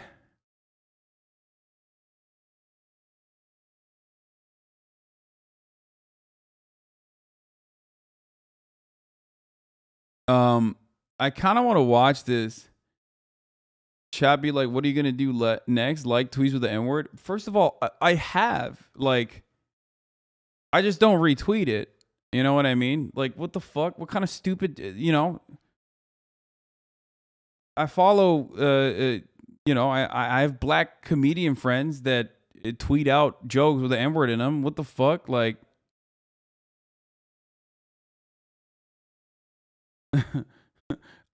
I'm basically lip syncing it when I like a tweet. Yeah. Are we gonna glance over the fact that Chromeo didn't know who Mr. Beast was? Brother, he's 43 years old.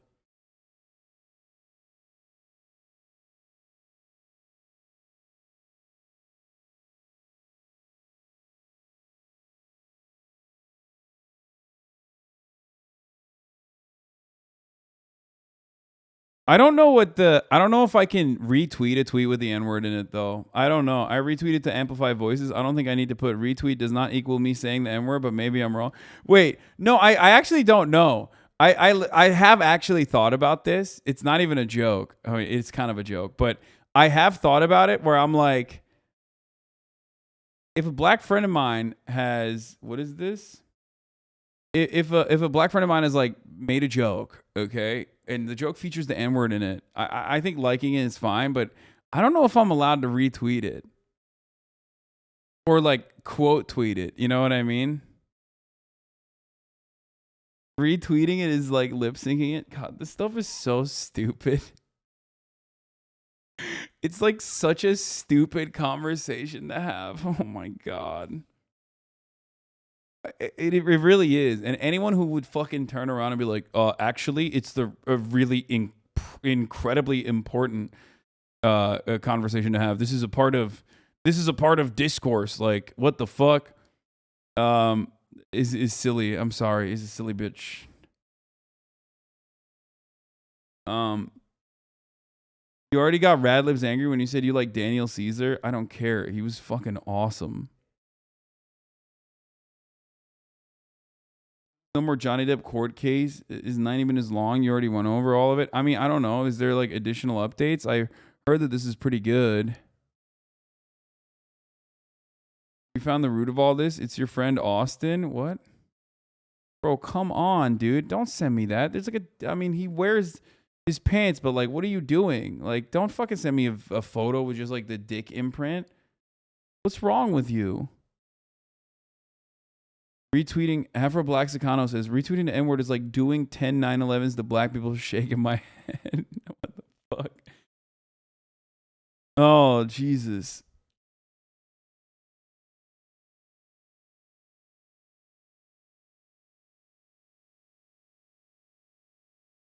I mean, it's not real, but it doesn't matter. It's dumb because if society was organized properly, we wouldn't have this combo. I agree.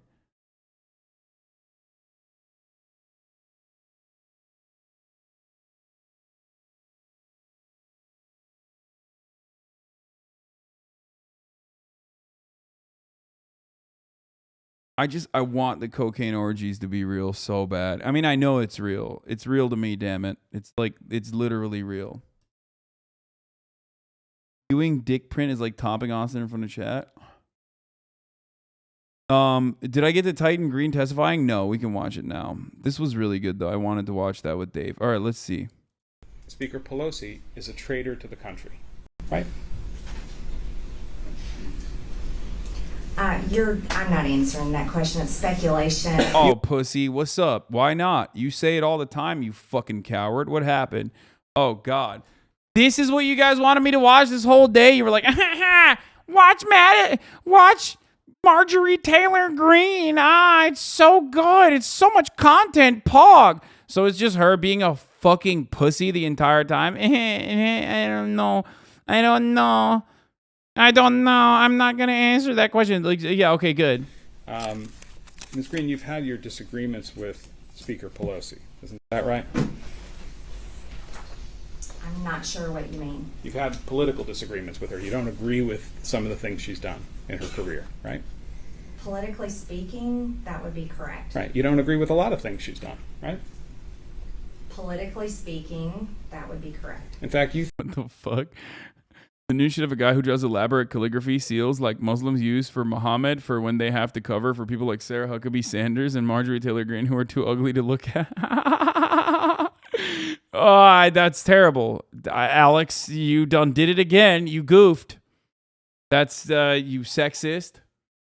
I'm saying he's sexist. I'm saying the right things that you want me to hear. Okay? It's always so funny when motherfuckers are like, what you said, Marjorie Taylor Greene may never hear your horrible words about her, but someone who looks like her definitely did. I'm like, no one looks like her. She looks like a fucking Titan from Attack on Titan. There is not a single other human that looks like Marjorie Taylor Greene. So no, I feel confident saying what I'm saying. Who's going to hear? Yeah, Aaron Yeager? Is that who? Is he going to hear and be like, oh no? Is Zeke going to hear, dude? Who's going to hear it? Who's going to be offended by this? She is a one of one, okay? Yeah, sure, there's 7 of them total, but she's one of the 7. And not the sexy female Titan either.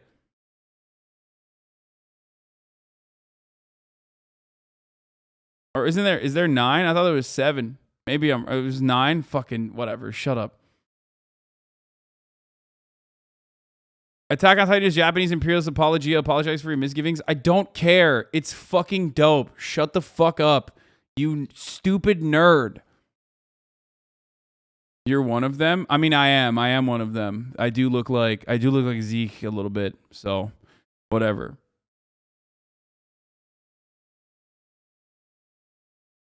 MTG's the cart Titan? Yeah. Anti-war. Okay, shut up. You think that Speaker Pelosi is a traitor to the country, right? Bro, she's feeling herself, dude. She's like, this is my shit.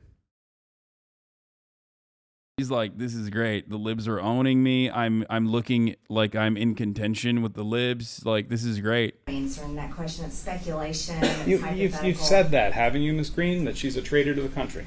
No, I haven't said that. Okay. Put up Plaintiff's Exhibit 5, please. Oh, no, wait. Hold on now. I believe by not upholding the securing the border, that violates. I believe in securing the border. Her oath of office. Fair enough. I'm not interested in her oath of office. I'm interested in that you said that she's a traitor to our country, right? I object, Your Honor. She is not. This is. I don't see the relevance.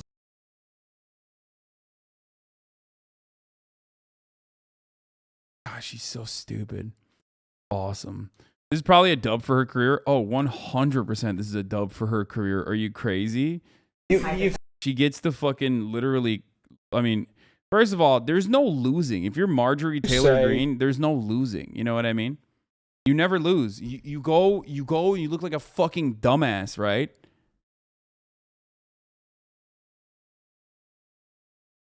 Go and you look like an absolute fucking dumbass. And then what happens? Nothing. You still won because you were at odds with you're at odds with the libs, and you were owning the libs by being owned by the libs. Referring to Speaker Pelosi, she's a traitor to our country. She's guilty of treason. She took an oath to protect the American citizens. She gives aid and comfort to our enemies who illegally invade our land. That's what treason is. And our law representatives and senators can be kicked out and no longer serve in our government. And it's a crime punishable by death, is what treason is. Nancy Pelosi is guilty of treason. Did you say those words?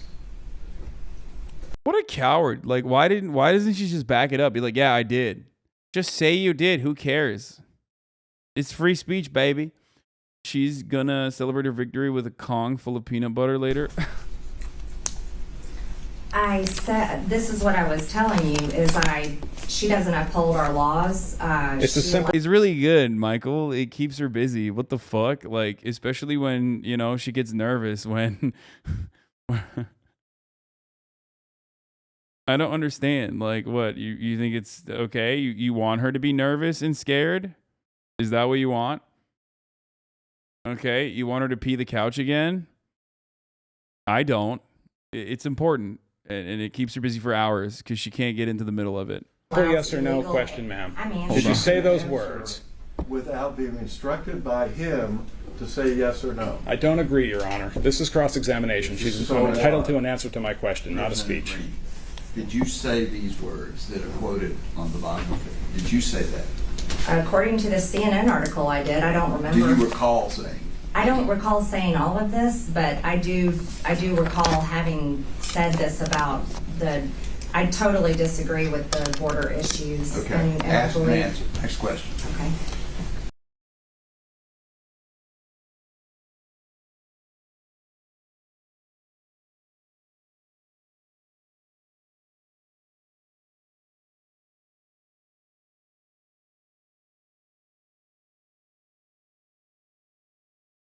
Sorry, boys. Just had to grab my fucking lunch, my Lunchables.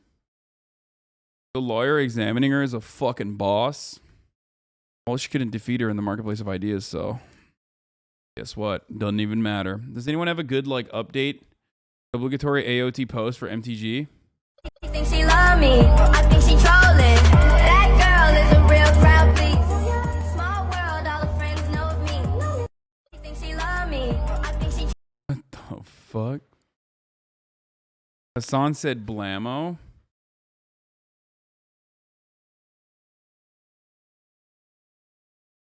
Knows what sex is, doesn't know what sex is, fucks, doesn't fuck. Wait, what? This should be swapped. Well, not Coachella, but like any old photo of me should be fucks. And any new photo of me should be doesn't fuck. There are two different Hasans out there. There's the pre-Twitch Hasan. And then there's the post-Twitch Hasan. Oh, that's the joke? Is that what it is?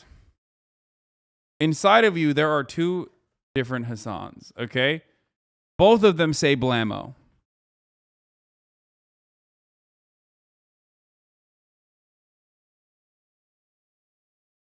Yeah.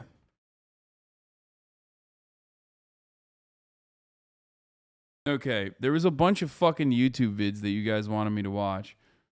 Like Climate Town and all this other shit. Yeah, we saw this already. I retweeted it. Terrible. Let's go into, okay, fuck the Johnny and Amber story. We already covered it so much. And, you know, people are fucking complaining about it. Chris Smalls meeting AOC on Sunday. You can probably guess who's mad. Jimmy's literally crying, seething, throwing up. What is this? Jimmy, FYI, AOC needs you. You don't need her.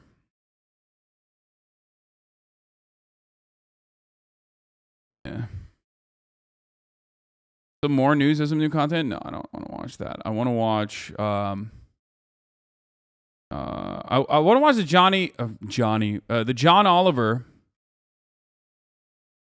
police interrogations, which is like JCS React Lord adjacent. Can I just say that, like, there's got to be there has to be a fucking HasanAbi head in the writers team, because this one is too close to home. You know what I mean? Am I crazy about this? Am I losing it? Am I ruining my life? Cops literally have a term for lying during testimonies called test-a-lying, for the record. Like, to show you how fucking normalized this shit is, they unironically have a term for it. Okay? So just remember that when you think about policing in America. They unironically, legitimately have a term for it. It's called test-a-lying.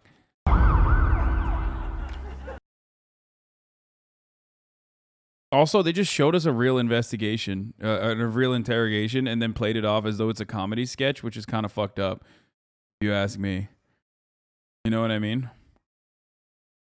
Like, why did they show literally a fucking real investigation and interrogation? Cops keep us safe when they deserve the whole U.S. budget. Oh, 100%. I agree. This you?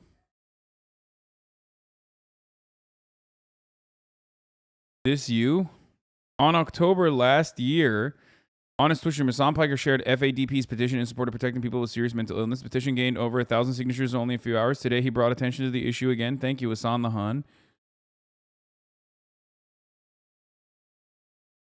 Florida will end the death penalty for people with serious mental illness. Sign the petition.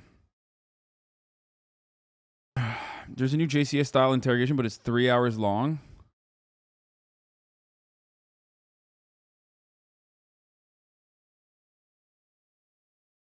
In the hit movie New Climate Town, Toy Story, we're introduced to the terrifying concept that I feel like Climate Town is awesome and they have dope videos, and I can't wait for them to like become a 1 million subscriber channel. We watch their YouTube videos all the time and then turn on me and be like, I fucking hate HasanAbi. He's such a piece of shit, and just like start cutting videos about how much I suck with clips out of context. You know what I mean?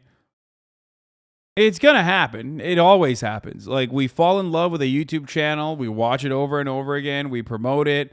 And then they turn around. That YouTube channel turns around and then is like, fuck this guy, actually. Yeah. Must be morally lucky or something.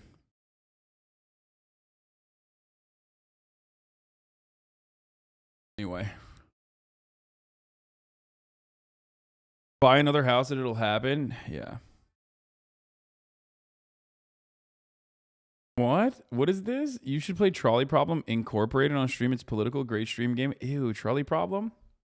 I get the feeling these dudes love you, honestly. Yeah, I think they're too Norman. Who hurt you? Everyone on the internet.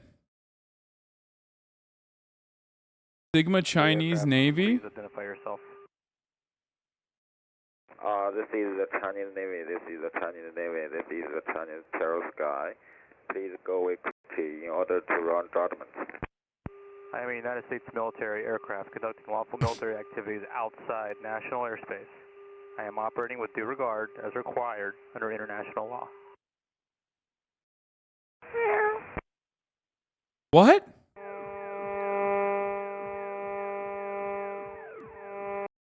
No shot. This is real. What? Station calling U.S. military. What the fuck? It's fake, right? That's not real. It's so stupid.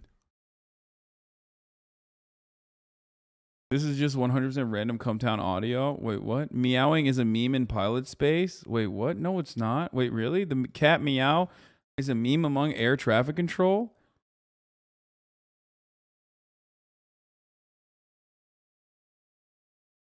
I think it's apparently a meme on the comms.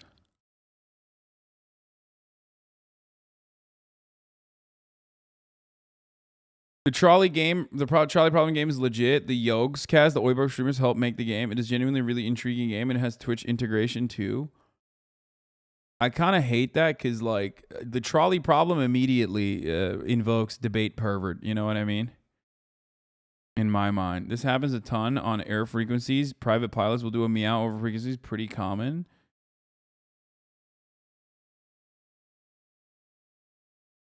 What's going on? Xi is based? Why did you just send this to me? 我在北京. What's going on in my chat right now? What would it? 我在北京.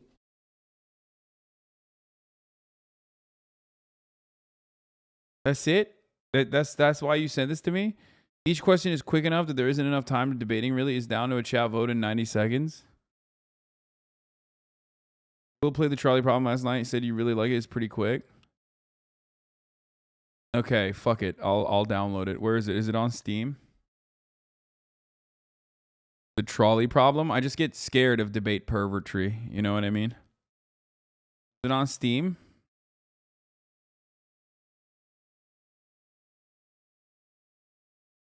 It's a Twitch integration game. I love that. I'm a fan of that. Trolley Problem Incorporated. 10% off. Add to cart. Add to fucking cart. Purchase for myself. Using the PayPal account. Very nice. I agree to the terms of the Steam subscriber agreement. Last updated on February 24th. Thank you for your purchase. Install the content. Very nice. Only 2.85 gigabytes necessary to play this fucking game. All right. Very nice. Very good. Very nice. All right. You literally play zero Twitch integration games? I mean, I don't, but that doesn't mean I won't. Streamer of the century. Many are saying this. That's right. Many are fucking saying this, and they're right. Don't worry, we'll find a way to cancel you no matter the game or obstacle. Nice, nice, nice.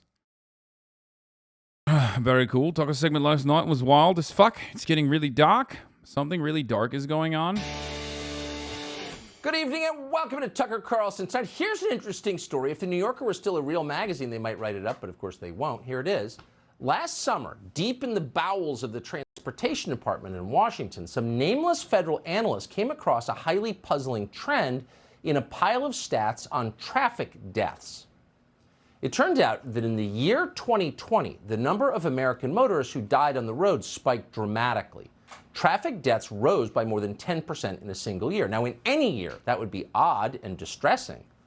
But coming as it did in 2020, it was flat out bizarre because, as you'll remember, in 2020, there was a pandemic. It had just started. Millions of people stayed home that year. They did not drive to work. Many didn't drive at all. In 2020, roads were less crowded than they had been in decades in this country, so of course you would expect far fewer traffic deaths. Less traffic. I gotta stop doing this, but like, I do think that, I mean, I gotta stop doing the precog shit or pre-watch shit because a lot of people get fucking annoyed with me, even if I'm completely right in my prediction. Like the Abbott and Preach video, where I was like, I don't even need to watch this. I know what he's gonna say. He's gonna fucking say that like all the COVID deaths are actually traffic fatalities. And then I'm right, but then someone will clip that and be like, dude, this Hasan fucking does it again. Literally freaking doesn't even watch a video and starts saying stuff. And then even if it's real, even if I was right with my prediction, even if it was accurate, people get fucking mad at me. But I do think that's what he's going to say, right? I mean, are you defending yourself in advance? Yes. I'm kind of doing that already. I'm doing it. I'm doing the fucking precock thing and then also defending myself against the fucking clips that are going to come out saying he's doing it again. He's just like not watching the video. But maybe I'm wrong. Fewer people dying in traffic. And yet, there were more traffic deaths. Think that's weird? It gets weirder. If you look deeper into the numbers, you saw that not only were more Americans dying in cars in the year 2020, a staggering number of those who died were black. Traffic deaths among African Americans rose by nearly 25% in a single year. That's unprecedented. So in a normal presidential administration, that question, why is this happening, would be the subject of urgent academic study. People are dying, let's figure out why. But in this administration, it was not the subject of urgent academic study. Why? Because Pete Buttigieg is now the Secretary of Transportation. Buttigieg once worked at McKinsey, so he already knew the cause of these deaths, and it was, needless to say, racism. Racism did it because America's roads are racist. They're killing black people. As the Washington Post put it, the Transportation Department, quote, concluded that black communities tend to be crisscrossed by more dangerous roads, end quote. Now, that made sense to the Washington Post, and you can see why. Civil engineers, road builders, bent on genocide would, needless to say, put all the dangerous roads in black neighborhoods. Wait, what the fuck? Why does Tucker Carlson look at something that's like genuine, okay? Something that is real.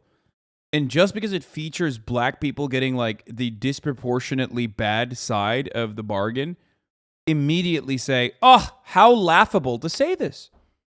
What's going on? I don't understand how Tucker Carlson gets away with like literally describing something that is accurate and straight up describing something that's accurate from start to finish, not even misrepresenting the facts, and then simply just say, well, that's just saying that's racist is silly. What's going on? And then everyone's like, yeah, you're right. That is silly. That's fucking crazy. It's like if you didn't hear him say, what's going on, you would probably be the most woke motherfucker. He's like doing CRT every night.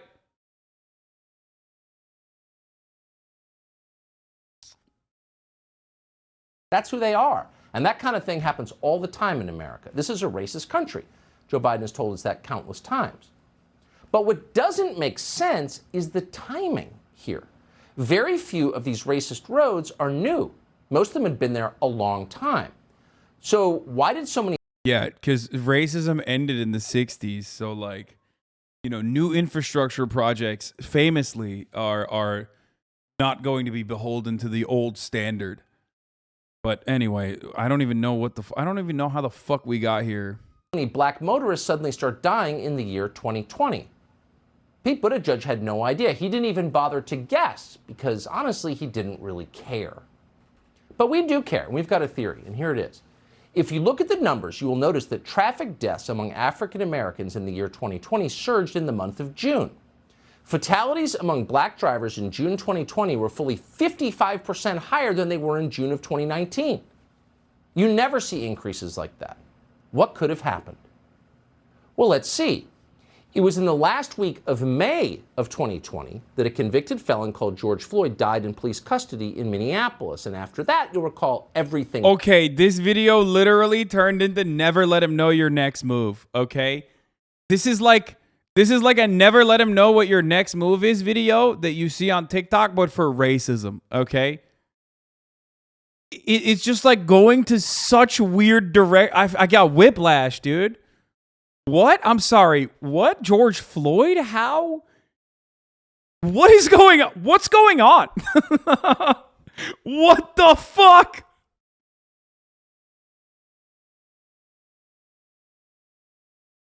In 3 minutes, he went from like... He's about to be like, none of this would have happened if intergenerational marriage was not allowed in this country. What's going on? Like, what? Or interracial, sorry. Tucker Carlson loves intergenerational marriage. Sorry, as long as white people do it.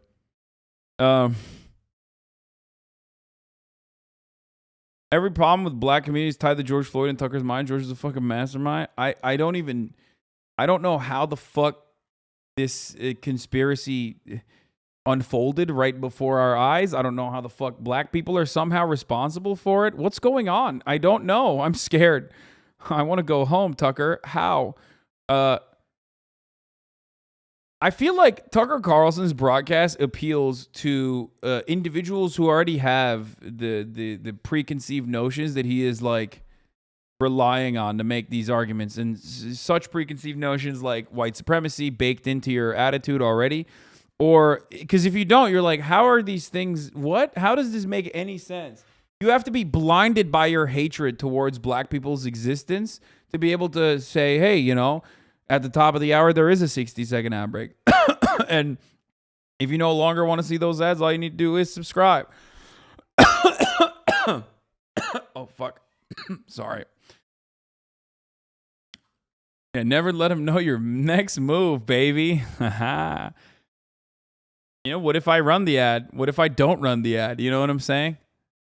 Yeah, but I will be running the ad. So if you no longer want to see them, all you need to do is subscribe for $5 or for free with the Twitch Prime. By connecting your Amazon Prime account to your Twitch account, you get 1 free Prime subscription a month. Here's the 1-minute ad break now. What's going on? That was a racist ad break? Yeah.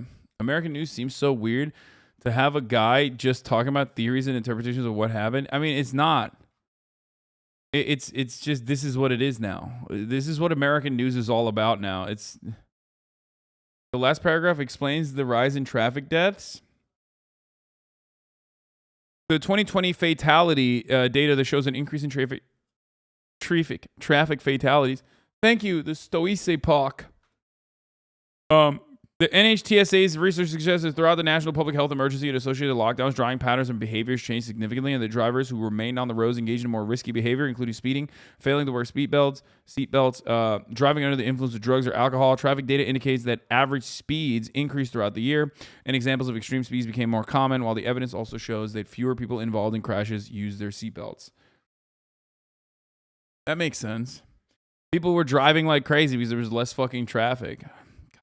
So crazy. Human beings are so weird. Also, during the pandemic, people of color were more likely to be employed in essential jobs without the option to stay home, and people were driving faster amid lower traffic levels, which meant crashes were more likely to be deadly. Well, there you go. Didn't we fucking crack that case real quick? Turns out that's all we needed, except Tucker Carlson looks at that and goes, what's going on? And then everyone's like, yeah, that's right. Black people shouldn't be driving, or whatever the fuck the main point of this video is. What changed most of all was how we regard the rule of law.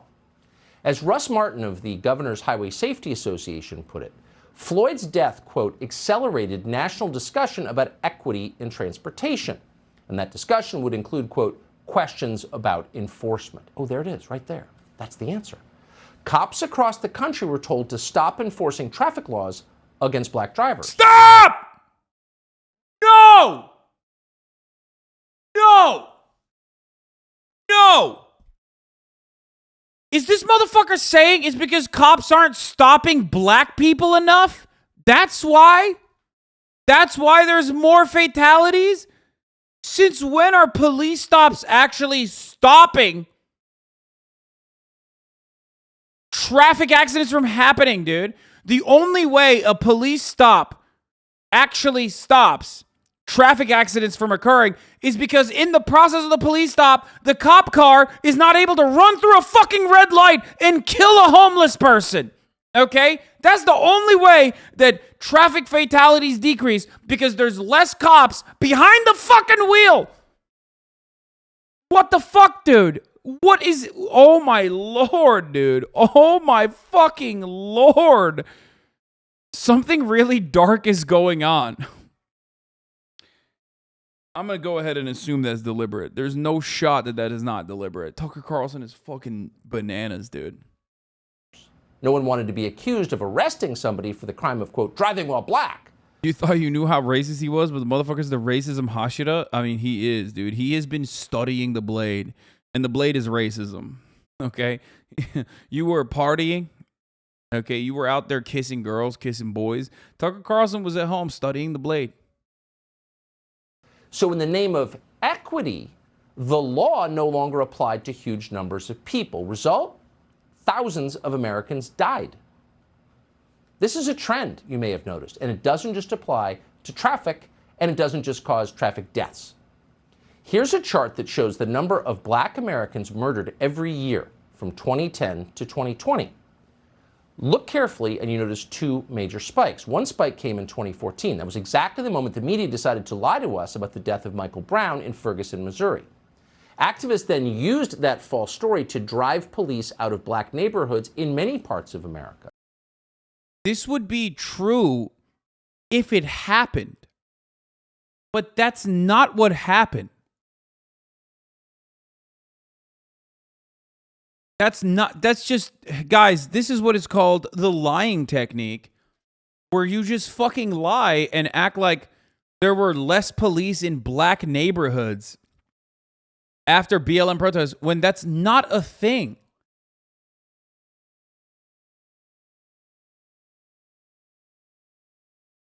That's not even, you can't just lie about a fundamental fact in your argument. But I mean, I guess you can and be the most successful news broadcast, but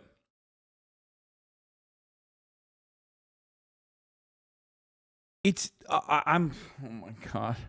This is incredible. Okay, let's continue. Holy shit.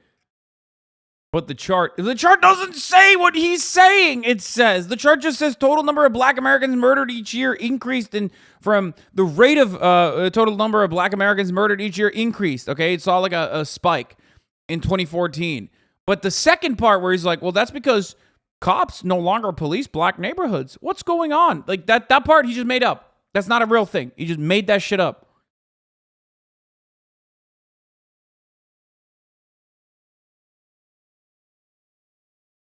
Also, completely unrelated to traffic fatalities. So I don't know how that is even tied. The only thing that ties this entire conversation is black people. Okay, that's it. The only thing that Tucker Carlson is tying this entire argument together is black people. That's it. And how criminal they are and how cops are actually the saviors of black people. Holy fuck. That was supposed to make things better. Fewer cops, less racism, right? No. Net effect, a lot of people got killed, and most of them were black. Then there's the second spike in the last decade, the biggest one yet. As we said, it came in the summer of 2020, and it's continuing today. Same reason, same effect. There aren't a lot of trends in social science that can be explained in a single graph, but this is one of them. Less law enforcement means more crime, and over time it means more dead children, more grieving parents. What? You don't need to be a criminologist. Dude, that's not, what? No, what? What's going on? I ask myself all the time. He said less law enforcement. Is there less law enforcement? Is that what happened?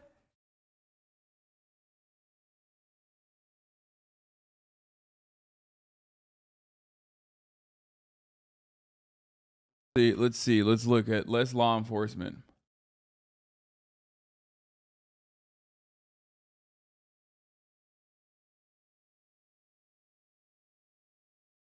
Doesn't seem like it.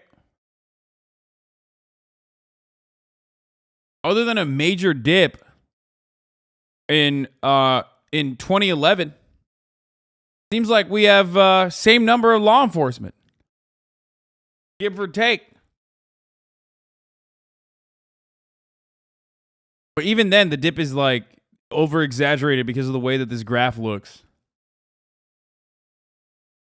Look at the graph. This graph is the worst graph I've ever seen in my entire life, by the way. Look at how zoomed in this is, dude. What the fuck? Makes it seem like half the police force left, dude. What is happening here? This is 705,000 to 629,000, 26,000.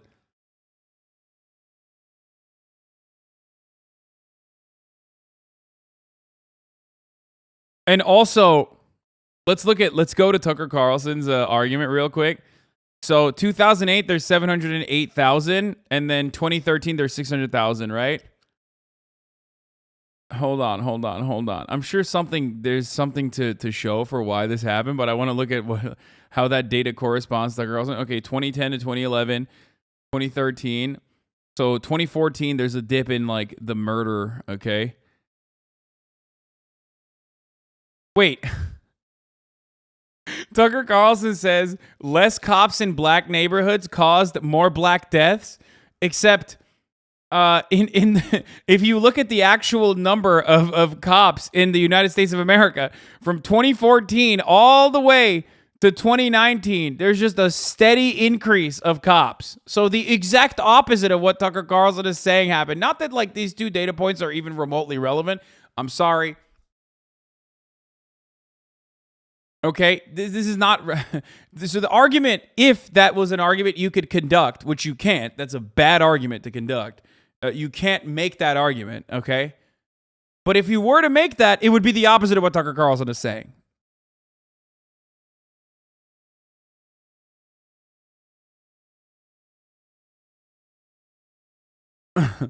Like, policing only increased. The number of law enforcement officers only increased where in the years where the homicide of black people increased.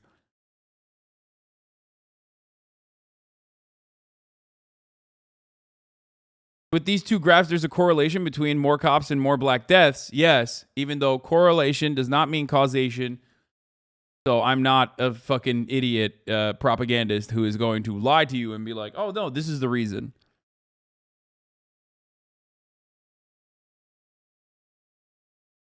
Just to understand this, it's very obvious. Even Lori Lightfoot gets it. Lori Lightfoot is the mayor of Chicago.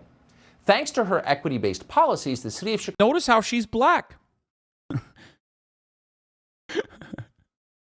Even she gets it. What's going on? Chicago is falling apart. People are dying in huge numbers.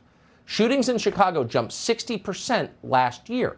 Lori Lightfoot knows perfectly well this is happening. She knows why it is happening, but Lori Lightfoot doesn't care. Lori Lightfoot is so uninterested in all of those deaths, mostly of black people, that she won't even answer questions about them when asked. Watch this exchange. It comes from Tuesday of this week. Every time you have a press conference, you say crime is down. The economy is booming. Well, that's not true, but get your question, sir. Across the street, we had a police officer on duty, the victim of a hit and run. We have Michigan Avenue, the magnificent miles now referred to as the Mile of Fear.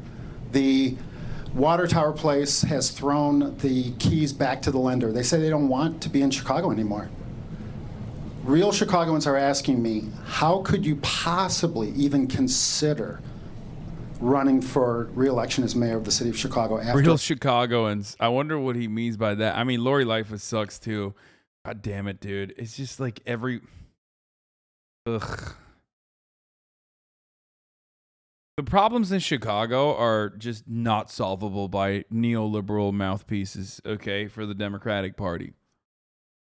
Remember that the prior mayor of Chicago, okay, could not run for re-election because of his personal role in the cover-up of the death and torturing of a black person in the hands of the Chicago Police Department. Rahm Emanuel is who I'm talking about. So just, you know, Rahm Emanuel on his way out also sold off a portion of I think like the public land that Chicago owned, specifically to build a police academy in the middle of a black neighborhood, rather than use that land or even the money to fund the Chicago public school system, which is of course underfunded. Rahm Emanuel also was so valuable to the Biden administration that they literally were like, we have to give him a job. And because of his horrible background on black issues in particular, people were very upset at the Biden administration even suggesting such a thing. So they ended up giving him, what did they give him?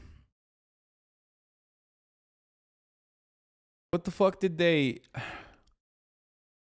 He's the ambassador to Japan now. They were like, no, Jack, look alive. We got to give him something. Yeah. So now he's the ambassador to Japan. As a person from Chicago, Michigan Avenue is literally so safe. The only people who refer to it as that are scared racist Naperville Andes whose parents pay for their apartment. Like, they were like, we literally have to give Rahm Emanuel a job in this administration. Like, no matter what we do, we have to do that. Like, we'll fucking die if we don't do that. Great. For all the harm you've caused. Well, I disagree with you fundamentally, and I don't think I need to address and dignify your comments 1 second further. Next question. Next question.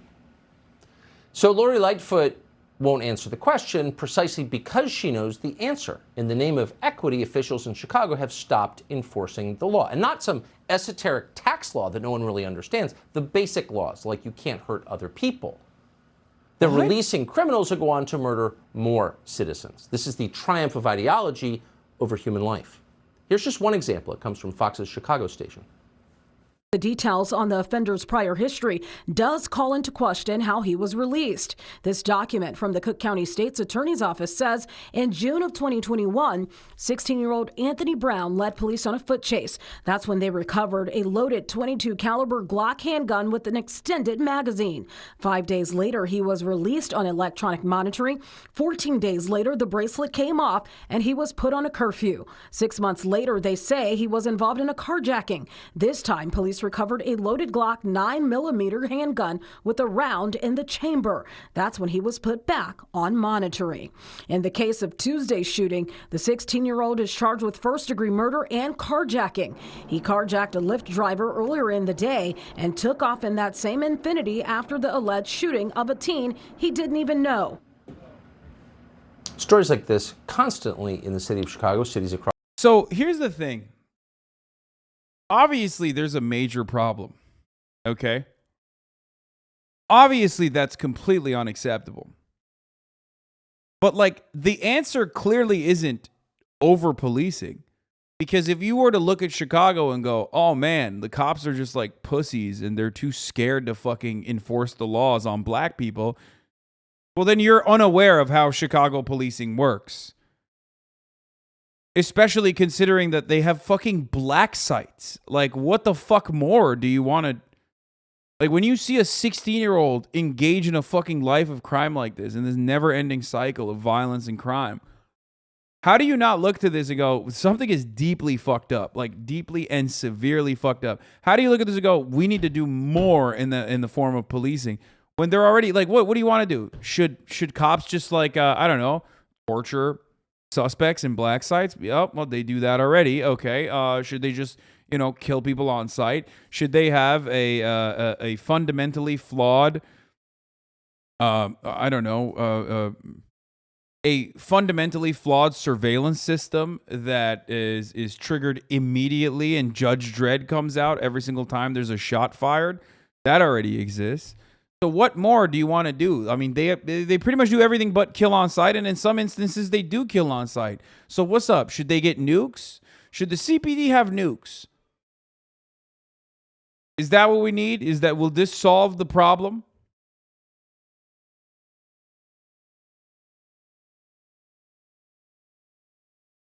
Stop making an argument for that. Across the country, they're always the same. But the details of this one tell you everything. This is the other criminal thing. Runs from the police carrying an illegal. This is the other thing. People like fucking created this just completely incorrect idea that cops have been defunded, and therefore that's why they can't deal with crimes. And it's like, well, that's not even true. Not only have they not been defunded, but they've been funded more. They've been funded harder. So what is that? That disproves the point that, like, defunding somehow led to an increase in crime, because they haven't been defunded.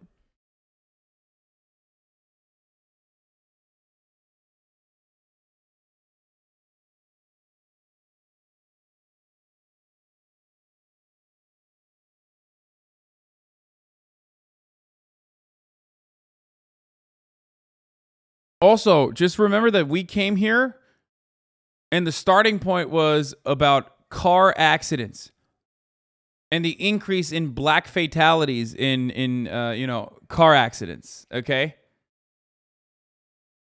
Wild. That Tucker Carlson is such a master poet that he bobbed and weaved through such incredibly complex subjects that have answers, while he read the answers and then laughed about it and said, "Oh, roads are racist. Huh, what's going on?" And then moved into violence in Chicago and is now continuing to lie about the police budgets being defunded, not having enough budgets for the police, when that's not even true either. It's awesome. Everything he said is wrong. Gun, then the same politicians who never stop lecturing you about gun control, it's immoral to defend yourself, they scream at you. Those same people let this guy who used a gun to commit a crime out of jail immediately because equity. That's not the reason. That's fucking insane. That's not the reason. First of all, he's 16, dude. Oh.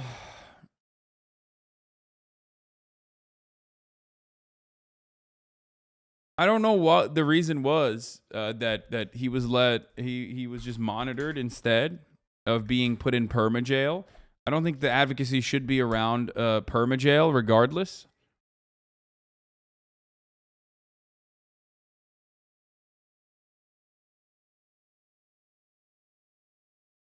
I don't know. He gets rid of his ankle monitor and commits a carjacking. Then what happens? Well, Lori Lightfoot's friends release him once again because incarceration bad. So what does he do? He drives off to shoot and kill a 15-year-old. Because why wouldn't he? There's no penalty. Now, if tragedies like this happened occasionally, you would call them accidents. You would feel sad, but you wouldn't be bothered. These are not accidents. This is happening every day in the city of Chicago. Fully 43% of all criminals convicted in the state of Illinois commit new crimes within 3 years of being released, and some are released very early. That's a high number compared to other states. In saner places like Texas, South Carolina, West Virginia, the recidivism rate after 3 years is about half of that. What's the difference? Politics. Honestly, that's not a partisan talking point. It's true. For the last decade, for example, the most liberal state in the country, California, has recorded a recidivism rate of nearly 50%. Now, keep in mind the irony here. They tell you that we shouldn't incarcerate people because incarceration doesn't work, and if you really want to rehabilitate people, you have to let them out. But they're not rehabilitated. That's why they're reoffending at almost 50% in the state of California. So incarceration has two purposes. One is to improve the prisoner so he won't reoffend, but the main purpose is to protect the rest of us who aren't committing crimes, who've got kids who just want to live a normal life. Dude, this attitude is precisely the reason why prisons don't actually rehabilitate anyone. Like, he's describing why this problem exists and then advocating for more of the same problem. It's fucking insane. That's kind of the whole problem, Tucker, is that, you know, recidivism is the way it is because we have this attitude towards incarceration. The attitude that, we are actually not there to rehabilitate people, but more so to, to keep these heretics away from the good law-abiding citizens. And if that was the case, okay, if the case was that, more draconian sentencing measures were actually adequate in stopping people from engaging in violent crime, then America's crime rate wouldn't be so fucking high in comparison to all these other countries. Norway would be a fucking shithole, like infested with crime and criminals, when their recidivism rate is significantly lower than America's. And their focus is rehabilitative. If you substituted most social democracies in Europe and their crime and punishment, their attitude towards crime and punishment, and their criminal justice systems to America tomorrow, these fucking fascists would literally advocate to murder every politician that says we should do that. They would straight up be like, no, we need gangs of like white supremacist paramilitaries roaming the streets to kill every black person because you guys want America to be the worst.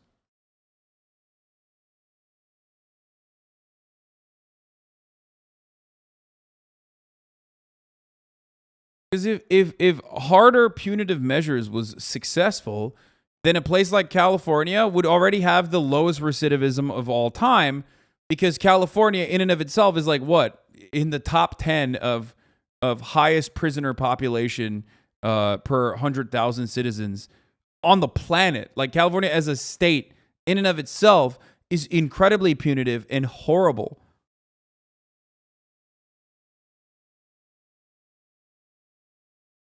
It's also not just the criminal justice system. Crime is created because there isn't social safety nets, and education can give people opportunity. California literally had the 3 strikes law. He's insane. Exactly. They've forgotten that part. So every day in California, politicians release truly dangerous criminals back into the public sphere. And this is why you're not true. The fucking California early conditional release program is so frequently lied about. It boggles the mind how any of these motherfuckers can get away with this. Like, you could accidentally arrive at the truth way easier than this shit. Like, watch a movie, dude. Just watch any movie that revolves around crime. If you don't want to, like, actually do any reading, just watch a movie. What do? They have a parole release board. You know what I mean? It's not like they don't just fucking turn around and go, oh, are you a multiple rapist serial murderer? Oh, I guess, oh no, the law says you have to be out on the street now. Like, that's not how that works. It's motherfuckers that have been serving like the 2/3 of their like 15-year prison sentence or 25-year prison sentence. And now they've already demonstrated good behavior throughout that process. So now they're eligible for it. And in most circumstances, they're not even violent criminals. They haven't even like engaged in any sort of like violent felony. There are things that completely render you ineligible for this kind of conditional early release. It's not like, oh man, I guess we're just releasing you guys. We're doing catch and release. We're throwing you back onto the fucking streets now. That's awesome. Go ahead, go off, have fun. It's not how that works.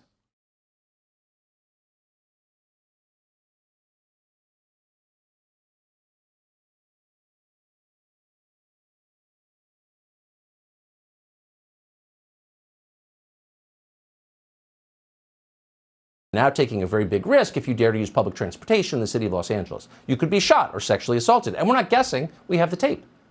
Here's surveillance. Oh, Jesus Christ, dude. Surveillance footage from LA's transit system. It's on your screen right now.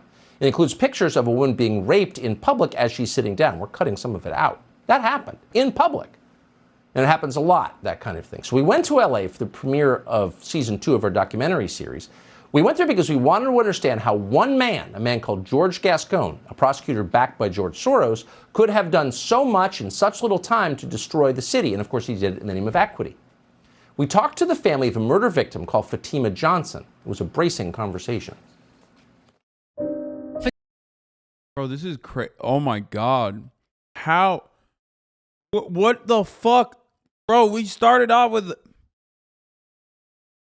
This is just straight Nazi shit, bro. We literally started off with like black car crashes. And now we have arrived at George Soros-backed George Gascon. Okay? Like, and how he's related to... How he is personally related to the increase in crime happening in like you know, subway stations and shit. Which, by the way, if you look at I'm not entirely certain if there's an uptick in crimes like that, with the exception of homicide. With the exception of homicide, crime is still consistently lower than it was prior. Yes, it's higher than, you know, at the peak of COVID when there were less people in the streets, but it's still lower than pre-COVID levels. The only type of crime that has increased is homicide.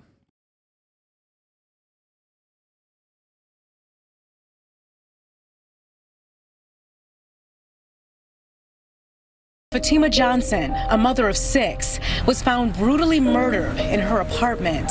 She was violently murdered, beaten to death, hogtied, and gagged. The suspect is a career criminal called Daryl Collins. Collins served decades in prison for 2 murders. Remember Willie Horton? The horribly racist fucking agitprop that was incredibly successful? It's just every night on the Tucker Carlson broadcast now. Like, we're just doing that every night now. Career criminal. Look at this scary black man. Okay? And for the record, that doesn't mean that this guy isn't scary. Like, he is. But this is what happens when you cast aside empirical evidence, when you look at the crime rates decreasing or anything like that, when you refuse to look at the socioeconomic conditions in which violent crime manifests, okay? And instead hyper-focus on a singular anecdote to draw this like emotional response out of you. That's what they're doing now. They're doing, this is on purpose. This is a deliberate instance. What do you think? There wasn't white people that also did horrific crimes similar to this? Of course there were. Tucker Carlson chose this one on purpose. Murders, as well as a string of armed robberies. He had quite an extensive criminal history, a series of armed robberies. He killed 2 different people on 2 separate occasions. He was under 25 when he committed those murders. He was eligible for youthful parole, and the parole board decided, oh, it looks like, you've rehabilitated yourself, and we'll go ahead and release you. That was a huge mistake. Yeah, he came in and told my mom he was gonna marry her, and he would be our stepdad. Prince Charming bullshit. Despite previous convictions for murder, and despite the fact that Fatima Johnson was bound and horrifyingly tortured before she was killed, George Gascon is refusing to add any enhancements to this case. What? George Gascon is not the only corrupt prosecutor who's doing this. George Soros has paid for people just like George Gascon. What? Bro, this is literally fascist, like, Jews are using black people to murder Americans rhetoric. This is straight up, like, sure, George Soros is a fucking billionaire and involved in American politics and politics in general, but, like, this goes one step beyond that. This is just straight up fascist agitprop, cultural Bolshevismus. That's the conspiracy, is that, like, this scary, shadowy Jewish man is 100% like, trying to ruin America by destroying the criminal justice system. Holy fuck, this is so difficult to combat. I don't even know how to describe it. Like, I don't know what to...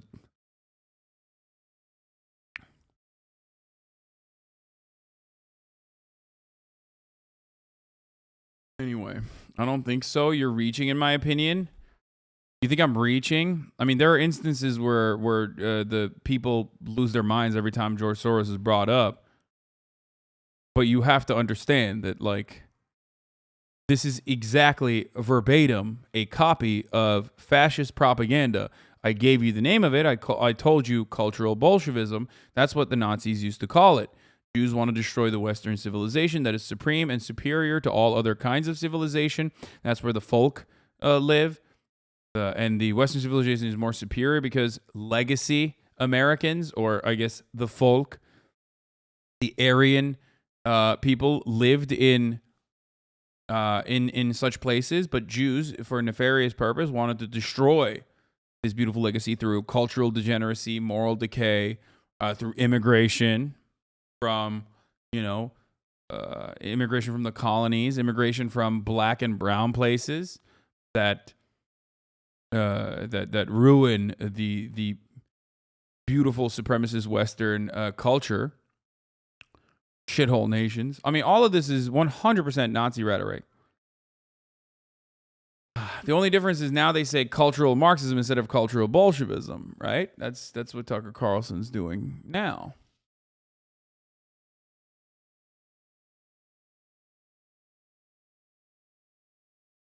One of Tucker's head writers is a fucking huge Nazi and only got fired when people found out. Yeah, of course.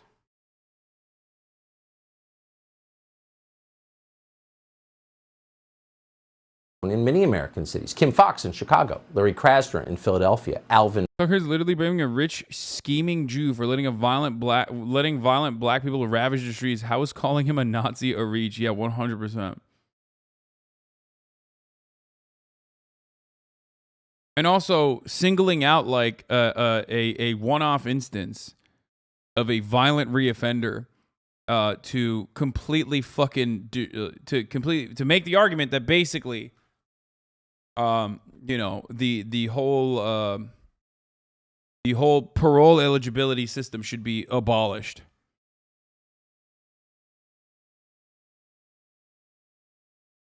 Holy fuck, that chatter actually says scheming Jew. I mean, he's saying that's what Tucker Carlson is saying. I don't think the chatter actually meant it like that. I think he's saying Tucker Carlson is repeating Nazi rhetoric. That is what the Nazi rhetoric would be. Yes, and was, and is. I don't think the chatter's own personal opinion is that.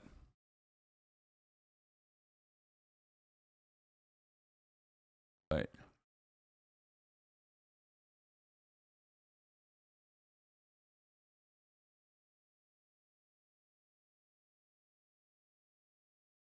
Christ, dude, this is fucking and brag now. And dude, this hurt my soul. I can't even watch. I honestly, I can't. Like, I can't watch Tucker Carlson videos anymore. Manhattan, others. In every case, many Americans, thousands overall, have died as a result. So who's benefiting from this slaughter, and how exactly are they benefiting? That's a fair question you've got to wonder. We do know for certain that voters don't want it. Americans want the laws they... Who's benefiting from this slaughter? Good question, Tucker. Who do you think is benefiting from this slaughter? Do you have a... Are you going to be brave enough to say it? I wonder if he'll say it. He'll say they are benefiting from the slaughter.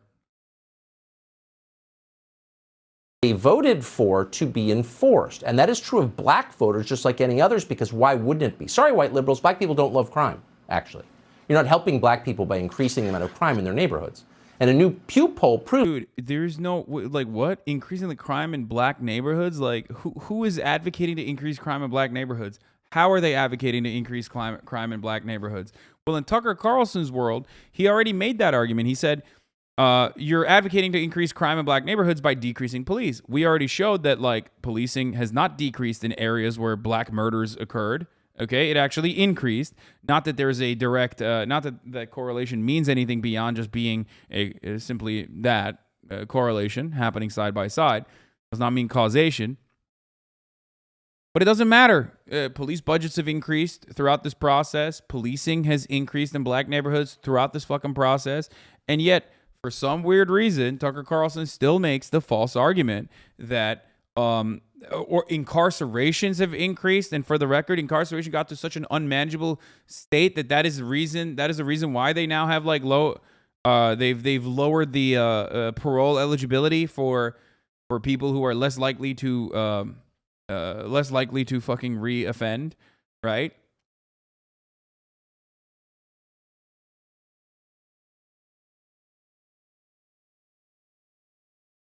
So what's up?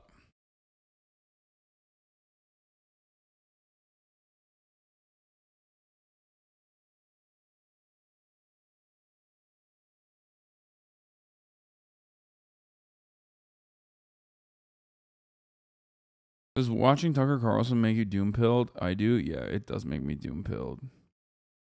Proves this. The poll asked black adults what they cared about most. And guess what? It wasn't racism and diversity or equity. That was near the bottom of the list. What they cared about most was, quote, violence and crime. That's what they cared about. Why wouldn't they care about it? So as Pete Buttigieg frets about racist roads, thousands of black people are dying of gunshot wounds. Normal people are sick of this. In San Francisco, the lunatic equity-mongering DA there, Chesa Boudin, is facing a recall, which could succeed. Boudin has, among other things, encouraged open-air narcotics markets throughout the city of San Francisco. And as a result, you guessed it, more than twice as many people have... Open-air narcotics markets is encouraged throughout the city. I'm trying to comprehend what he's referencing. I'm going to go ahead and assume it's like safe needle share programs or something like that, because that's usually what the fuck they mean, that's just Tucker's way of you know, talking about something that's entirely separate from what the actual truth is. Don't know how the fuck. Don't know. It's probably like a needle share program, right? Or not a needle share program. Sorry, a safe house, like a harm reduction safe house, for where you can safely engage in using drugs, which is incredibly successful as a method of, an incredibly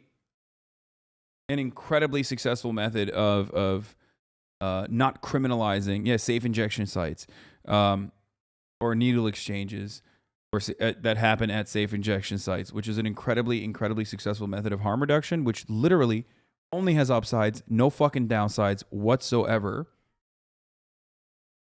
And he is foolishly or horrifyingly claiming that this is actually a open air drug market.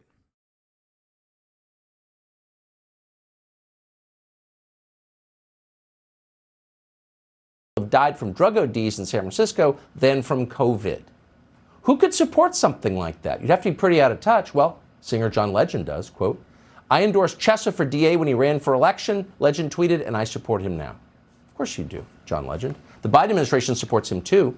Wait, why? What? What do you mean, of course you do, John Legend? What the fuck does that mean? What? Why is he saying it like it's a bad thing? What? Just days ago, police in Washington raided an apartment where they found a dog called Pablo. The dog had been stolen at gunpoint by thieves who also took drugs and money. At gunpoint. So police arrested 4 men, 3 juveniles in the apartment. A few hours later, Joe Biden's Justice Department announced it was refusing to charge any of them. The U.S. Attorney's Office has decided not to move forward with what they were charged with, and also confirmed that the 4 adults that were arrested have been released. I can tell you the 7 people arrested yesterday were charged with receiving stolen property. So receiving Pablo in this case. Pablo was one of 2 dogs stolen during a Wednesday violent crime spree that police say lasted nearly an hour. There were 4 incidents reported within that time frame, including a double shooting in Northeast D.C., along with the armed robberies of 2 dog owners. Police tell us that when they recovered Pablo in a Northeast D.C. apartment, that they also apprehended some items here, including drugs, a pistol, an AR-15 style rifle, and ammunition. So what happens when you allow people to commit violence? The one thing the state can never do. The state has a monopoly on violence. Dude, what the fuck, dude? What the fuck? What the fuck? I don't even know what the fuck happened, okay? I don't know what the actual reason for why they release these people. I'm sure there is one, okay? Because the criminal justice system, if there's one thing I know, it's not like those motherfuckers are nice, okay? Not like they're like, oh man, we love crime and criminals, let's just let more of them out into the street. That's not how this works. And even if that is what happened, it's still a fucking one-off that you are using as though it is the goddamn norm. Holy fuck, I'm gonna lose my mind. We got here through traffic accidents. We got here through traffic accidents. Yes, as the chatter correctly points out, still 2 minutes left. He has time to still get to LGBT fascism. How will Tucker Carlson tie this back to like trans people and bathrooms? What's going on? In a democracy, we decide when violence is appropriate. But what happens when you allow antisocial elements to commit all the violence they want? You get a lot of violence. And your cities start to resemble third. Bro, he's too good, dude. This is fucked up. This is so fucked up. This man occupies space in all of your fucking parents' minds, okay? And I don't know how to deal with it. I don't know what to do here. It's just like there's no... I don't know. Fuck, dude. It's bad. This is so bad.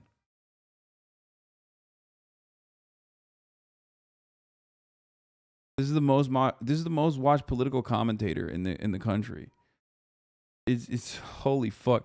This is bumming me out. This is depressing me, dude. Holy shit. Third world hellholes. People are executed in broad daylight and no one bothers to call the cops. That just happened in Atlanta. It's 51-year-old security guard Anthony Frazier getting out of his vehicle on Monday near Cleveland Avenue in southwest Atlanta. Little does Frazier know he's about to be murdered. Now, what? They can't show... Dude, stop, dude. Stop. He literally, dude, oh my fucking God. Bro. Every single instance of crime Tucker Carlson has shown is black people doing crime. Like every single instance. He is taking the local news style of coverage. He's like, if a black person is killing someone anywhere in the country, Tucker Carlson is going to feature it in broad daylight on his fucking broadcast. Now watch as the suspected gunman walks toward him with a pistol in his right hand. Another man sitting there in the curb will watch the whole thing happen. Police don't show the actual shooting, just the aftermath. Frazier laying there on the ground dead. His bloodied body has been blurred. The alleged gunman goes through his belongings before casually walking away from the scene. Remarkably, the witness who was sitting at the corner gets up and walks by Frazier's lifeless body, just shaking his head in apparent disbelief. Then two other men approach the victim and also appear to search him. Take a closer look. We've zoomed in on the video as they then walk away with what appears to be the deceased victim's wallet. There's something really wrong with every... Dude, this is literally black on black crime. Like, this is straight up just like, look at this black on black crime. Look at how violent black people are. Look at how violent black people are to one another. That's all this is. Can we see the video, lol? No, you can't. They described it already, okay? Fucking gross.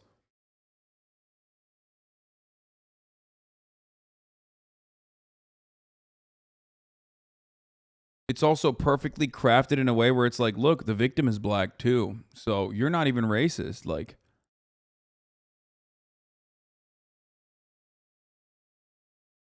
dude, this shit is so fucking depressing. Oh my God.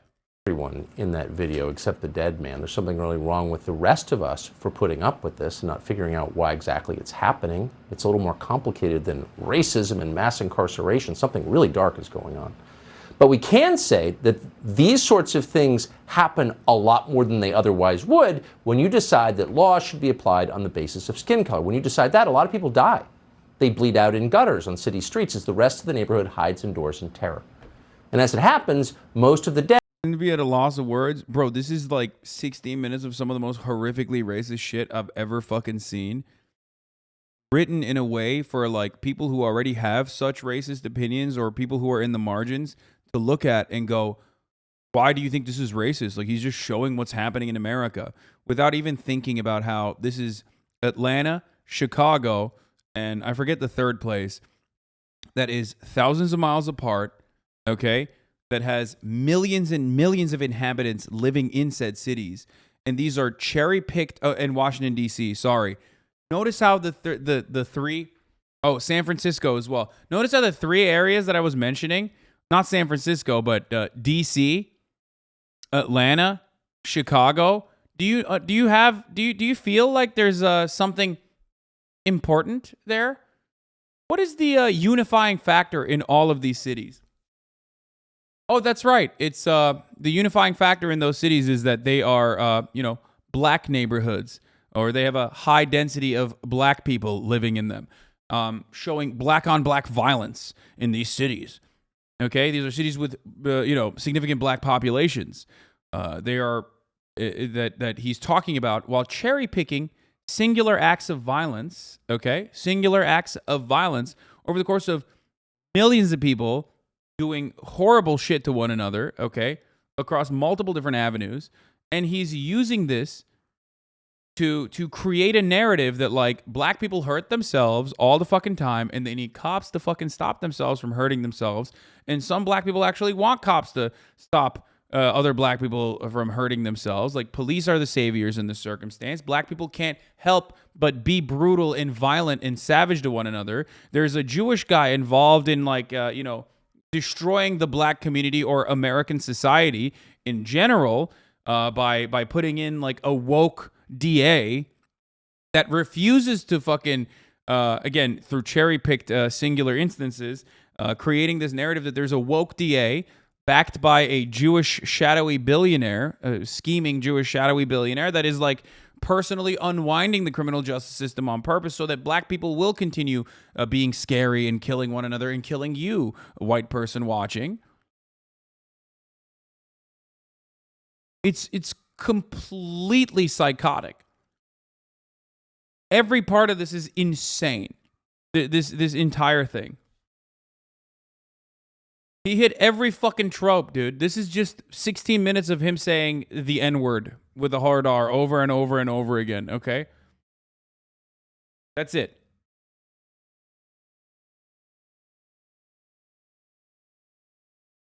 Straight up.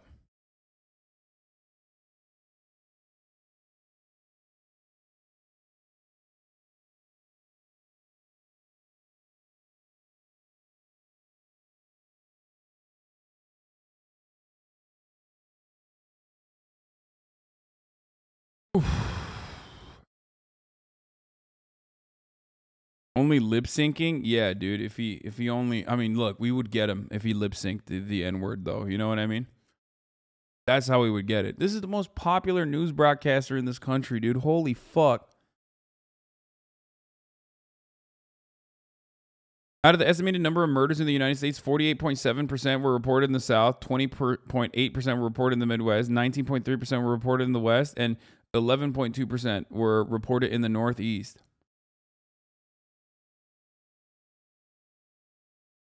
And also,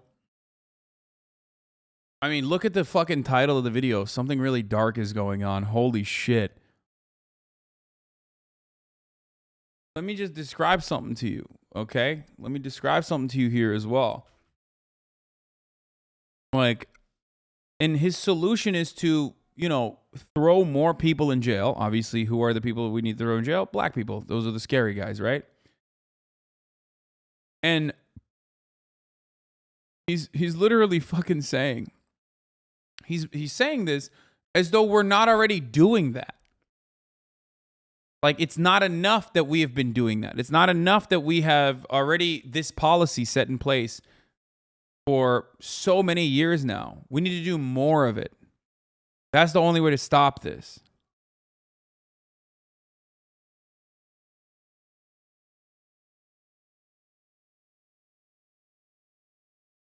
Dead come from the very group our leaders say they're protecting. We love you so much, we're letting you die.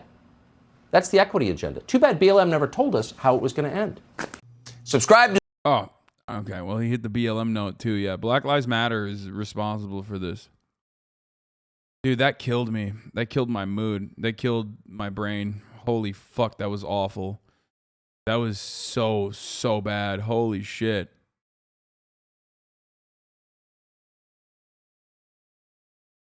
Okay. The trolley problem? I don't know if I can do that right now, dude. It's just like fucked me up.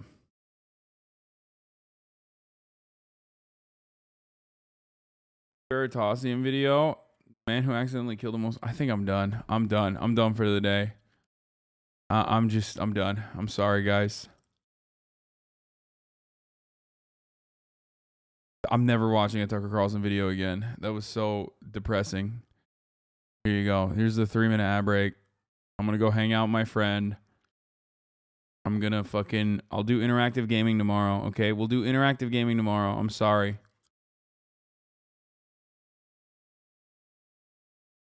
Shit, that was depressing.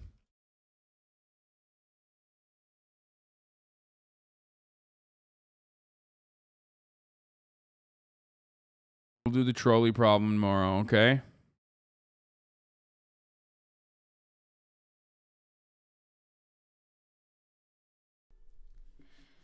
Stunning lo-fi introduction, starting off the day.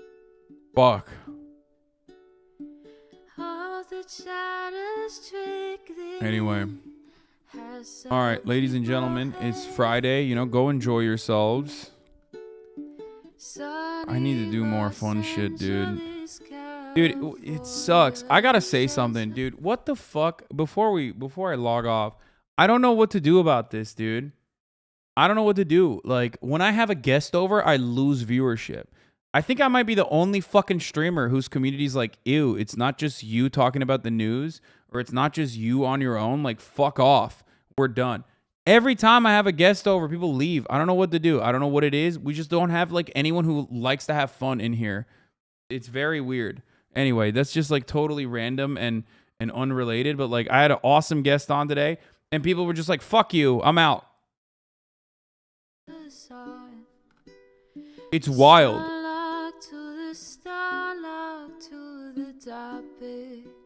Anyway,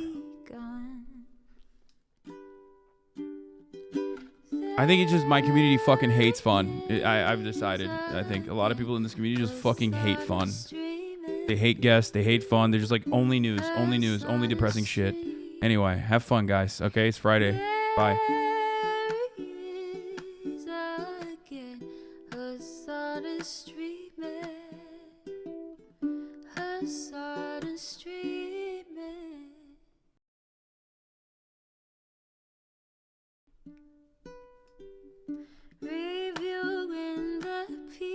Fucking fuck yourself, dude.